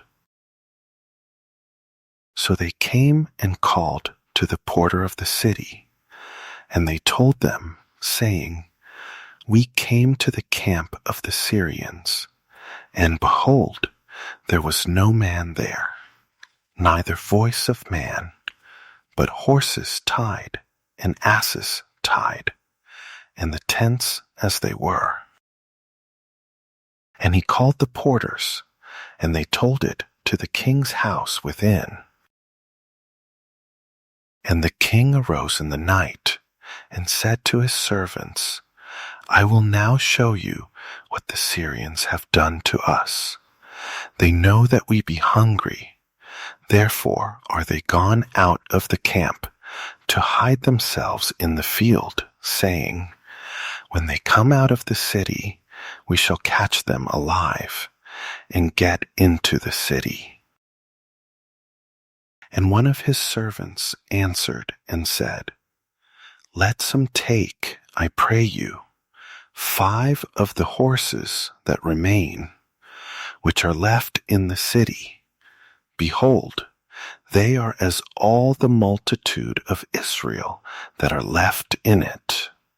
Behold, I say, they are even as all the multitude of the Israelites that are consumed. And let us send and see. They took therefore 2 chariot horses, and the king sent after the host of the Syrians, saying, Go and see. And they went after them to Jordan, and see, all the way was full of garments and vessels, which the Syrians had cast away in their haste. And the messengers returned and told the king. And the people went out and spoiled the tents of the Syrians. So a measure of fine flour was sold for a shekel, and 2 measures of barley for a shekel, according to the word of the Lord. And the king appointed the Lord, on whose hand he leaned to have the charge of the gate, and the people stepped on him in the gate, and he died, as the man of God had said, who spoke when the king came down to him. And it came to pass, as the man of God had spoken to the king, saying, 2 measures of barley for a shekel, and a measure of fine flour for a shekel, shall be tomorrow about this time in the gate of Samaria. And that Lord answered the man of God, and said, Now, behold, if the Lord should make windows in heaven, might such a thing be? And he said, Behold, you shall see it with your eyes, but shall not eat thereof. And so it fell out to him, for the people stepped on him in the gate, and he died. Then spoke Elisha to the woman, whose son he had restored to life, saying, Arise, and go you and your household, and sojourn wherever you can sojourn. For the Lord has called for a famine, and it shall also come on the land 7 years. And the woman errs, and did after the saying of the man of God. And she went with her household, and sojourned in the land of the Philistines 7 years. And it came to pass at the 7 years' end, that the woman returned out of the land of the Philistines, and she went forth to cry to the king for her house and for her land. And the king talked with Gehazi, the servant of the man of God, saying, Tell me, I pray you, all the great things that Elisha has done. And it came to pass, as he was telling the king how he had restored a dead body to life, that behold, the woman whose son he had restored to life cried to the king for her house and for her land. And Gehazi said, My lord, O king, this is the woman, and this is her son, whom Elisha restored to life. And when the king asked the woman, she told him. So the king appointed to her a certain officer, saying, Restore all that was hers, and all the fruits of the field, since the day that she left the land, even until now. And Elisha came to Damascus, and Ben-Hadad, the king of Syria, was sick, and it was told him, saying, The man of God is come here. And the king said to Hazael, Take a present in your hand, and go, meet the man of God, and inquire of the Lord by him, saying, Shall I recover of this disease?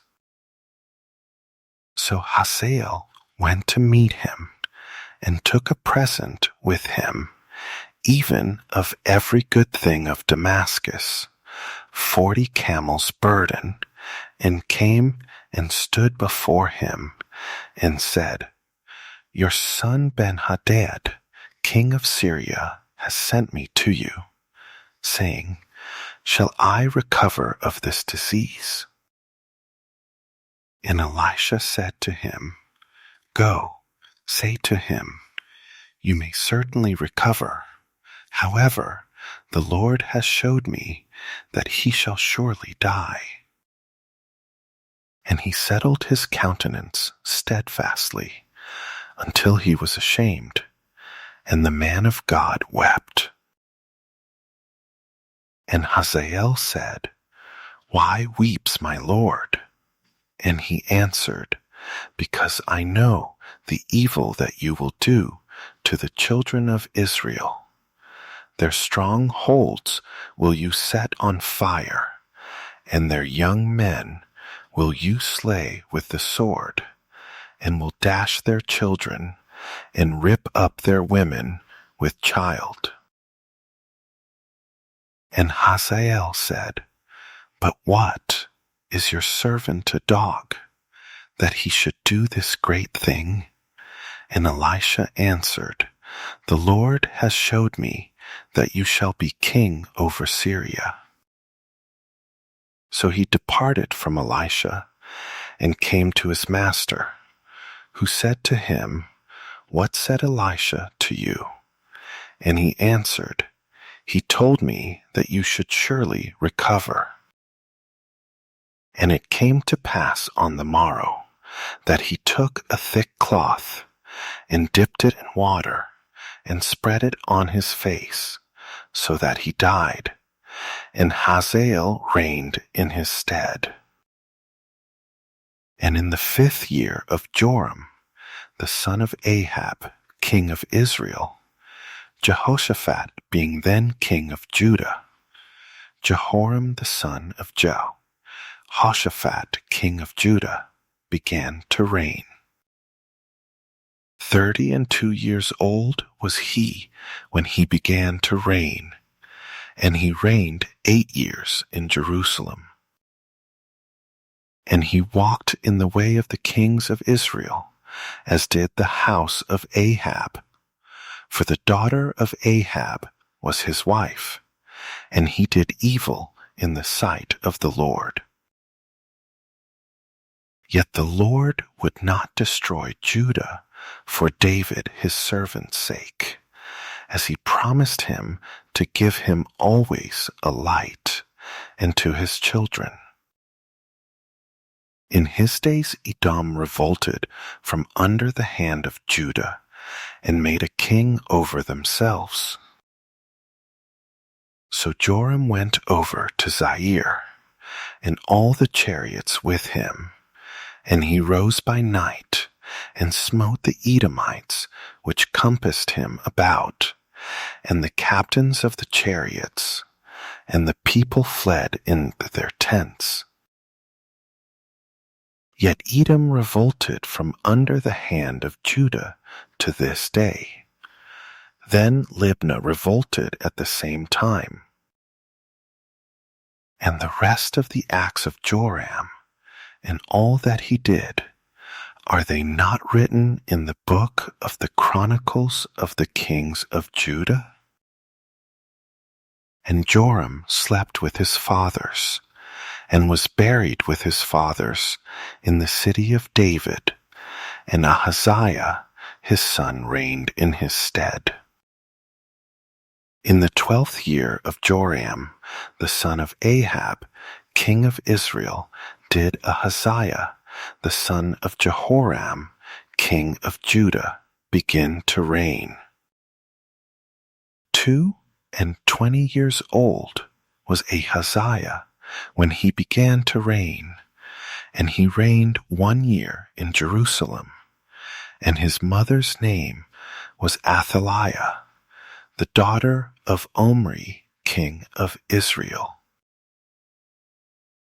And he walked in the way of the house of Ahab, and did evil in the sight of the Lord, as did the house of Ahab, for he was the son-in-law of the house of Ahab.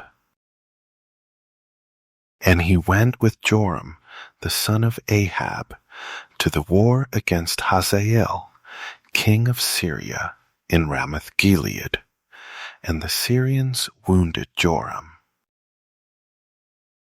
And King Joram went back to be healed in Jezreel of the wounds which the Syrians had given him at Ramah, when he fought against Hazael, king of Syria. And Ahaziah, the son of Jehoram, king of Judah, went down to see Joram, the son of Ahab, in Jezreel, because he was sick. And Elisha the prophet called one of the children of the prophets, and said to him, Gird up your loins, and take this box of oil in your hand, and go to Ramoth Gilead. And when you come thither, look out there Jehu, the son of Jehoshaphat, the son of Nimshi, and go in, and make him arise up from among his brothers, and carry him to an inner chamber. Then take the box of oil, and pour it on his head, and say, Thus said the Lord, I have anointed you king over Israel. Then open the door, and flee, and tarry not. So the young man, even the young man the prophet, went to Ramoth Gilead. And when he came, behold, the captains of the host were sitting, and he said, I have an errand to you, O captain. And Jehu said, To which of all us? And he said, To you, O captain. And he arose and went into the house, and he poured the oil on his head, and said to him, Thus said the Lord, God of Israel, I have anointed you king over the people of the Lord, even over Israel.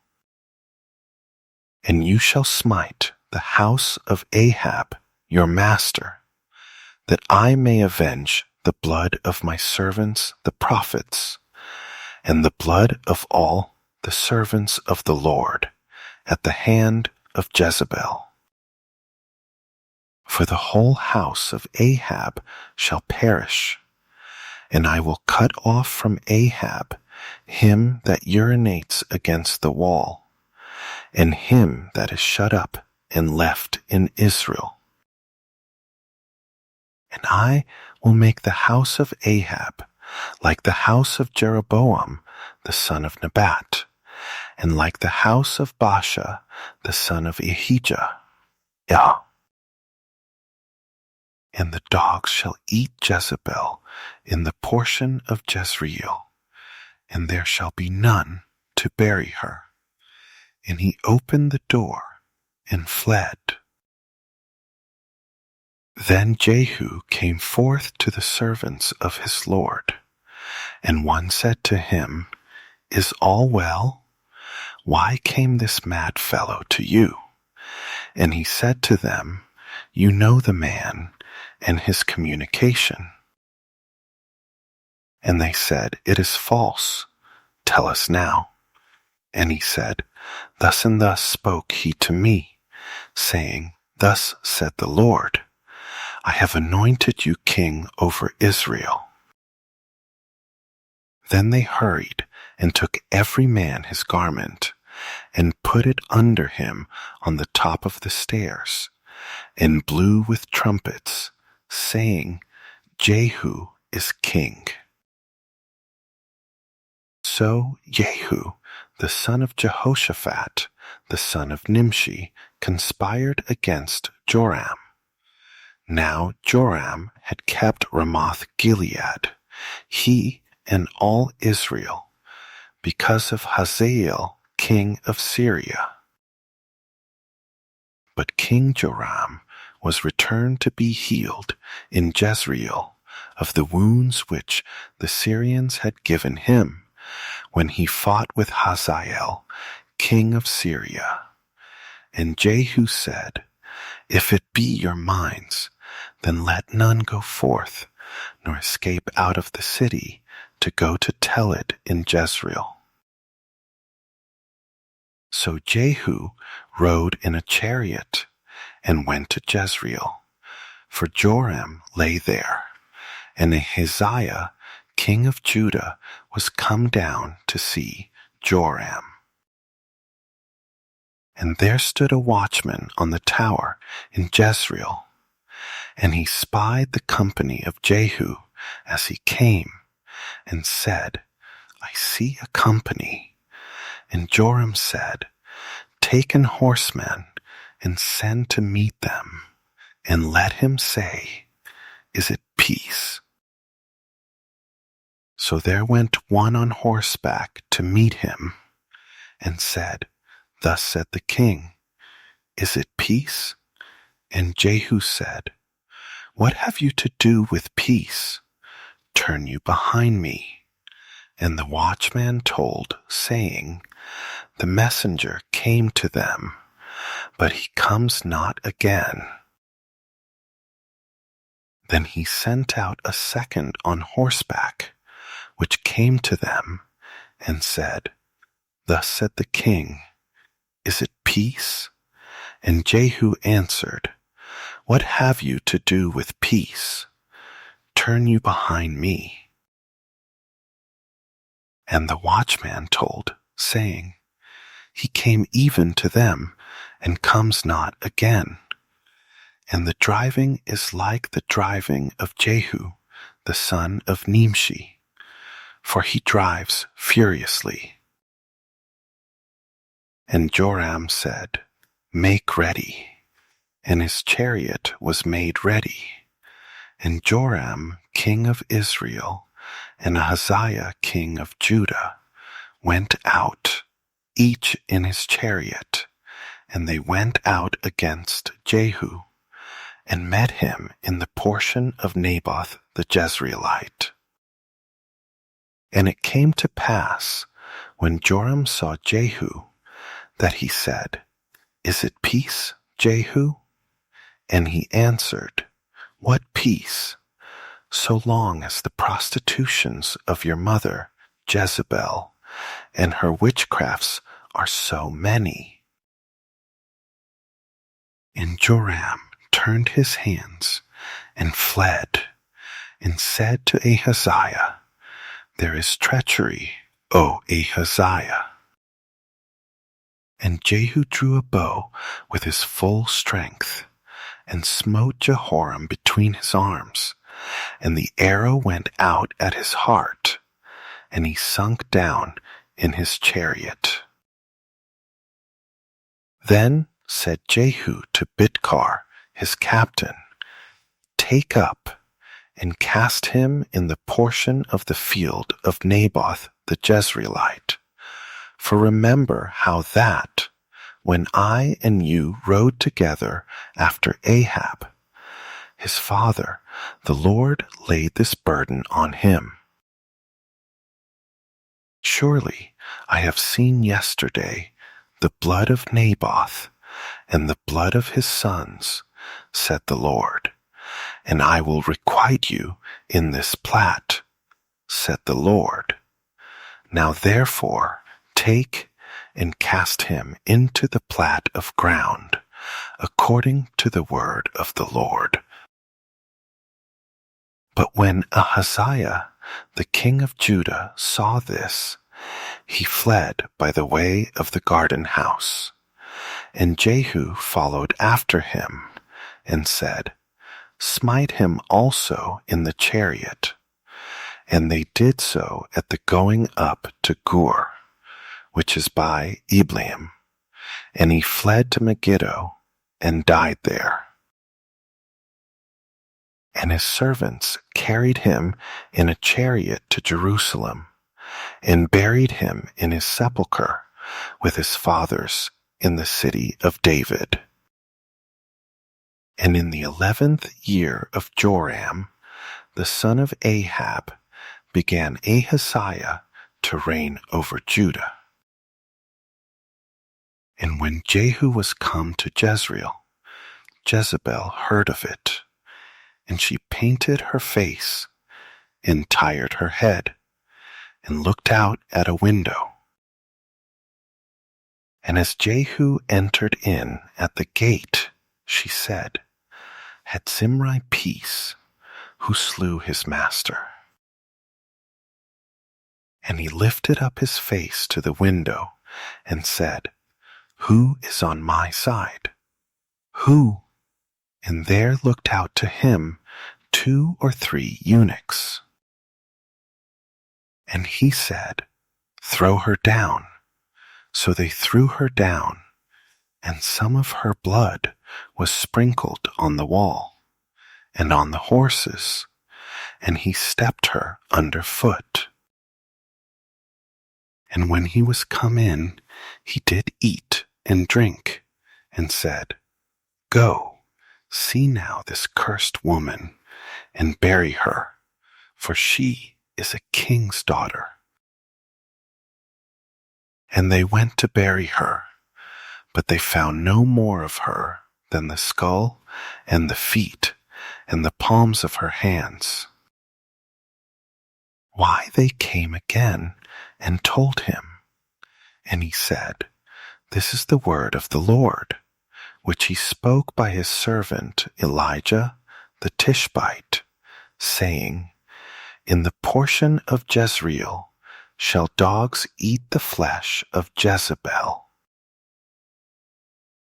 and the carcass of Jezebel shall be as dung on the face of the field in the portion of Jezreel, so that they shall not say, This is Jezebel.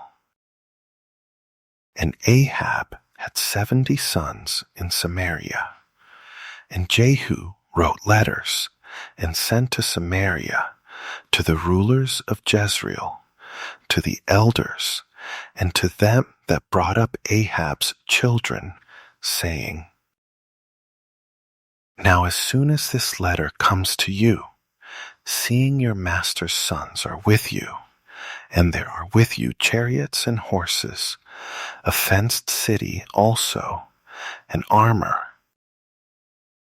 look even out the best, and meat of your master's sons, and set him on his father's throne, and fight for your master's house. But they were exceedingly afraid, and said, Behold, 2 kings stood not before him. How then shall we stand?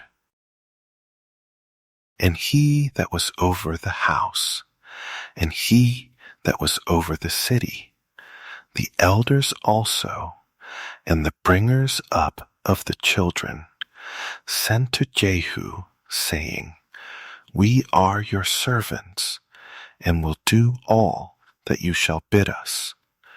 We will not make any king. Do you that which is good in your eyes. Then he wrote a letter the second time to them, saying, If you be mine, and if you will listen to my voice, take you the heads of the men, your master's sons, and come to me to Jezreel by tomorrow this time. Now the king's sons, being 70 persons, were with the great men of the city, which brought them up. And it came to pass, when the letter came to them, that they took the king's sons, and slew 70 persons, and put their heads in baskets, and sent him them to Jezreel. And there came a messenger, and told him, saying, They have brought the heads of the king's sons. And he said, Lay you them in 2 heaps at the entering in of the gate until the morning. And it came to pass in the morning that he went out and stood and said to all the people, You be righteous. Behold, I conspired against my master and slew him. But who slew all these? Know now that there shall fall to the earth nothing of the word of the Lord, which the Lord spoke concerning the house of Ahab. For the Lord has done that which he spoke by his servant Elijah. So Jehu slew all that remained of the house of Ahab in Jezreel, and all his great men, and his kinfolks, and his priests, until he left him none remaining. And he arose and departed, and came to Samaria. And as he was at the shearing house in the way, Jehu met with the brothers of Ahaziah, king of Judah, and said, Who are you? And they answered, We are the brothers of Ahaziah, and we go down to salute the children of the king and the children of the queen. And he said, Take them alive. And they took them alive, and slew them at the pit of the shearing house, even 42 men. Neither left he any of them. And when he was departed there, he lighted on Jehonadab, the son of Rechab, coming to meet him. And he saluted him, and said to him, Is your heart right, as my heart is with your heart? And Jehonadab answered, It is. If it be, give me your hand. And he gave him his hand, and he took him up to him into the chariot. And he said, Come with me, and see my zeal for the Lord. So they made him ride in his chariot. And when he came to Samaria, he slew all that remained to Ahab in Samaria, till he had destroyed him, according to the saying of the Lord, which he spoke to Elijah. And Jehu gathered all the people together, and said to them, Ahab served Baal a little, but Jehu shall serve him much. Now therefore call to me all the prophets of Baal, all his servants, and all his priests. Let none be wanting, for I have a great sacrifice to do to Baal. Whoever shall be wanting, he shall not live. But Jehu did it in subtlety, to the intent that he might destroy the worshippers of Baal. And Jehu said, Proclaim a solemn assembly for Baal. And they proclaimed it. And Jehu sent through all Israel, and all the worshippers of Baal came, so that there was not a man left that came not. And they came into the house of Baal, and the house of Baal was full from one end to another. And he said to him that was over the vestry, Bring forth vestments for all the worshippers of Baal. And he brought them forth vestments. And Jehu went, and Jehonadab the son of Rechab, into the house of Baal, and said to the worshippers of Baal, Search, and look that there be here with you none of the servants of the Lord, but the worshippers of Baal only. And when they went in to offer sacrifices and burnt offerings, Jehu appointed 80 men without, and said, If any of the men whom I have brought into your hands escape, he that lets him go, his life shall be for the life of him. And it came to pass, as soon as he had made an end of offering the burnt offering, that Jehu said to the guard and to the captains, Go in and slay them, let none come forth. And they smote them with the edge of the sword. And the guard and the captains cast them out, and went to the city of the house of Baal. And they brought forth the images out of the house of Baal and burned them. And they broke down the image of Baal and broke down the house of Baal and made it a draught house to this day. Thus Jehu destroyed Baal out of Israel. However, from the sins of Jeroboam, the son of Nebat, who made Israel to sin, Jehu departed not from after them, to wit, the golden calves that were in Bethel, and that were in Dan. And the Lord said to Jehu, because you have done well in executing that which is right in my eyes, and have done to the house of Ahab according to all that was in my heart, your children of the 4th generation shall sit on the throne of Israel. But Jehu took no heed to walk in the law of the Lord God of Israel with all his heart, for he departed not from the sins of Jeroboam, which made Israel to sin. In those days the Lord began to cut Israel short, and Hazael smote them in all the coasts of Israel. From Jordan eastward, all the land of Gilead, the Gadites, and the Reubenites, and the Manassites, from Aroer, which is by the river Arnon, even Gilead and Bashan.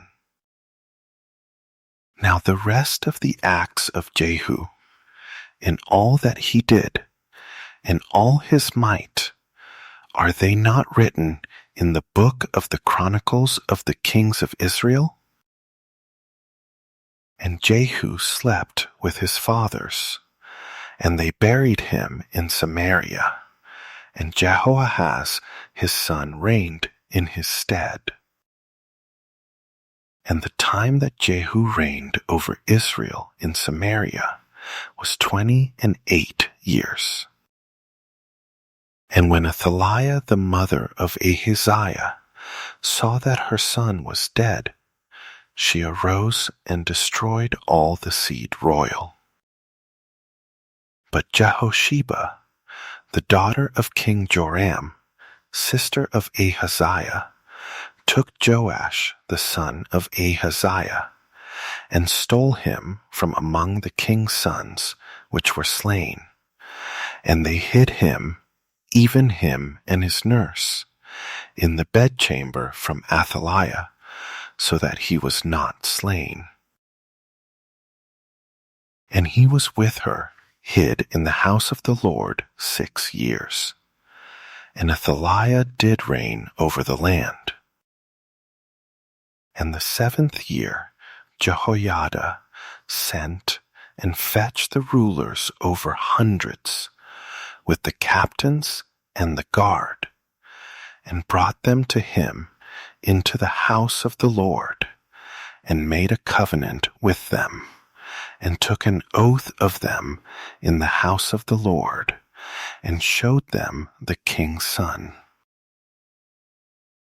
And he commanded them, saying, This is the thing that you shall do.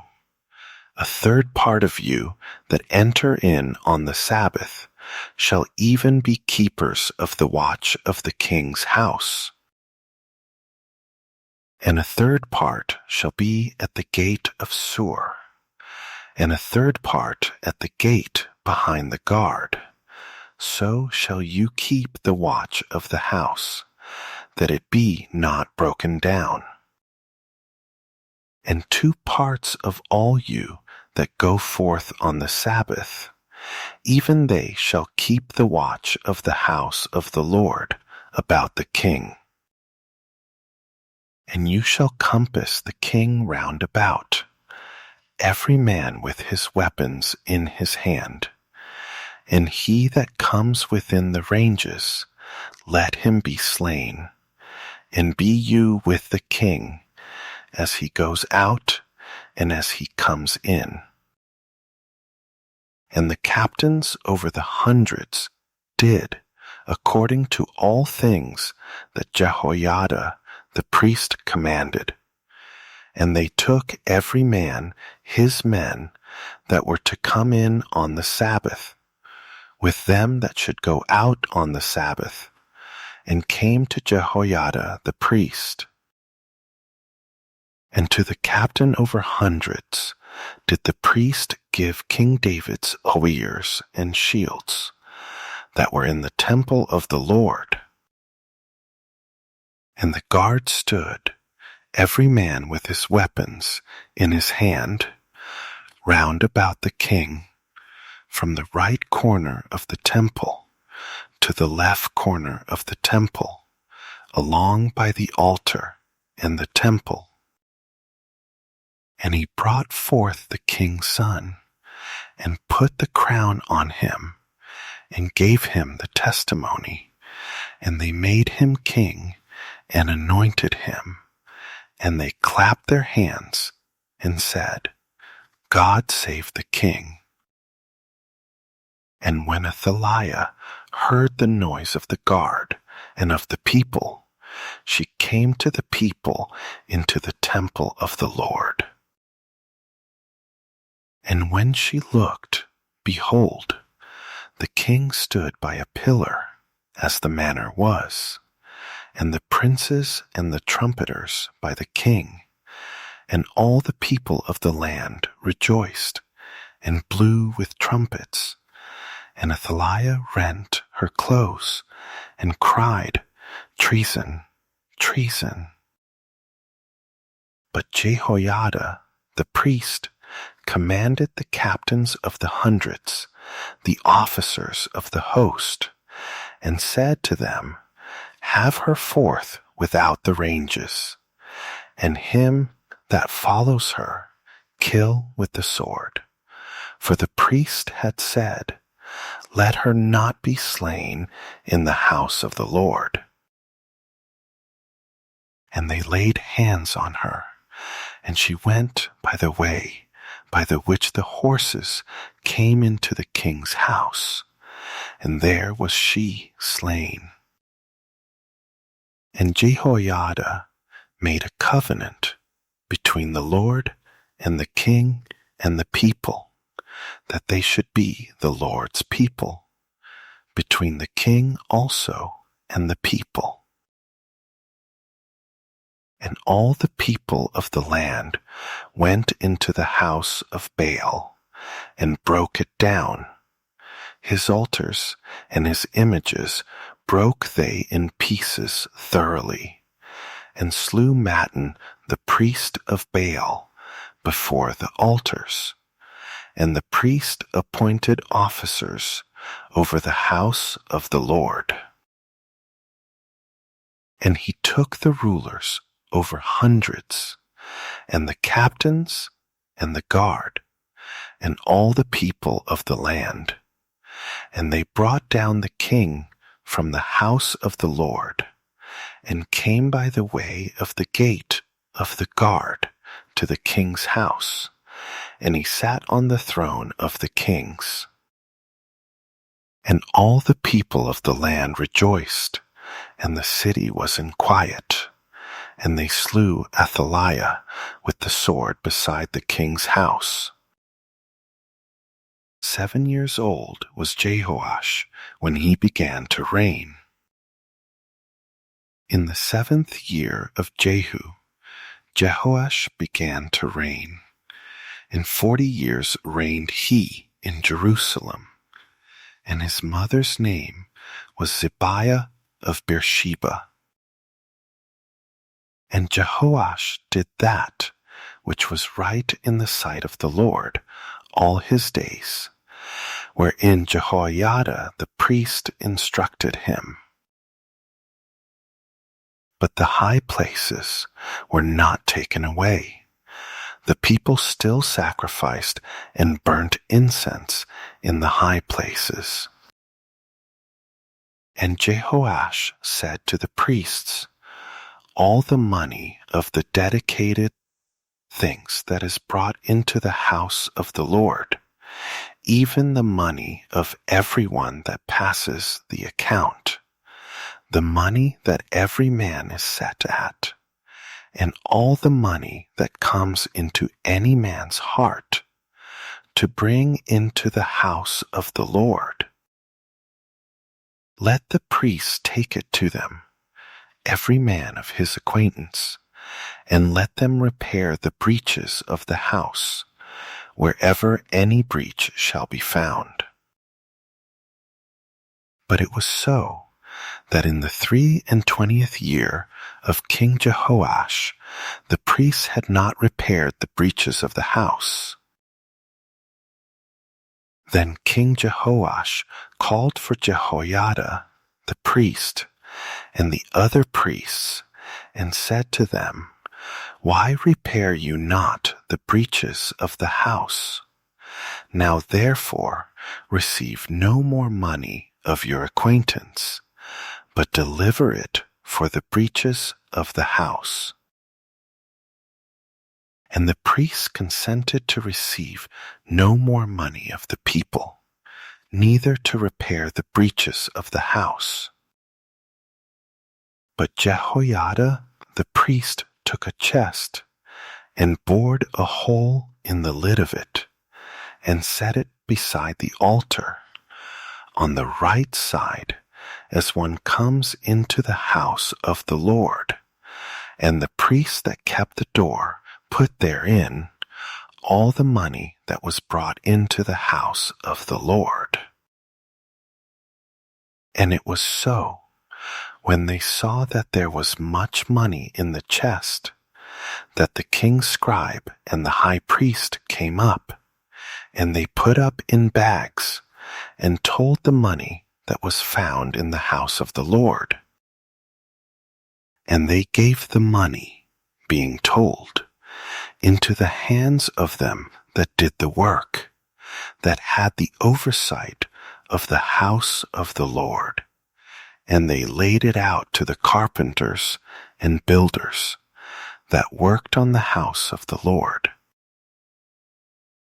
and to masons and hewers of stone, and to buy timber and hewed stone, to repair the breaches of the house of the Lord, and for all that was laid out for the house to repair it.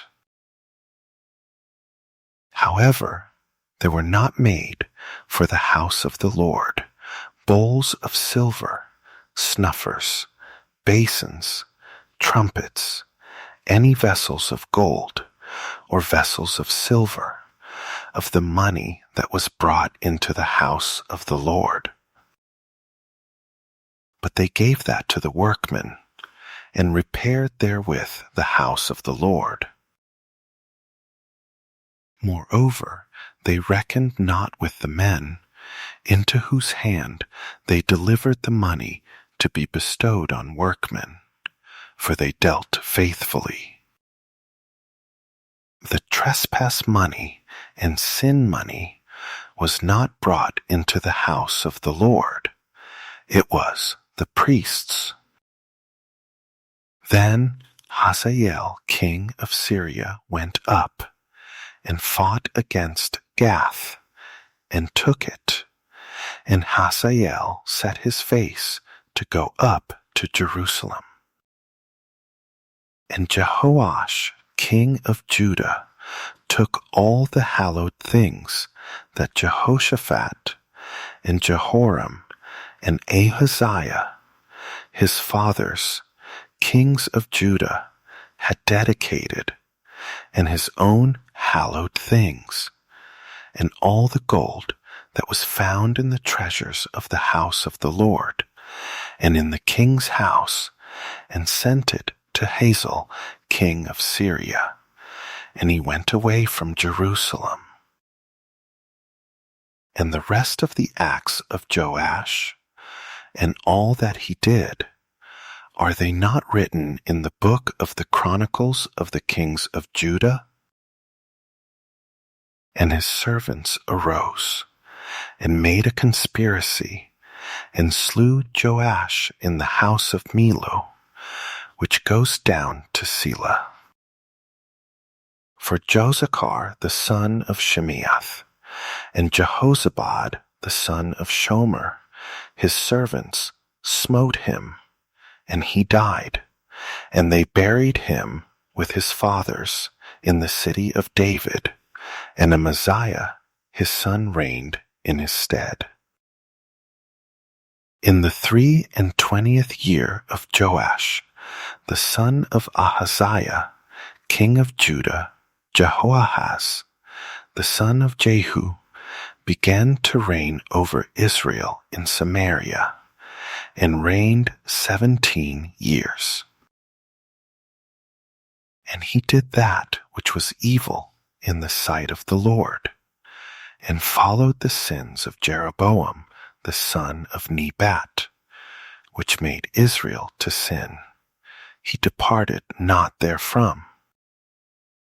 And the anger of the Lord was kindled against Israel, and he delivered them into the hand of Hazael, king of Syria, and into the hand of Benhadad, the son of Hazael, all their days.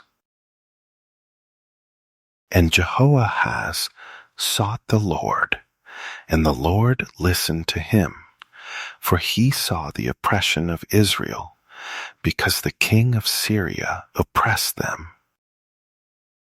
And the Lord gave Israel a savior, so that they went out from under the hand of the Syrians, and the children of Israel dwelled in their tents as before time.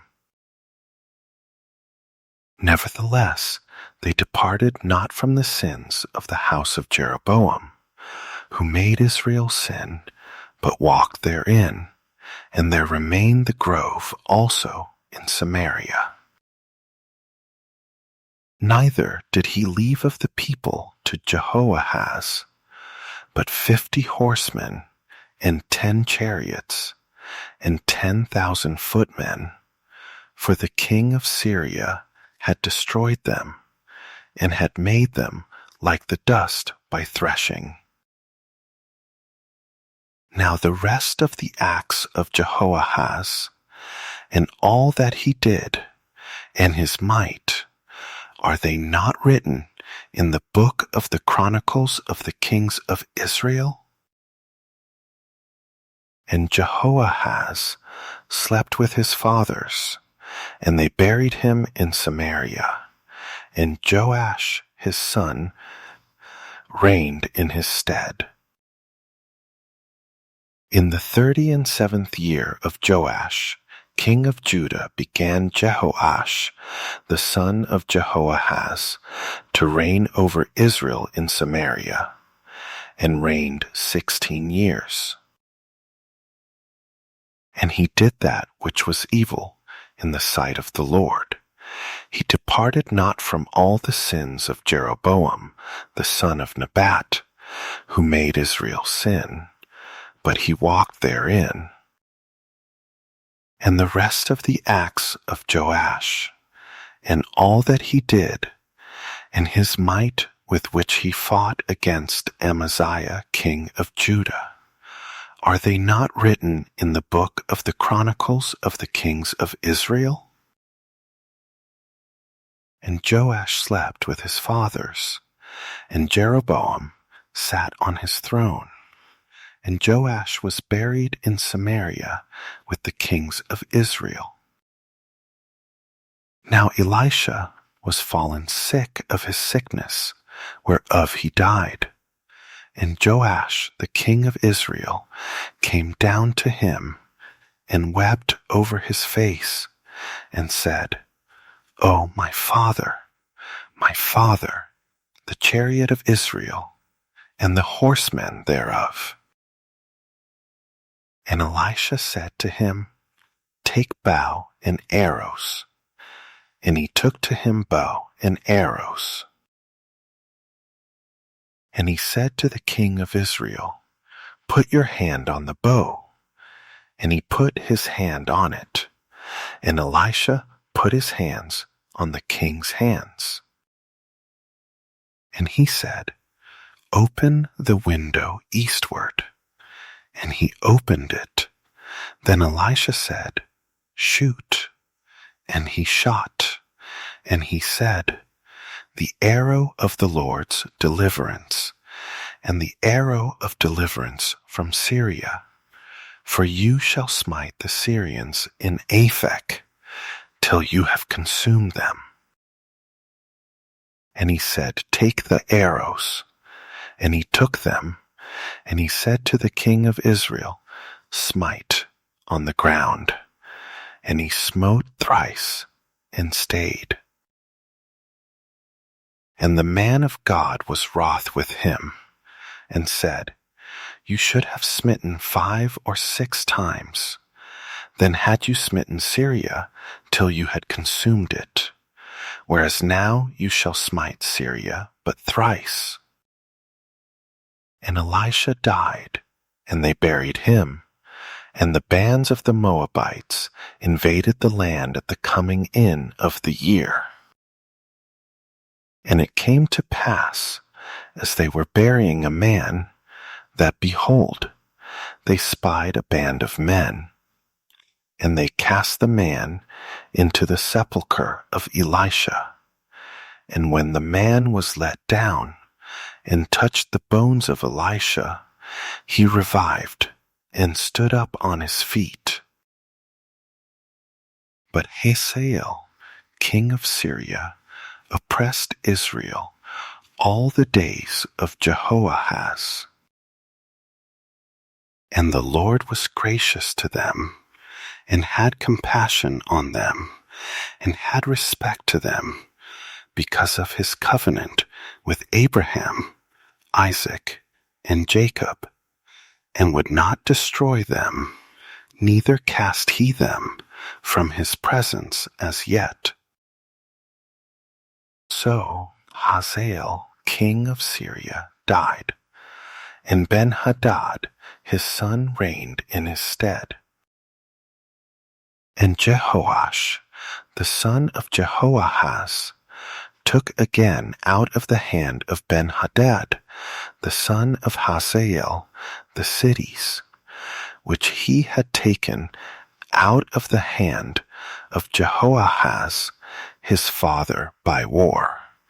3 times did Joash beat him, and recovered the cities of Israel. In the 2nd year of Joash, son of Jehoahaz, king of Israel, reigned Amaziah, the son of Joash, king of Judah. He was 25 years old when he began to reign, and reigned 29 years in Jerusalem. And his mother's name was Jehoaddan of Jerusalem. And he did that which was right in the sight of the Lord, yet not like David his father. He did according to all things as Joash his father did. However, the high places were not taken away. As yet the people did sacrifice and burnt incense on the high places. And it came to pass, as soon as the kingdom was confirmed in his hand, that he slew his servants, which had slain the king his father. But the children of the murderers he slew not, according to that which is written in the book of the law of Moses, wherein the Lord commanded, saying, "The fathers shall not be put to death for the children, nor the children be put to death for the fathers, but every man shall be put to death for his own sin." He slew of Edom in the valley of Salt 10,000, and took Selah by war, and called the name of it Joktheel to this day. Then Amaziah sent messengers to Jehoash, the son of Jehoahaz, son of Jehu, king of Israel, saying, Come, let us look one another in the face. And Jehoash, the king of Israel, sent to Amaziah, king of Judah, saying, The thistle that was in Lebanon sent to the cedar that was in Lebanon, saying, Give your daughter to my son to wife. And there passed by a wild beast that was in Lebanon, and stepped down the thistle. You have indeed smitten Edom, and your heart has lifted you up. Glory of this, and tarry at home. For why should you meddle to your hurt, that you should fall, even you, and Judah with you? But Amaziah would not hear. Therefore Jehoash, king of Israel, went up, and he and Amaziah, king of Judah, looked one another in the face at Bethshemesh, which belongs to Judah. And Judah was put to the worse before Israel, and they fled every man to their tents. And Jehoash, king of Israel, took Amaziah, king of Judah, the son of Jehoash, the son of Ahaziah, at Bethshemesh, and came to Jerusalem, and broke down the wall of Jerusalem, from the gate of Ephraim to the corner gate, 400 cubits.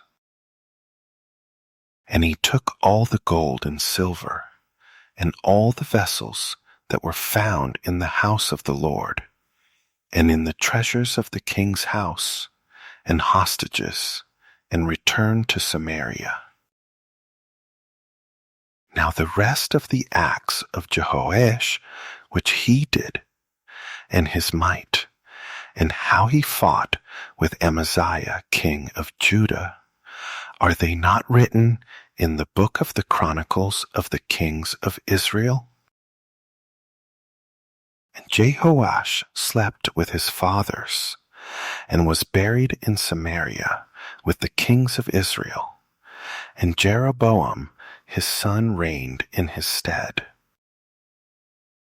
And Amaziah, the son of Joash, king of Judah, lived after the death of Jehoash, son of Jehoahaz, king of Israel, 15 years. And the rest of the acts of Amaziah, are they not written in the book of the Chronicles of the kings of Judah? Now they made a conspiracy against him in Jerusalem, and he fled to Lachish, but they sent after him to Lachish, and slew him there. And they brought him on horses, and he was buried at Jerusalem with his fathers in the city of David. And all the people of Judah took Azariah, which was 16 years old, and made him king instead of his father Amaziah. He built Elath and restored it to Judah. After that the king slept with his fathers. In the 15th year of Amaziah, the son of Joash, king of Judah, Jeroboam, the son of Joash, king of Israel, began to reign in Samaria, and reigned 41 years. And he did that which was evil in the sight of the Lord.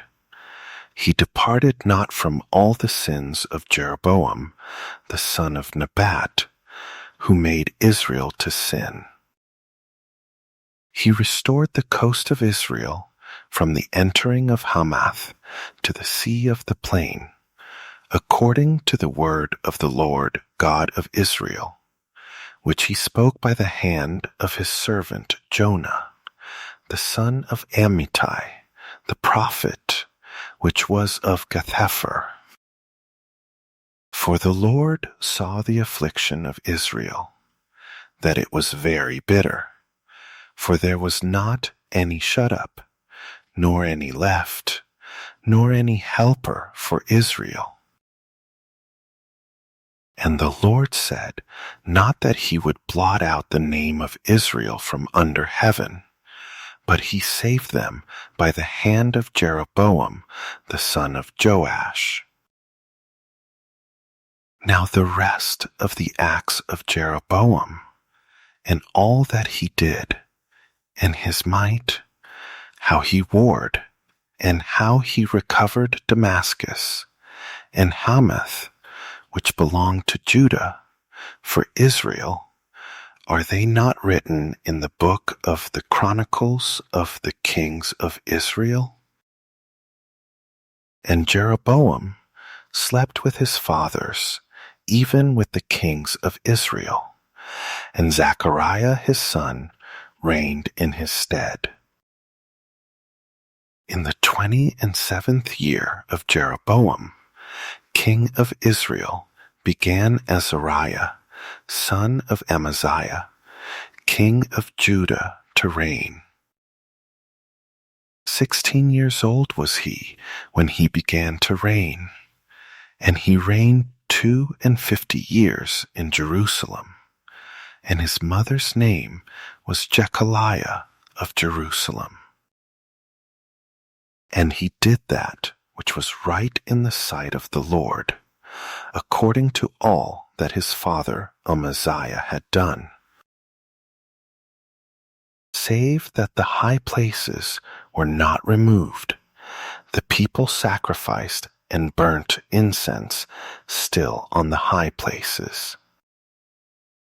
And the Lord smote the king, so that he was a leper to the day of his death, and dwelled in a several house. And Jotham the king's son was over the house, judging the people of the land. And the rest of the acts of Azariah, and all that he did, are they not written in the book of the Chronicles of the Kings of Judah?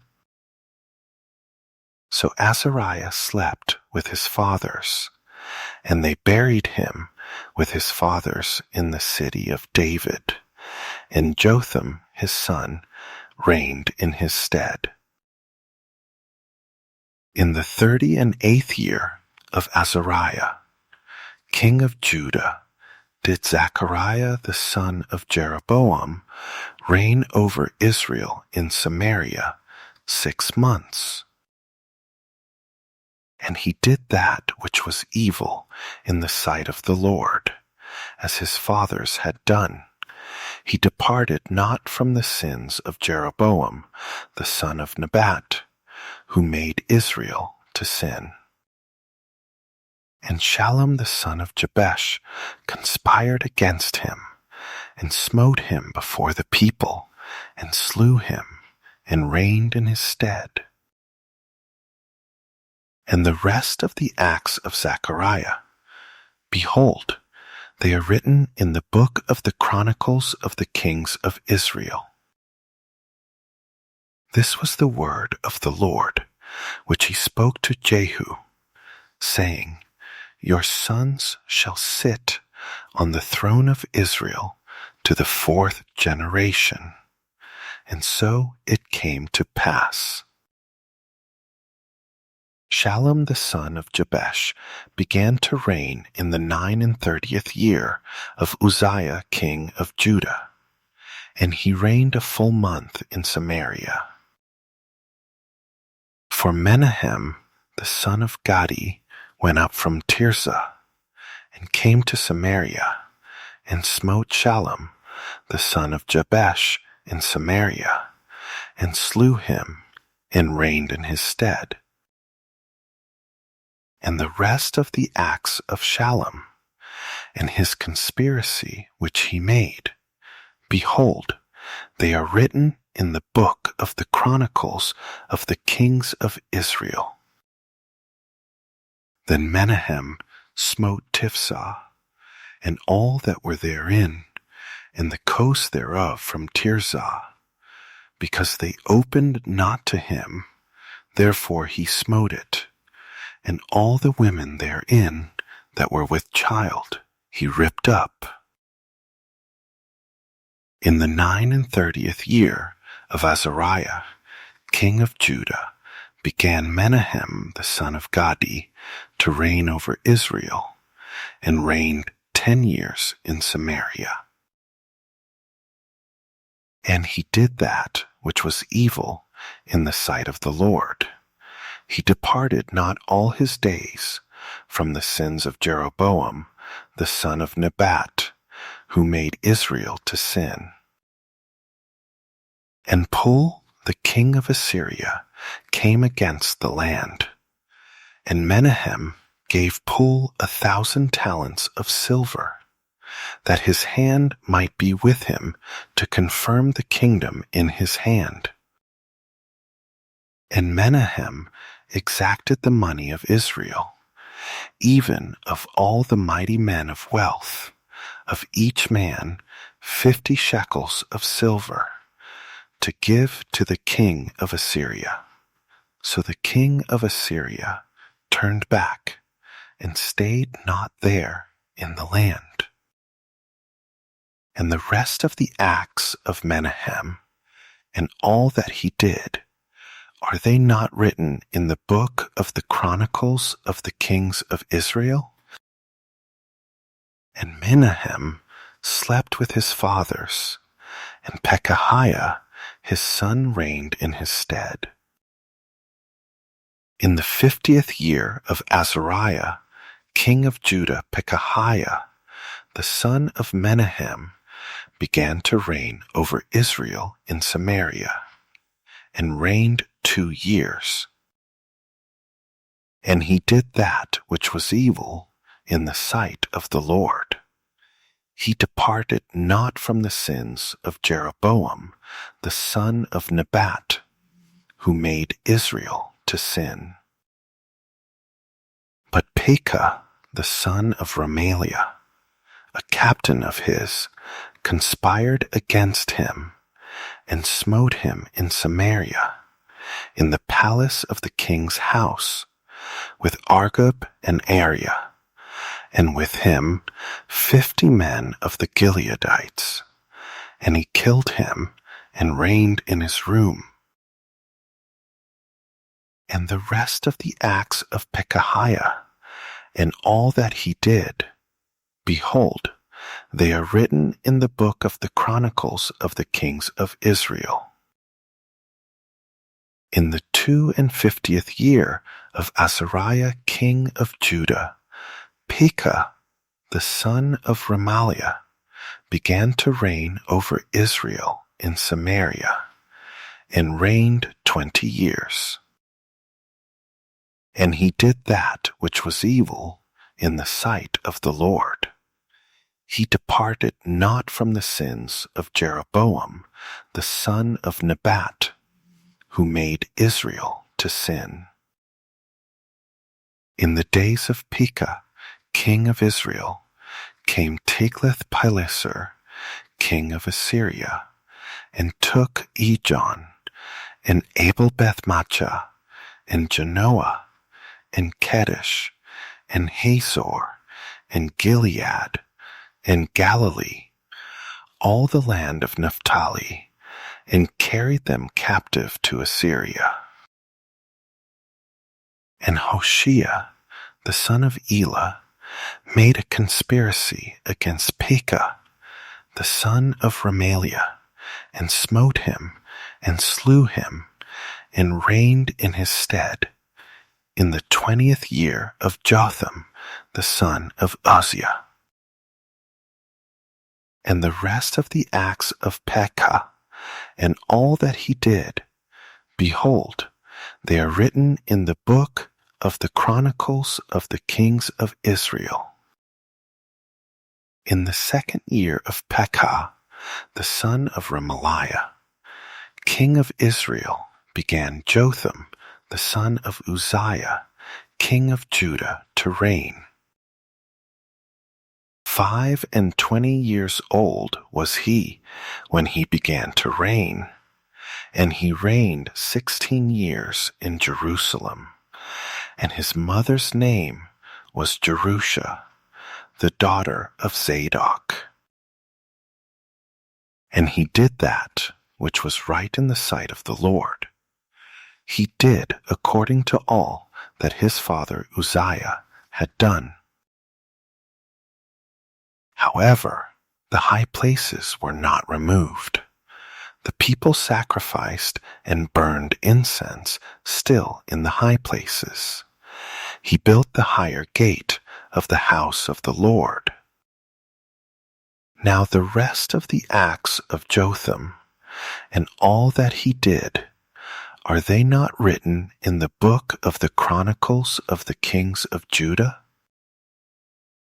In those days the Lord began to send against Judah Rezin, the king of Syria, and Pekah, the son of Remaliah.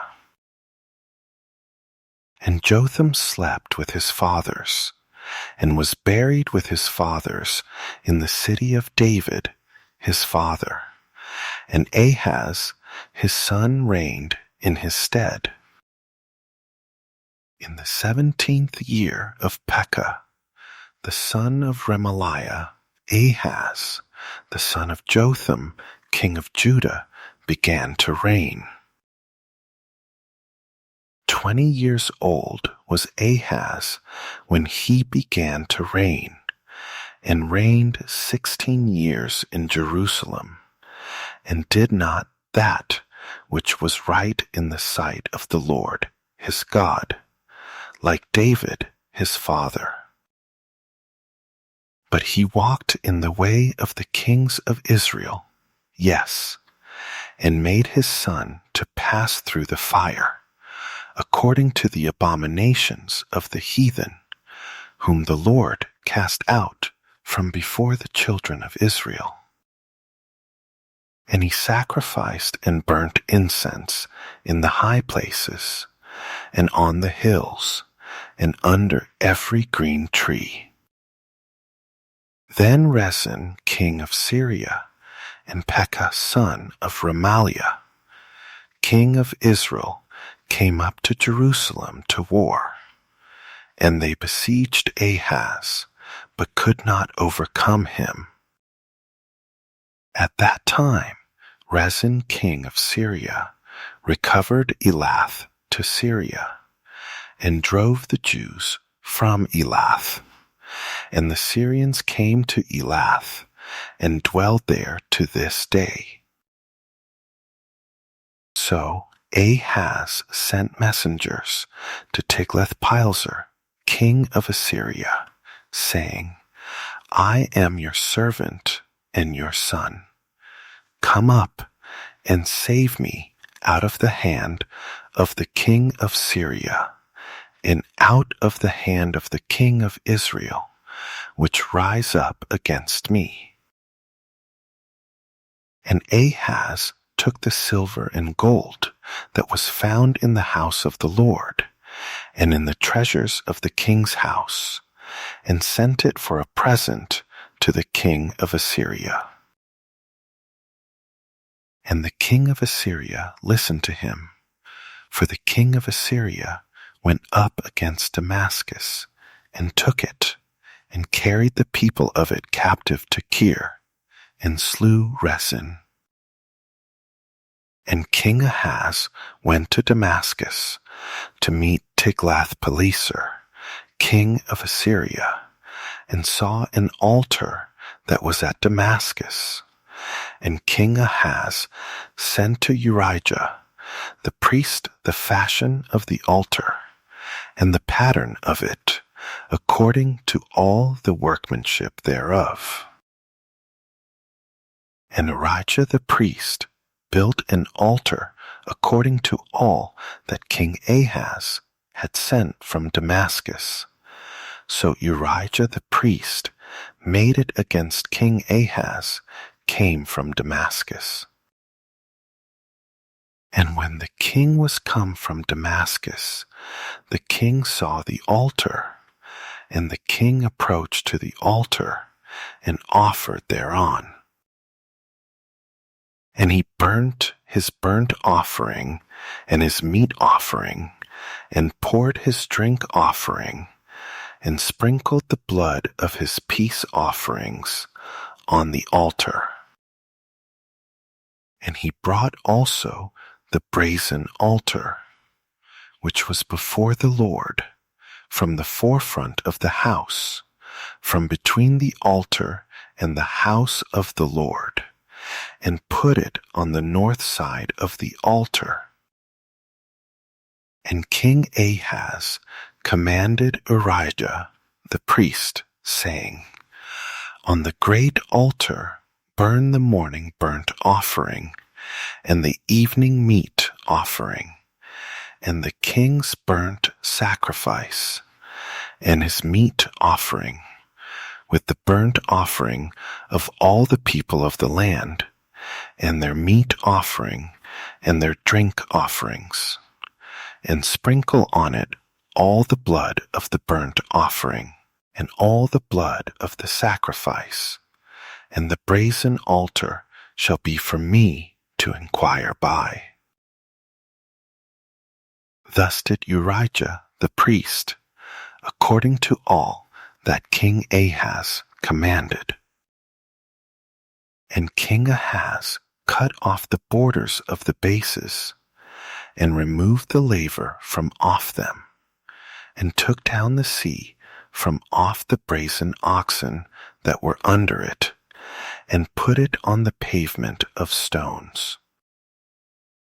And the covert for the Sabbath that they had built in the house, and the king's entry without, turned he from the house of the Lord for the king of Assyria. Now the rest of the acts of Ahaz, which he did, are they not written in the book of the Chronicles of the kings of Judah? And Ahaz slept with his fathers, and was buried with his fathers in the city of David, and Hezekiah his son reigned in his stead. In the 12th year of Ahaz, king of Judah, began Hoshea the son of Elah to reign in Samaria over Israel 9 years. And he did that which was evil in the sight of the Lord, but not as the kings of Israel that were before him. Against him came up Shalmaneser, king of Assyria, and Hoshea became his servant, and gave him presents. And the king of Assyria found conspiracy in Hoshea, for he had sent messengers to So king of Egypt, and brought no present to the king of Assyria, as he had done year by year. Therefore the king of Assyria shut him up, and bound him in prison. Then the king of Assyria came up throughout all the land, and went up to Samaria, and besieged it 3 years. In the 9th year of Hoshea, the king of Assyria took Samaria, and carried Israel away into Assyria, and placed them in Hala and in Habor, by the river of Gozan, and in the cities of the Medes.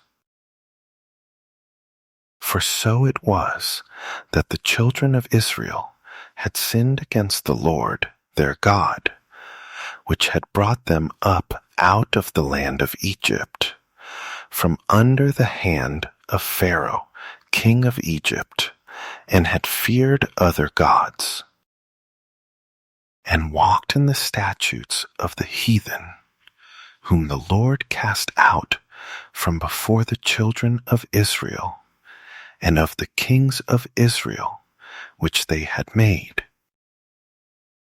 And the children of Israel did secretly those things that were not right against the Lord their God, and they built them high places in all their cities, from the tower of the watchman to the fenced city. And they set them up images and groves in every high hill, and under every green tree. And there they burnt incense in all the high places, as did the heathen whom the Lord carried away before them, and worked wicked things to provoke the Lord to anger. For they served idols, whereof the Lord had said to them, You shall not do this thing.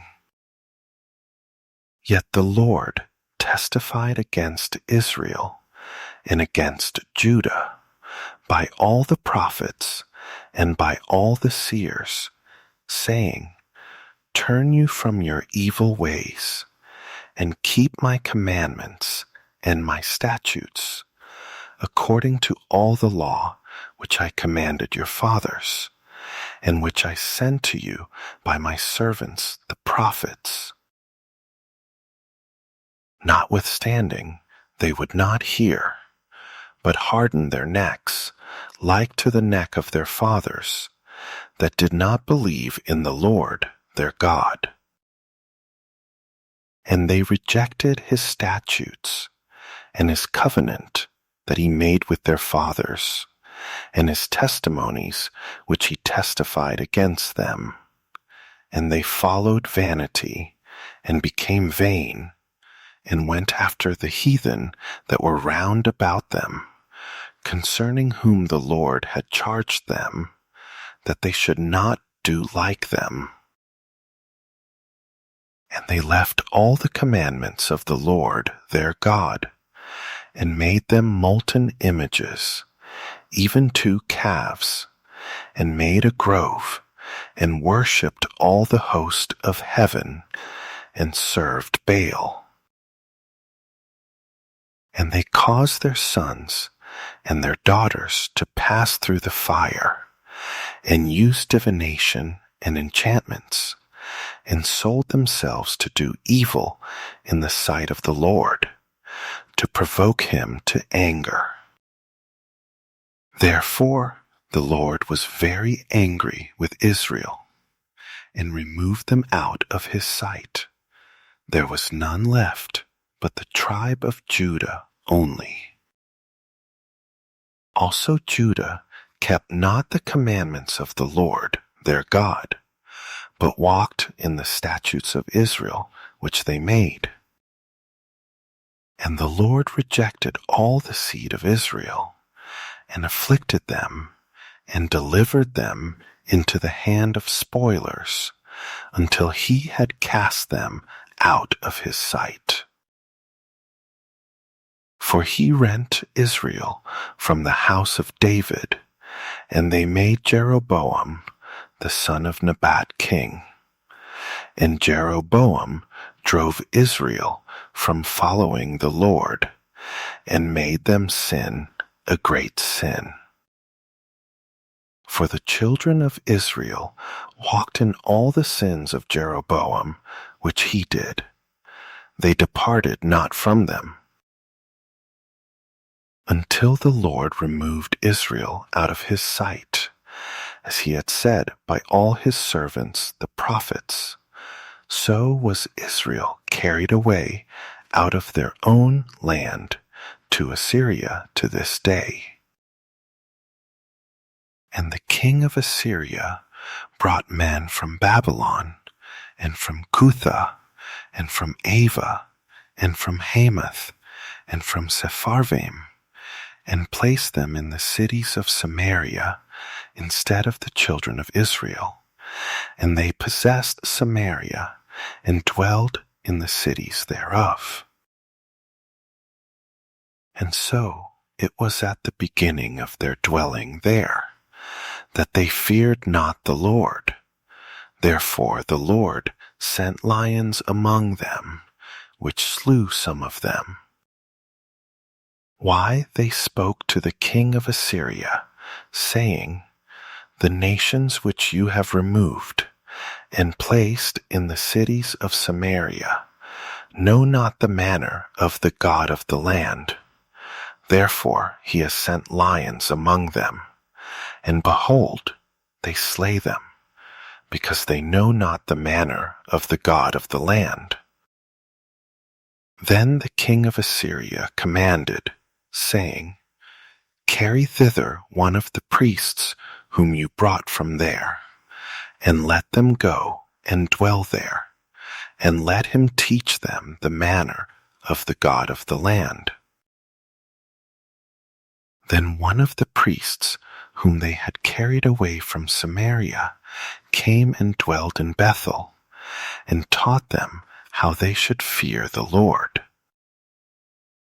However, every nation made gods of their own, and put them in the houses of the high places which the Samaritans had made, every nation in their cities wherein they dwelled.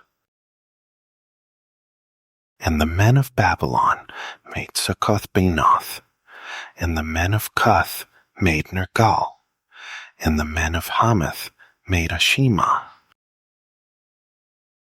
And the Avites made Nebus and Tartak, and the Sepharvites burnt their children in fire to Adramelech and Anamelech, the gods of Sepharvaim. So they feared the Lord, and made to themselves of the lowest of them priests of the high places, which sacrificed for them in the houses of the high places.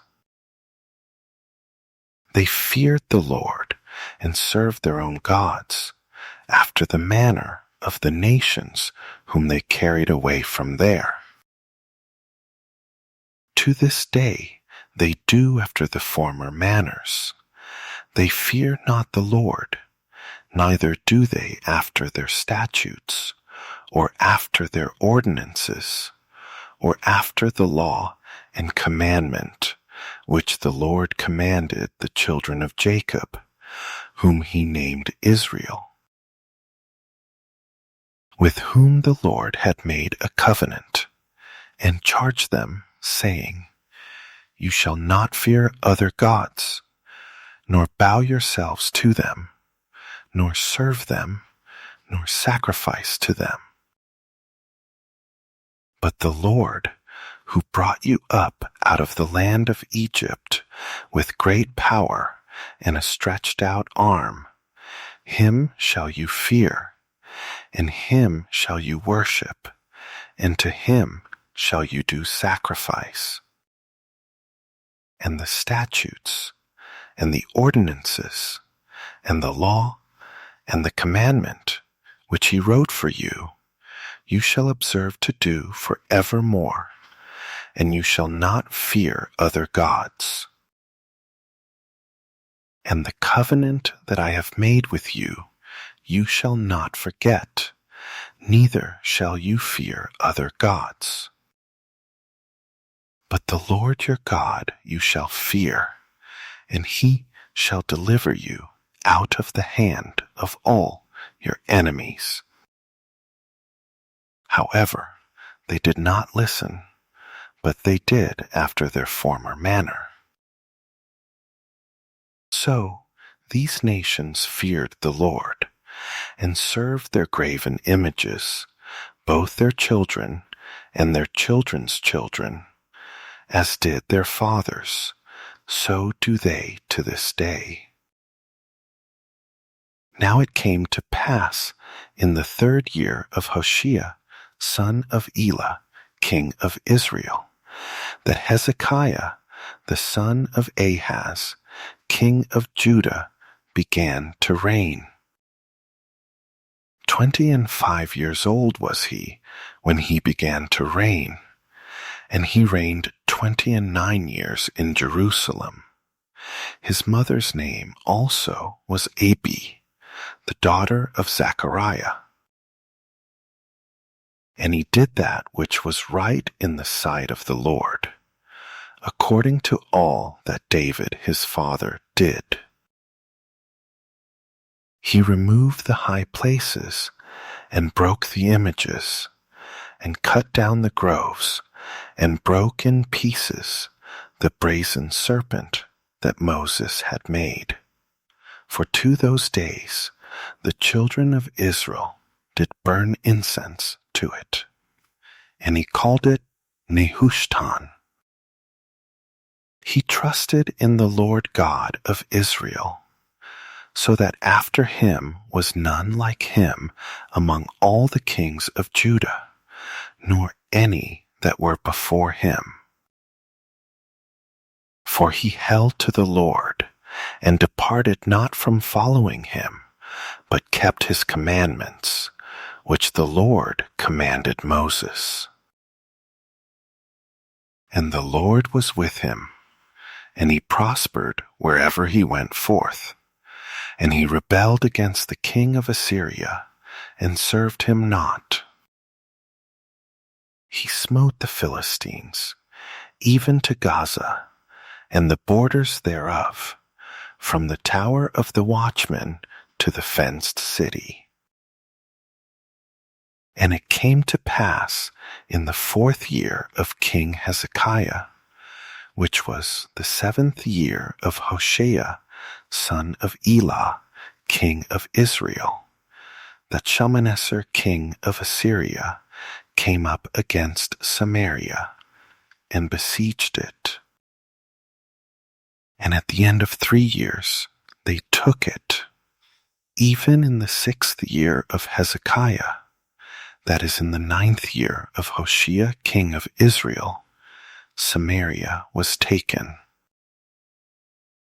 And the king of Assyria did carry away Israel to Assyria, and put them in Hala and in Habor, by the river of Gozan, and in the cities of the Medes, because they obeyed not the voice of the Lord their God, but transgressed his covenant, and all that Moses the servant of the Lord commanded, and would not hear them, nor do them. Now in the 14th year of King Hezekiah did Sennacherib, king of Assyria, come up against all the fenced cities of Judah, and took them. And Hezekiah, king of Judah, sent to the king of Assyria to Lachish, saying, I have offended. Return from me. That which you put on me will I bear. And the king of Assyria appointed to Hezekiah, king of Judah, 300 talents of silver, and 30 talents of gold.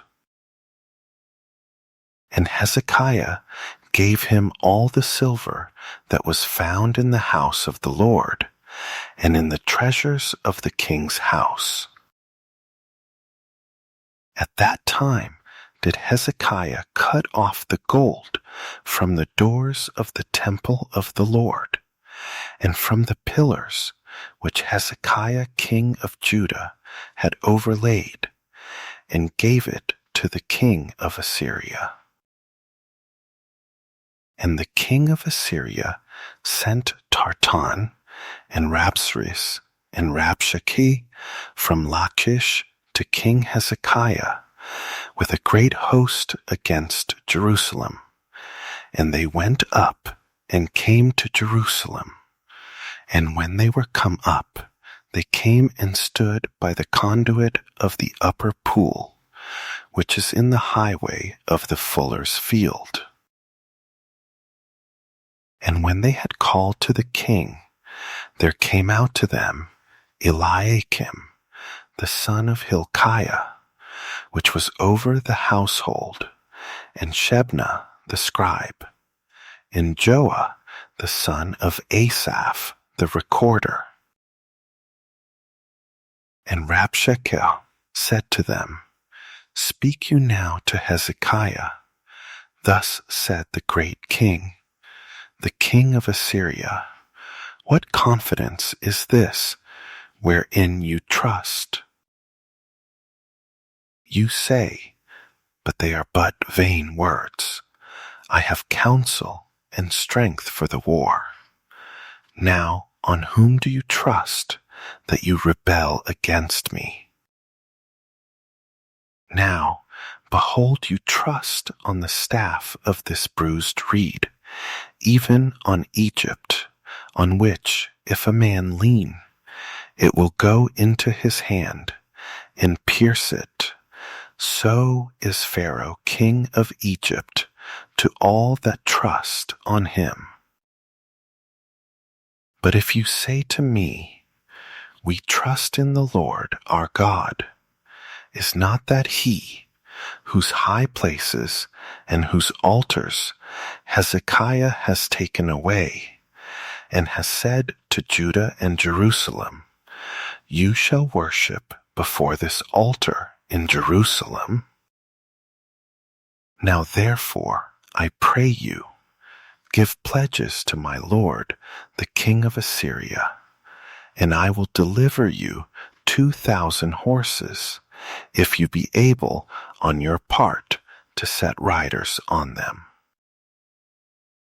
How then will you turn away the face of one captain of the least of my master's servants, and put your trust on Egypt for chariots and for horsemen? Am I now come up without the Lord against this place to destroy it? The Lord said to me, go up against this land and destroy it.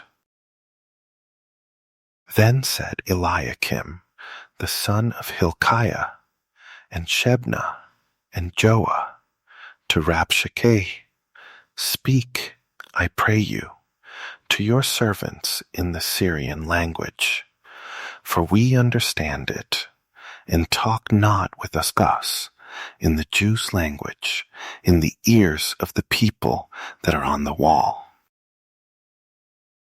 But Rabshakeh said to them, has my master sent me to your master and to you to speak these words? Has he not sent me to the men which sit on the wall, that they may eat their own dung and drink their own urine with you? Then Rabshakeh stood and cried with a loud voice in the Jews' language, and spoke, saying, hear the word of the great king, the king of Assyria. Thus said the king, let not Hezekiah deceive you, for he shall not be able to deliver you out of his hand. Neither let Hezekiah make you trust in the Lord, saying, the Lord will surely deliver us, and this city shall not be delivered into the hand of the king of Assyria. Listen not to Hezekiah, for thus said the king of Assyria, make an agreement with me by a present, and come out to me, and then eat you every man of his own vine, and every one of his fig tree, and drink you every one the waters of his cistern,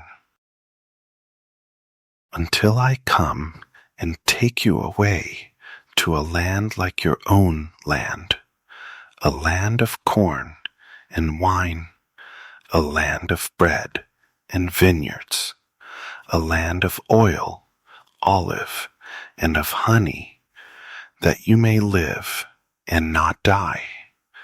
And listen not to Hezekiah when he persuades you, saying, the Lord will deliver us. Has any of the gods of the nations delivered at all his land out of the hand of the king of Assyria? Where are the gods of Hamath and of Arpad? Where are the gods of Sepharvaim, Hena, and Iva? Have they delivered Samaria out of my hand? Who are they among all the gods of the countries that have delivered their country out of my hand, that the Lord should deliver Jerusalem out of my hand? But the people held their peace and answered him not a word. For the king's commandment was, saying, Answer him not. Then came Eliakim, the son of Hilkiah, which was over the household, and Shebna the scribe, and Joah, the son of Asaph, the recorder, to Hezekiah with their clothes rent, and told him the words of Rabshakeh. And it came to pass, when King Hezekiah heard it, that he rent his clothes, and covered himself with sackcloth, and went into the house of the Lord. And he sent Eliakim, which was over the household, and Shebna the scribe, and the elders of the priests, covered with sackcloth, to Isaiah the prophet, the son of Amoz. And they said to him, Thus said Hezekiah, This day is a day of trouble, and of rebuke and blasphemy, for the children are come to the birth, and there is not strength to bring forth. It may be the Lord your God will hear all the words of Rabshakeh, whom the king of Assyria, his master, has sent to reproach the living God, and will reprove the words which the Lord your God has heard. Why lift up your prayer for the remnant that are left? So the servants of King Hezekiah came to Isaiah. And Isaiah said to them, Thus shall you say to your master, Thus said the Lord, Be not afraid of the words which you have heard, with which the servants of the king of Assyria have blasphemed me. Behold, I will send a blast on him, and he shall hear a rumor, and shall return to his own land, and I will cause him to fall by the sword in his own land. So Rabshakeh returned and found the king of Assyria warring against Libnah, for he had heard that he was departed from Lachish. And when he heard say of Tirhakah, king of Ethiopia, Behold, he is come out to fight against you, he sent messengers again to Hezekiah, saying,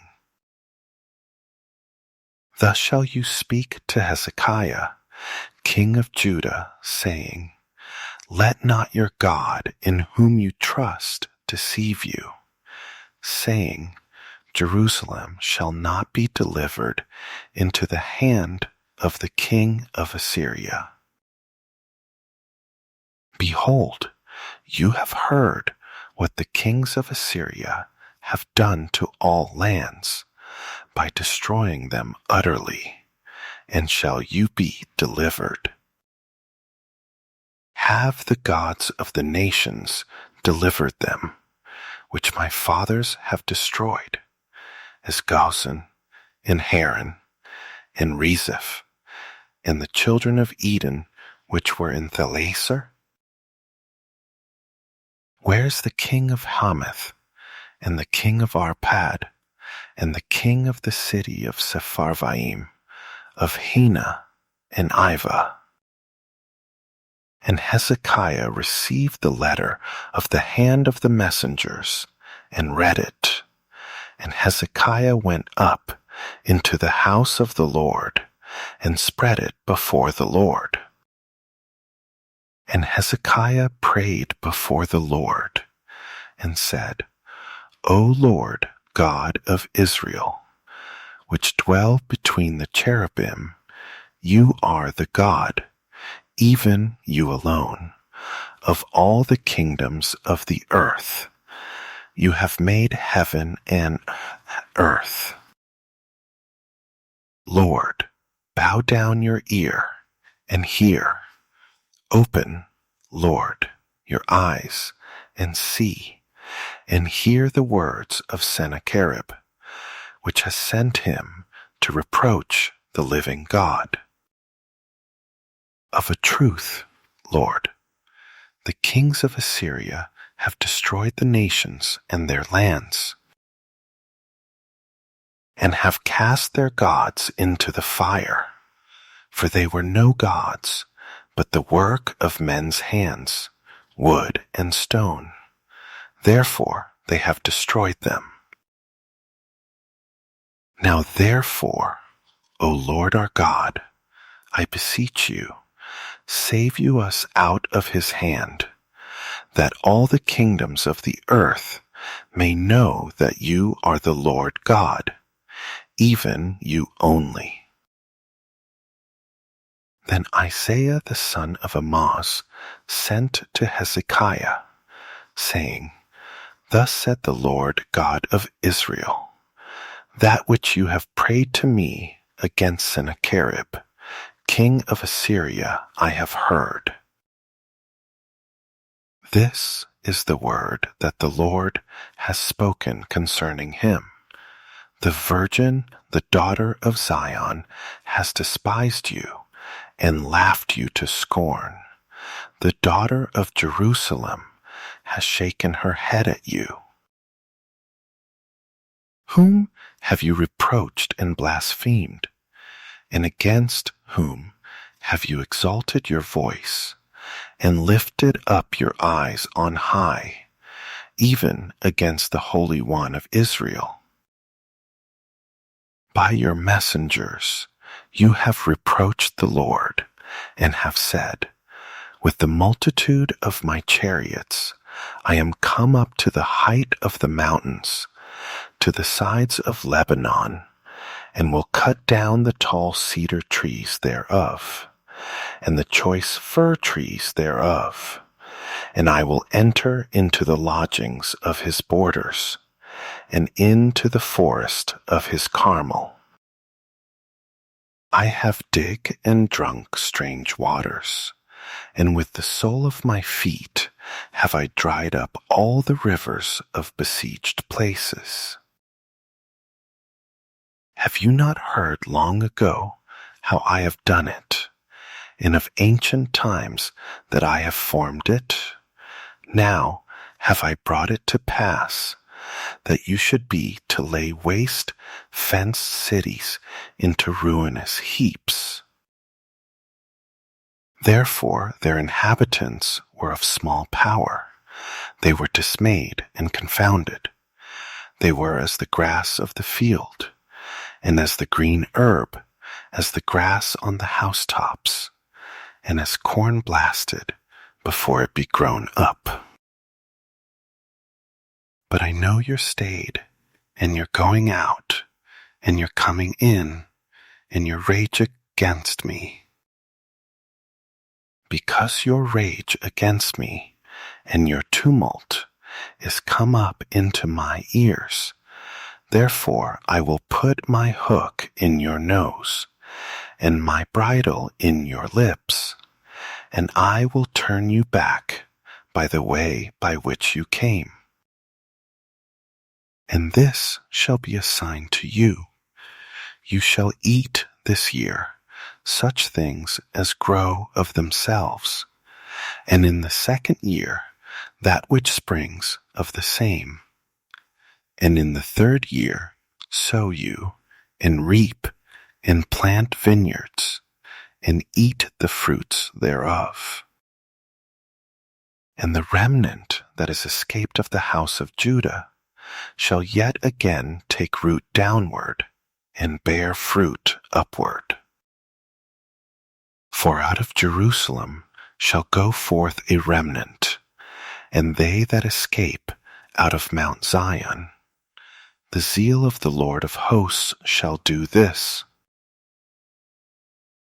Therefore thus said the Lord concerning the king of Assyria, he shall not come into this city, nor shoot an arrow there, nor come before it with shield, nor cast a bank against it. By the way that he came, by the same shall he return, and shall not come into this city, said the Lord.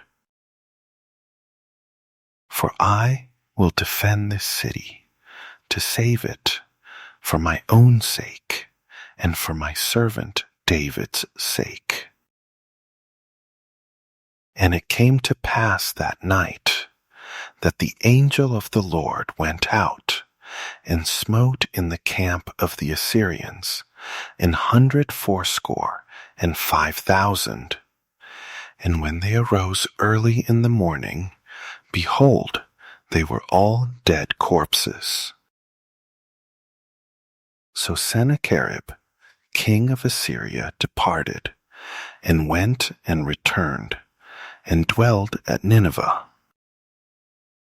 And it came to pass, as he was worshipping in the house of Nisroch his god, that Adramelech and Sharezer his sons smote him with the sword, and they escaped into the land of Armenia, and Esarhaddon his son reigned in his stead.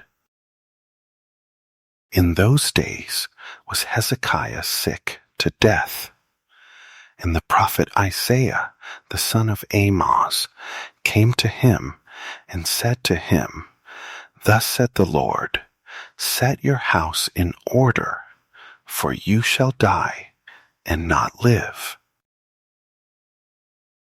Then he turned his face to the wall and prayed to the Lord, saying, I beseech you, O Lord, remember now how I have walked before you in truth and with a perfect heart, and have done that which is good in your sight. And Hezekiah wept sore.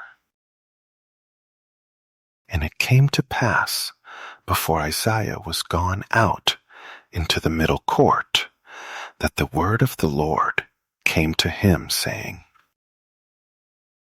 Turn again, and tell Hezekiah, the captain of my people, Thus said the Lord, the God of David your father, I have heard your prayer, I have seen your tears. Behold, I will heal you. On the third day you shall go up to the house of the Lord. And I will add to your days 15 years, and I will deliver you and this city out of the hand of the king of Assyria, and I will defend this city for my own sake, and for my servant David's sake. And Isaiah said, Take a lump of figs. And they took and laid it on the boil, and he recovered.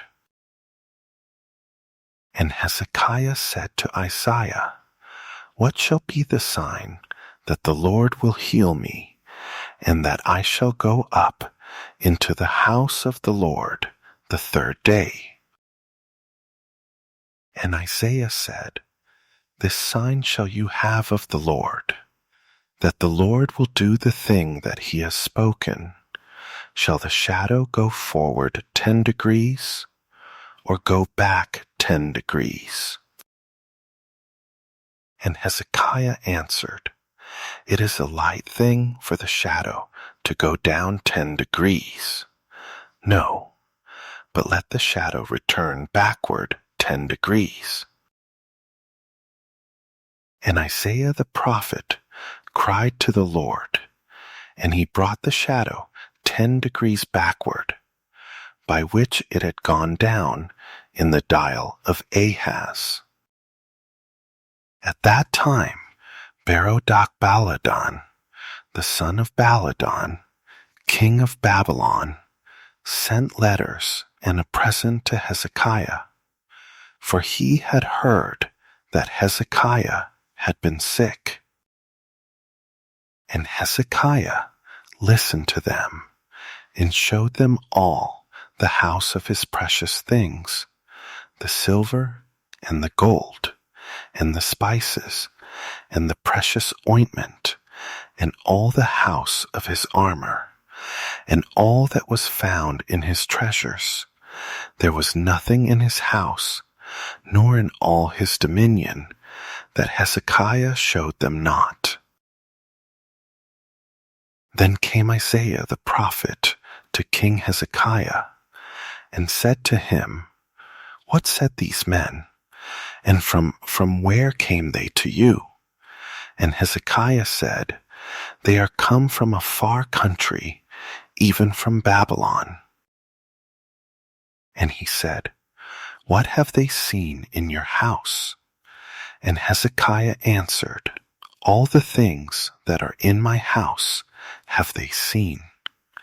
There is nothing among my treasures that I have not showed them. And Isaiah said to Hezekiah, Hear the word of the Lord. Behold, the days come, that all that is in your house, and that which your fathers have laid up in store to this day, shall be carried into Babylon. Nothing shall be left, said the Lord. And of your sons that shall issue from you, which you shall beget, shall they take away, and they shall be eunuchs in the palace of the king of Babylon. Then said Hezekiah to Isaiah, Good is the word of the Lord which you have spoken. And he said, Is it not good, if peace and truth be in my days? And the rest of the acts of Hezekiah, and all his might, and how he made a pool and a conduit, and brought water into the city, are they not written in the book of the Chronicles of the kings of Judah? And Hezekiah slept with his fathers, and Manasseh his son reigned in his stead. Manasseh was 12 years old when he began to reign, and reigned 55 years in Jerusalem. And his mother's name was Hephzibah. And he did that which was evil in the sight of the Lord, after the abominations of the heathen, whom the Lord cast out before the children of Israel. For he built up again the high places which Hezekiah his father had destroyed, and he reared up altars for Baal, and made a grove, as did Ahab king of Israel, and worshipped all the host of heaven, and served them. And he built altars in the house of the Lord, of which the Lord said, In Jerusalem will I put my name. And he built altars for all the host of heaven in the 2 courts of the house of the Lord. And he made his son pass through the fire, and observed times, and used enchantments, and dealt with familiar spirits and wizards. He worked much wickedness in the sight of the Lord, to provoke him to anger. And he set a graven image of the grove that he had made in the house, of which the Lord said to David and to Solomon his son, In this house and in Jerusalem, which I have chosen out of all tribes of Israel, will I put my name forever. Neither will I make the feet of Israel move any more out of the land which I gave their fathers. only if they will observe to do according to all that I have commanded them, and according to all the law that my servant Moses commanded them. But they listened not, and Manasseh seduced them to do more evil than did the nations whom the Lord destroyed before the children of Israel. And the Lord spoke by his servants the prophets, saying,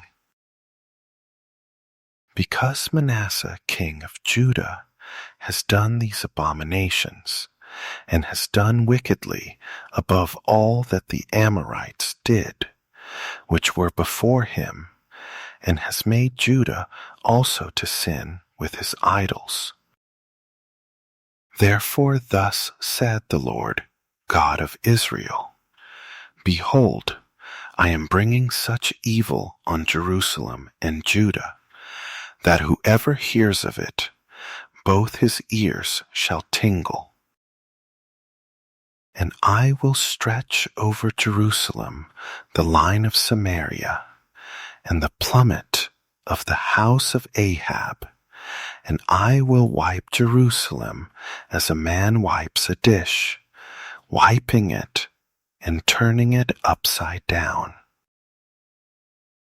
And I will forsake the remnant of my inheritance, and deliver them into the hand of their enemies, and they shall become a prey and a spoil to all their enemies. Because they have done that which was evil in my sight, and have provoked me to anger, since the day their fathers came forth out of Egypt, even to this day. Moreover, Manasseh shed innocent blood very much, till he had filled Jerusalem from one end to another, beside his sin with which he made Judah to sin, in doing that which was evil in the sight of the Lord. Now the rest of the acts of Manasseh, and all that he did, and his sin that he sinned, are they not written in the book of the Chronicles of the kings of Judah? And Manasseh slept with his fathers, and was buried in the garden of his own house, in the garden of Uzzah, and Amon his son reigned in his stead. Amon was 22 years old when he began to reign, and he reigned 2 years in Jerusalem. And his mother's name was Meshullemeth, the daughter of Haruz of Jotbah. And he did that which was evil in the sight of the Lord, as his father Manasseh did.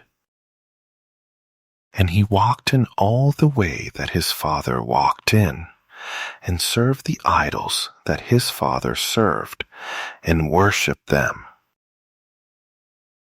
And he forsook the Lord God of his fathers, and walked not in the way of the Lord. And the servants of Ammon conspired against him, and slew the king in his own house.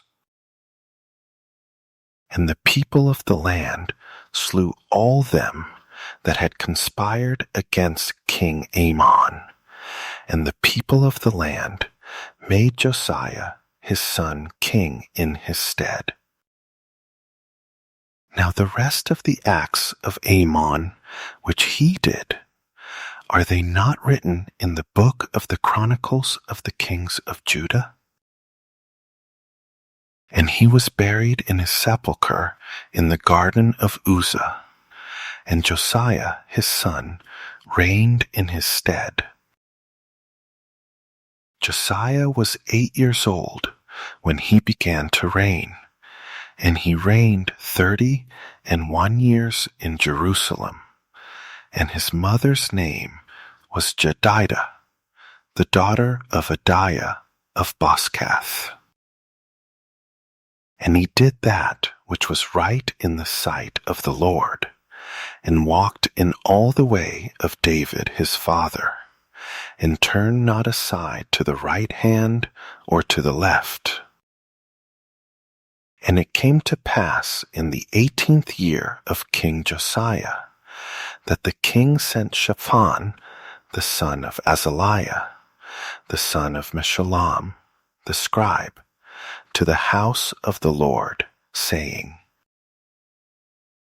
Go up to Hilkiah, the high priest, that he may sum the silver which is brought into the house of the Lord, which the keepers of the door have gathered of the people. And let them deliver it into the hand of the doers of the work, that have the oversight of the house of the Lord, and let them give it to the doers of the work which is in the house of the Lord, to repair the breaches of the house, to carpenters and builders and masons, and to buy timber and hewn stone to repair the house. However, there was no reckoning made with them of the money that was delivered into their hand, because they dealt faithfully. And Hilkiah the high priest said to Shaphan the scribe, I have found the book of the law in the house of the Lord. And Hilkiah gave the book to Shaphan, and he read it.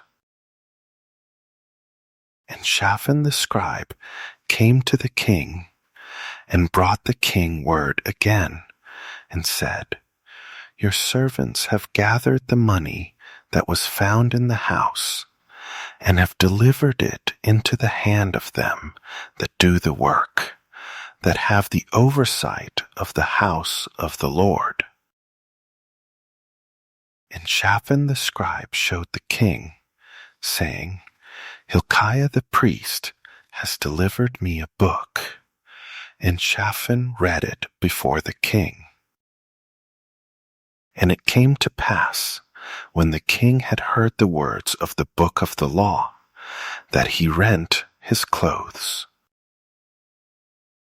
And the king commanded Hilkiah the priest, and Ahikam the son of Shaphan, and Achbor the son of Micaiah, and Shaphan the scribe, and Asahiah, a servant of the king's, saying, Go you, inquire of the Lord for me, and for the people, and for all Judah, concerning the words of this book that is found. For great is the wrath of the Lord that is kindled against us, because our fathers have not listened to the words of this book, to do according to all that which is written concerning us. So Hilkiah the priest, and Ahikam, and Achbor, and Shaphan, and Asaliah went to Huldah the prophetess, the wife of Shallum, the son of Tikvah, the son of Harhas, keeper of the wardrobe. Now she dwelled in Jerusalem in the college, and they communed with her.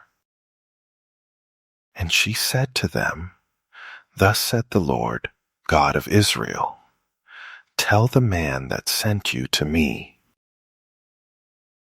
Thus said the Lord, Behold, I will bring evil on this place, and on the inhabitants thereof, even all the words of the book which the king of Judah has read. Because they have forsaken me, and have burned incense to other gods, that they might provoke me to anger with all the works of their hands. Therefore my wrath shall be kindled against this place, and shall not be quenched. But to the king of Judah, which sent you to inquire of the Lord, thus shall you say to him, Thus said the Lord, God of Israel, as touching the words which you have heard. Because your heart was tender, and you have humbled yourself before the Lord, when you heard what I spoke against this place, and against the inhabitants thereof, that they should become a desolation and a curse, and have rent your clothes, and wept before me, I also have heard you, said the Lord. Behold, therefore, I will gather you to your fathers, and you shall be gathered into your grave in peace, and your eyes shall not see all the evil which I will bring on this place. And they brought the king word again. And the king sent, and they gathered to him all the elders of Judah and of Jerusalem. And the king went up into the house of the Lord, and all the men of Judah, and all the inhabitants of Jerusalem with him, and the priests, and the prophets, and all the people, both small and great. And he read in their ears all the words of the book of the covenant, which was found in the house of the Lord.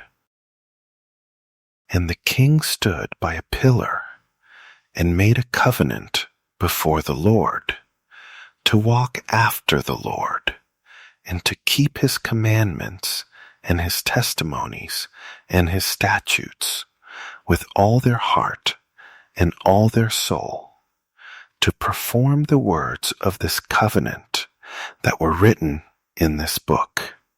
And all the people stood to the covenant. And the king commanded Hilkiah the high priest, and the priests of the second order, and the keepers of the door, to bring forth out of the temple of the Lord all the vessels that were made for Baal, and for the grove, and for all the host of heaven. And he burned them without Jerusalem in the fields of Kidron, and carried the ashes of them to Bethel.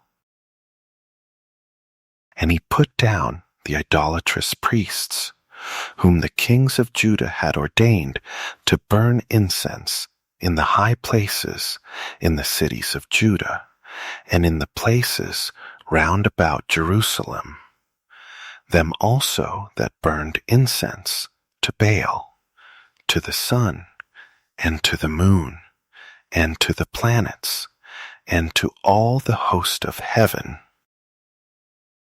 And he brought out the grove from the house of the Lord, without Jerusalem, to the brook Kidron, and burned it at the brook Kidron, and stamped it small to powder, and cast the powder thereof on the graves of the children of the people.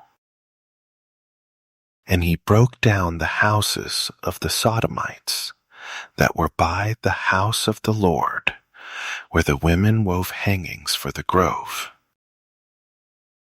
And he brought all the priests out of the cities of Judah, and defiled the high places where the priests had burned incense, from Geba to Beersheba, and broke down the high places of the gates that were in the entering in of the gate of Joshua, the governor of the city, which were on a man's left hand at the gate of the city. Nevertheless, the priests of the high places came not up to the altar of the Lord in Jerusalem, but they did eat of the unleavened bread among their brothers. And he defiled Topheth, which is in the valley of the children of Hinnom, that no man might make his son or his daughter to pass through the fire to Molech. And he took away the horses that the kings of Judah had given to the sun, at the entering in of the house of the Lord, by the chamber of Nathan-melech the chamberlain, which was in the suburbs, and burned the chariots of the sun with fire. And the altars that were on the top of the upper chamber of Ahaz, which the kings of Judah had made, and the altars which Manasseh had made in the two courts of the house of the Lord, did the king beat down, and broke them down from there, and cast the dust of them into the brook Kidron. And the high places that were before Jerusalem, which were on the right hand of the Mount of Corruption, which Solomon the king of Israel had built for Ashtoreth, the abomination of the Zidonians, and for Chemosh, the abomination of the Moabites, and for Milcom, the abomination of the children of Ammon, did the king defile. And he broke in pieces the images, and cut down the groves, and filled their places with the bones of men.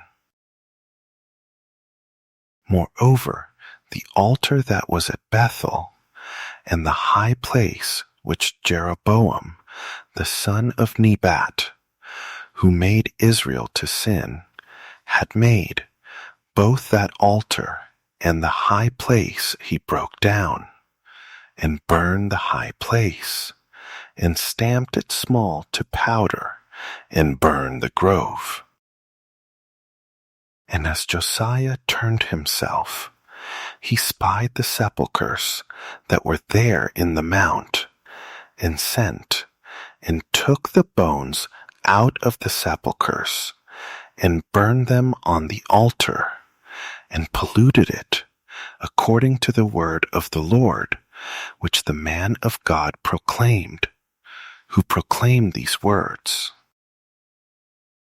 Then he said, "What title is that I see?" And the men of the city told him, "It is the sepulchre of the man of God, which came from Judah, and proclaimed these things that you have done against the altar of Bethel." And he said, "Let him alone, let no man move his bones." So they let his bones alone, with the bones of the prophet that came out of Samaria. And all the houses also of the high places that were in the cities of Samaria, which the kings of Israel had made to provoke the Lord to anger, Josiah took away, and did to them according to all the acts that he had done in Bethel. And he slew all the priests of the high places that were there on the altars, and burned men's bones on them, and returned to Jerusalem. And the king commanded all the people, saying, "Keep the Passover to the Lord your God, as it is written in the book of this covenant." Surely there was not held such a Passover from the days of the judges that judged Israel, nor in all the days of the kings of Israel, nor of the kings of Judah. But in the 18th year of King Josiah, wherein this Passover was held to the Lord in Jerusalem. Moreover, the workers with familiar spirits, and the wizards, and the images, and the idols, and all the abominations that were spied in the land of Judah and in Jerusalem, did Josiah put away, that he might perform the words of the law, which were written in the book that Hilkiah the priest found in the house of the Lord.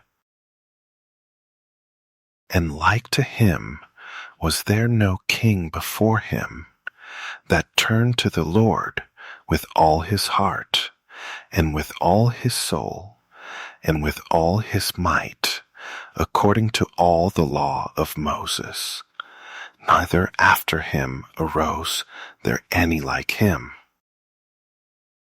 Notwithstanding, the Lord turned not from the fierceness of his great wrath, with which his anger was kindled against Judah, because of all the provocations that Manasseh had provoked him with. And the Lord said, I will remove Judah also out of my sight, as I have removed Israel, and will cast off this city Jerusalem, which I have chosen, and the house of which I said, my name shall be there. Now the rest of the acts of Josiah, and all that he did, are they not written in the book of the Chronicles of the kings of Judah?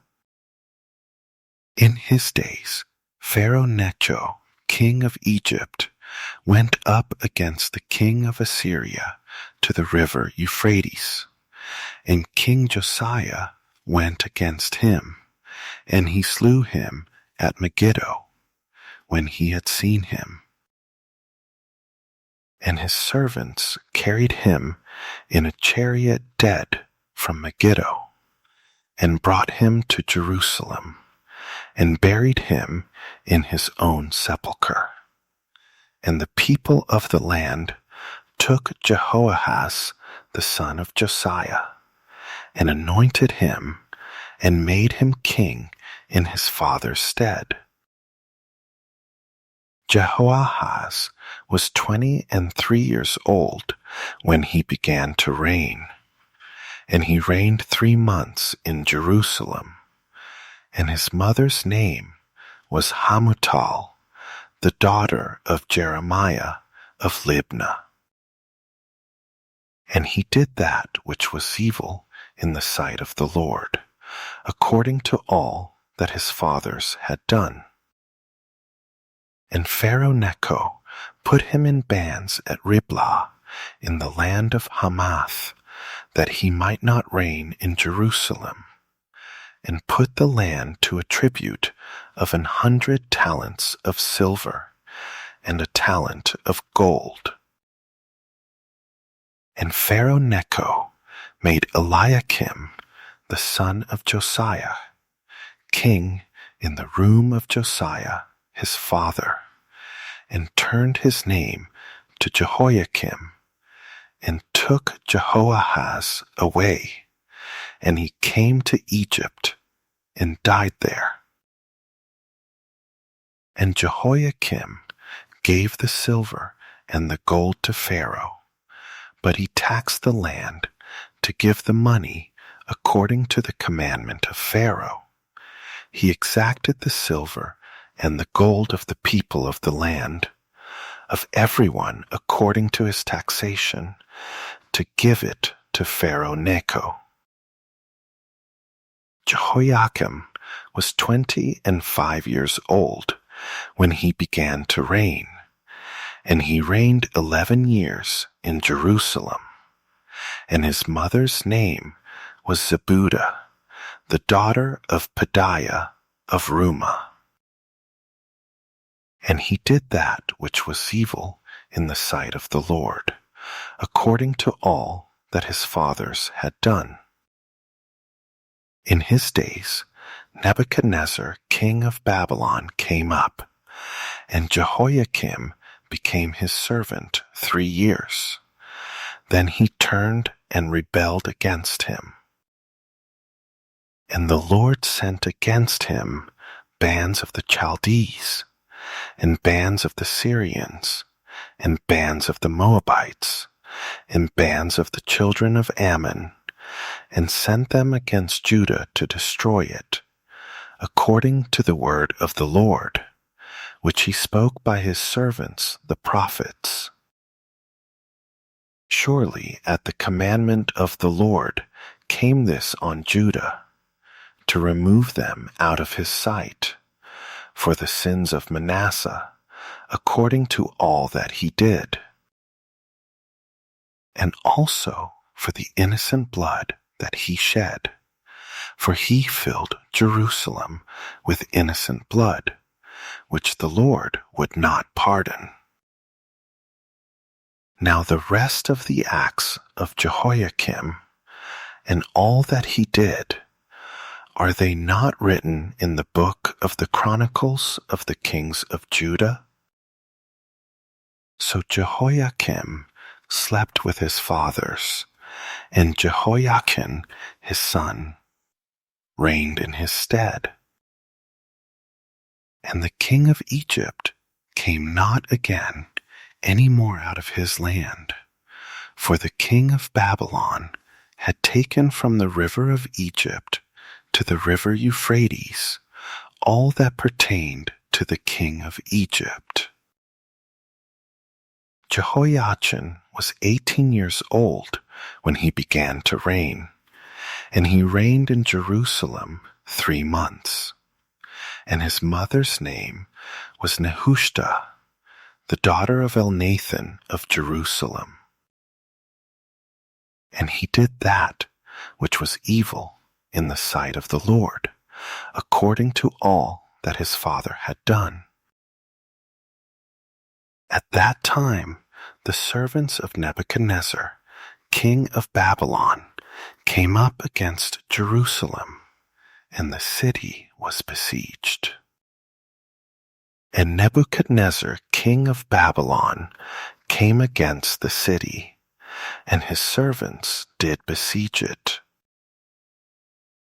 And Jehoiachin, the king of Judah, went out to the king of Babylon, he and his mother, and his servants, and his princes, and his officers. And the king of Babylon took him in the 8th year of his reign.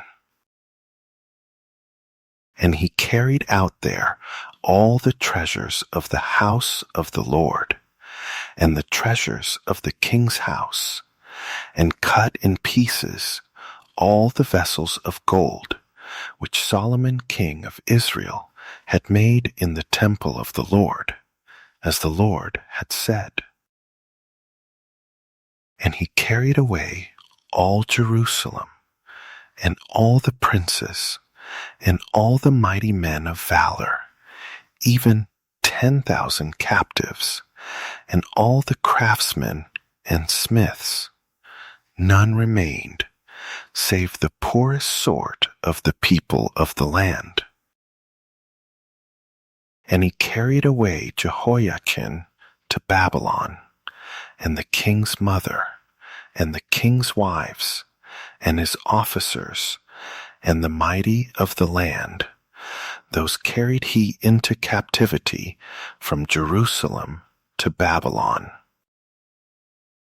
And all the men of might, even 7,000, and craftsmen and smiths 1,000, all that were strong and apt for war. Even them the king of Babylon brought captive to Babylon. And the king of Babylon made Mattaniah his father's brother king in his stead, and changed his name to Zedekiah. Zedekiah was 21 years old when he began to reign, and he reigned 11 years in Jerusalem. And his mother's name was Hamutal, the daughter of Jeremiah of Libnah.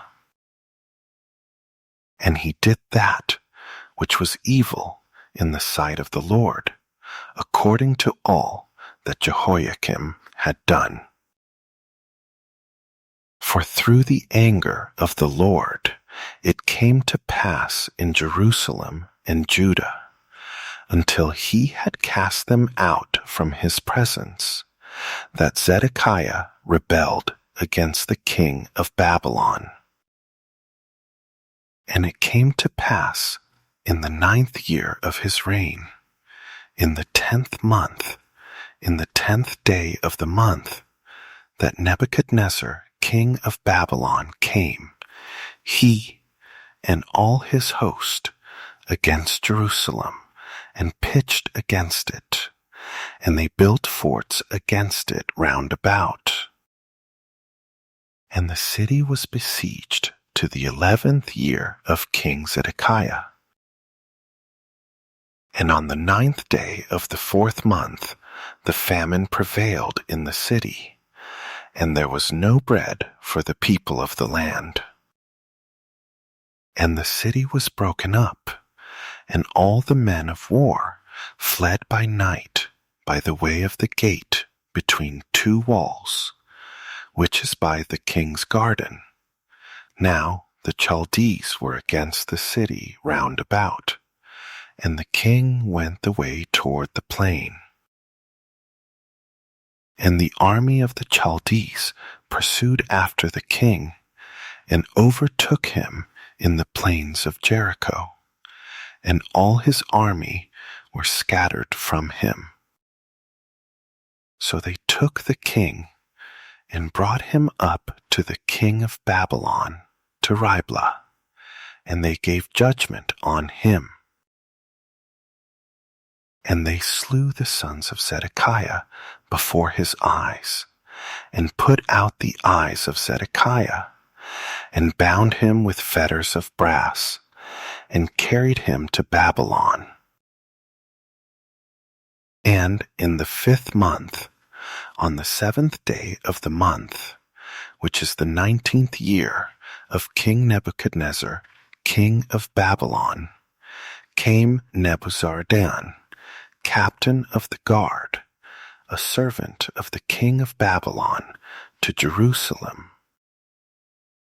And he burned the house of the Lord, and the king's house, and all the houses of Jerusalem, and every great man's house burnt he with fire. And all the army of the Chaldees that were with the captain of the guard broke down the walls of Jerusalem round about. Now the rest of the people that were left in the city, and the fugitives that fell away to the king of Babylon, with the remnant of the multitude, did Nebuzaradan, the captain of the guard, carry away. But the captain of the guard left of the door of the poor of the land to be vine dressers and farmers.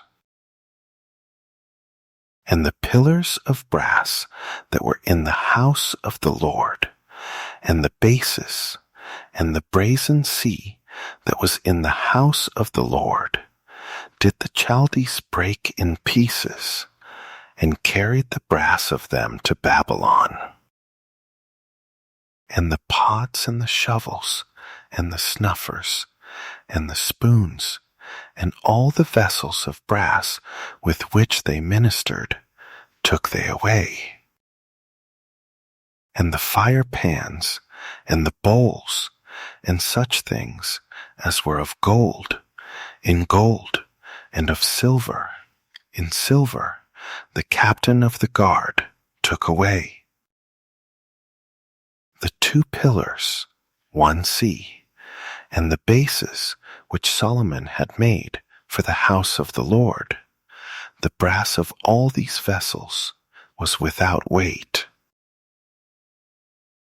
The height of the 1 pillar was 18 cubits, and the capital on it was brass, and the height of the capital 3 cubits, and the wreathen work and pomegranates on the capital round about, all of brass, and like to these had the 2nd pillar with wreathen work. And the captain of the guard took Seraiah the chief priest, and Zephaniah the 2nd priest, and the 3 keepers of the door. And out of the city he took an officer that was set over the men of war, and 5 men of them that were in the king's presence, which were found in the city, and the principal scribe of the host, which mustered the people of the land, and 60 men of the people of the land that were found in the city. And Nebuzaradan, captain of the guard, took these, and brought them to the king of Babylon to Riblah. And the king of Babylon smote them, and slew them at Riblah in the land of Hamath. So Judah was carried away out of their land. And as for the people that remained in the land of Judah, whom Nebuchadnezzar, king of Babylon, had left, even over them he made Gedaliah the son of Ahikam, the son of Shaphan, ruler. And when all the captains of the armies, they and their men, heard that the king of Babylon had made Gedaliah governor, there came to Gedaliah to Mizpah even Ishmael the son of Nethaniah, and Johanan the son of Kareah, and Seraiah the son of Tanhumeth the Netophathite, and Jaazaniah the son of a Machathite, they and their men. And Gedaliah swore to them and to their men, and said to them, Fear not to be the servants of the Chaldees. Dwell in the land, and serve the king of Babylon, and it shall be well with you. But it came to pass in the 7th month that Ishmael the son of Nethaniah, the son of Elishama, of the seed royal, came, and 10 men with him, and smote Gedaliah, that he died, and the Jews and the Chaldees that were with him at Mizpah. And all the people, both small and great, and the captains of the armies, arose, and came to Egypt, for they were afraid of the Chaldees. And it came to pass in the 37th year of the captivity of Jehoiachin, king of Judah, in the 12th month, on the 27th day of the month, that Evil-Merodach, king of Babylon, in the year that he began to reign, did lift up the head of Jehoiachin, king of Judah, out of prison. And he spoke kindly to him, and set his throne above the throne of the kings that were with him in Babylon, and changed his prison garments, and he did eat bread continually before him all the days of his life. And his allowance was a continual allowance given him of the king, a daily rate for every day, all the days of his life.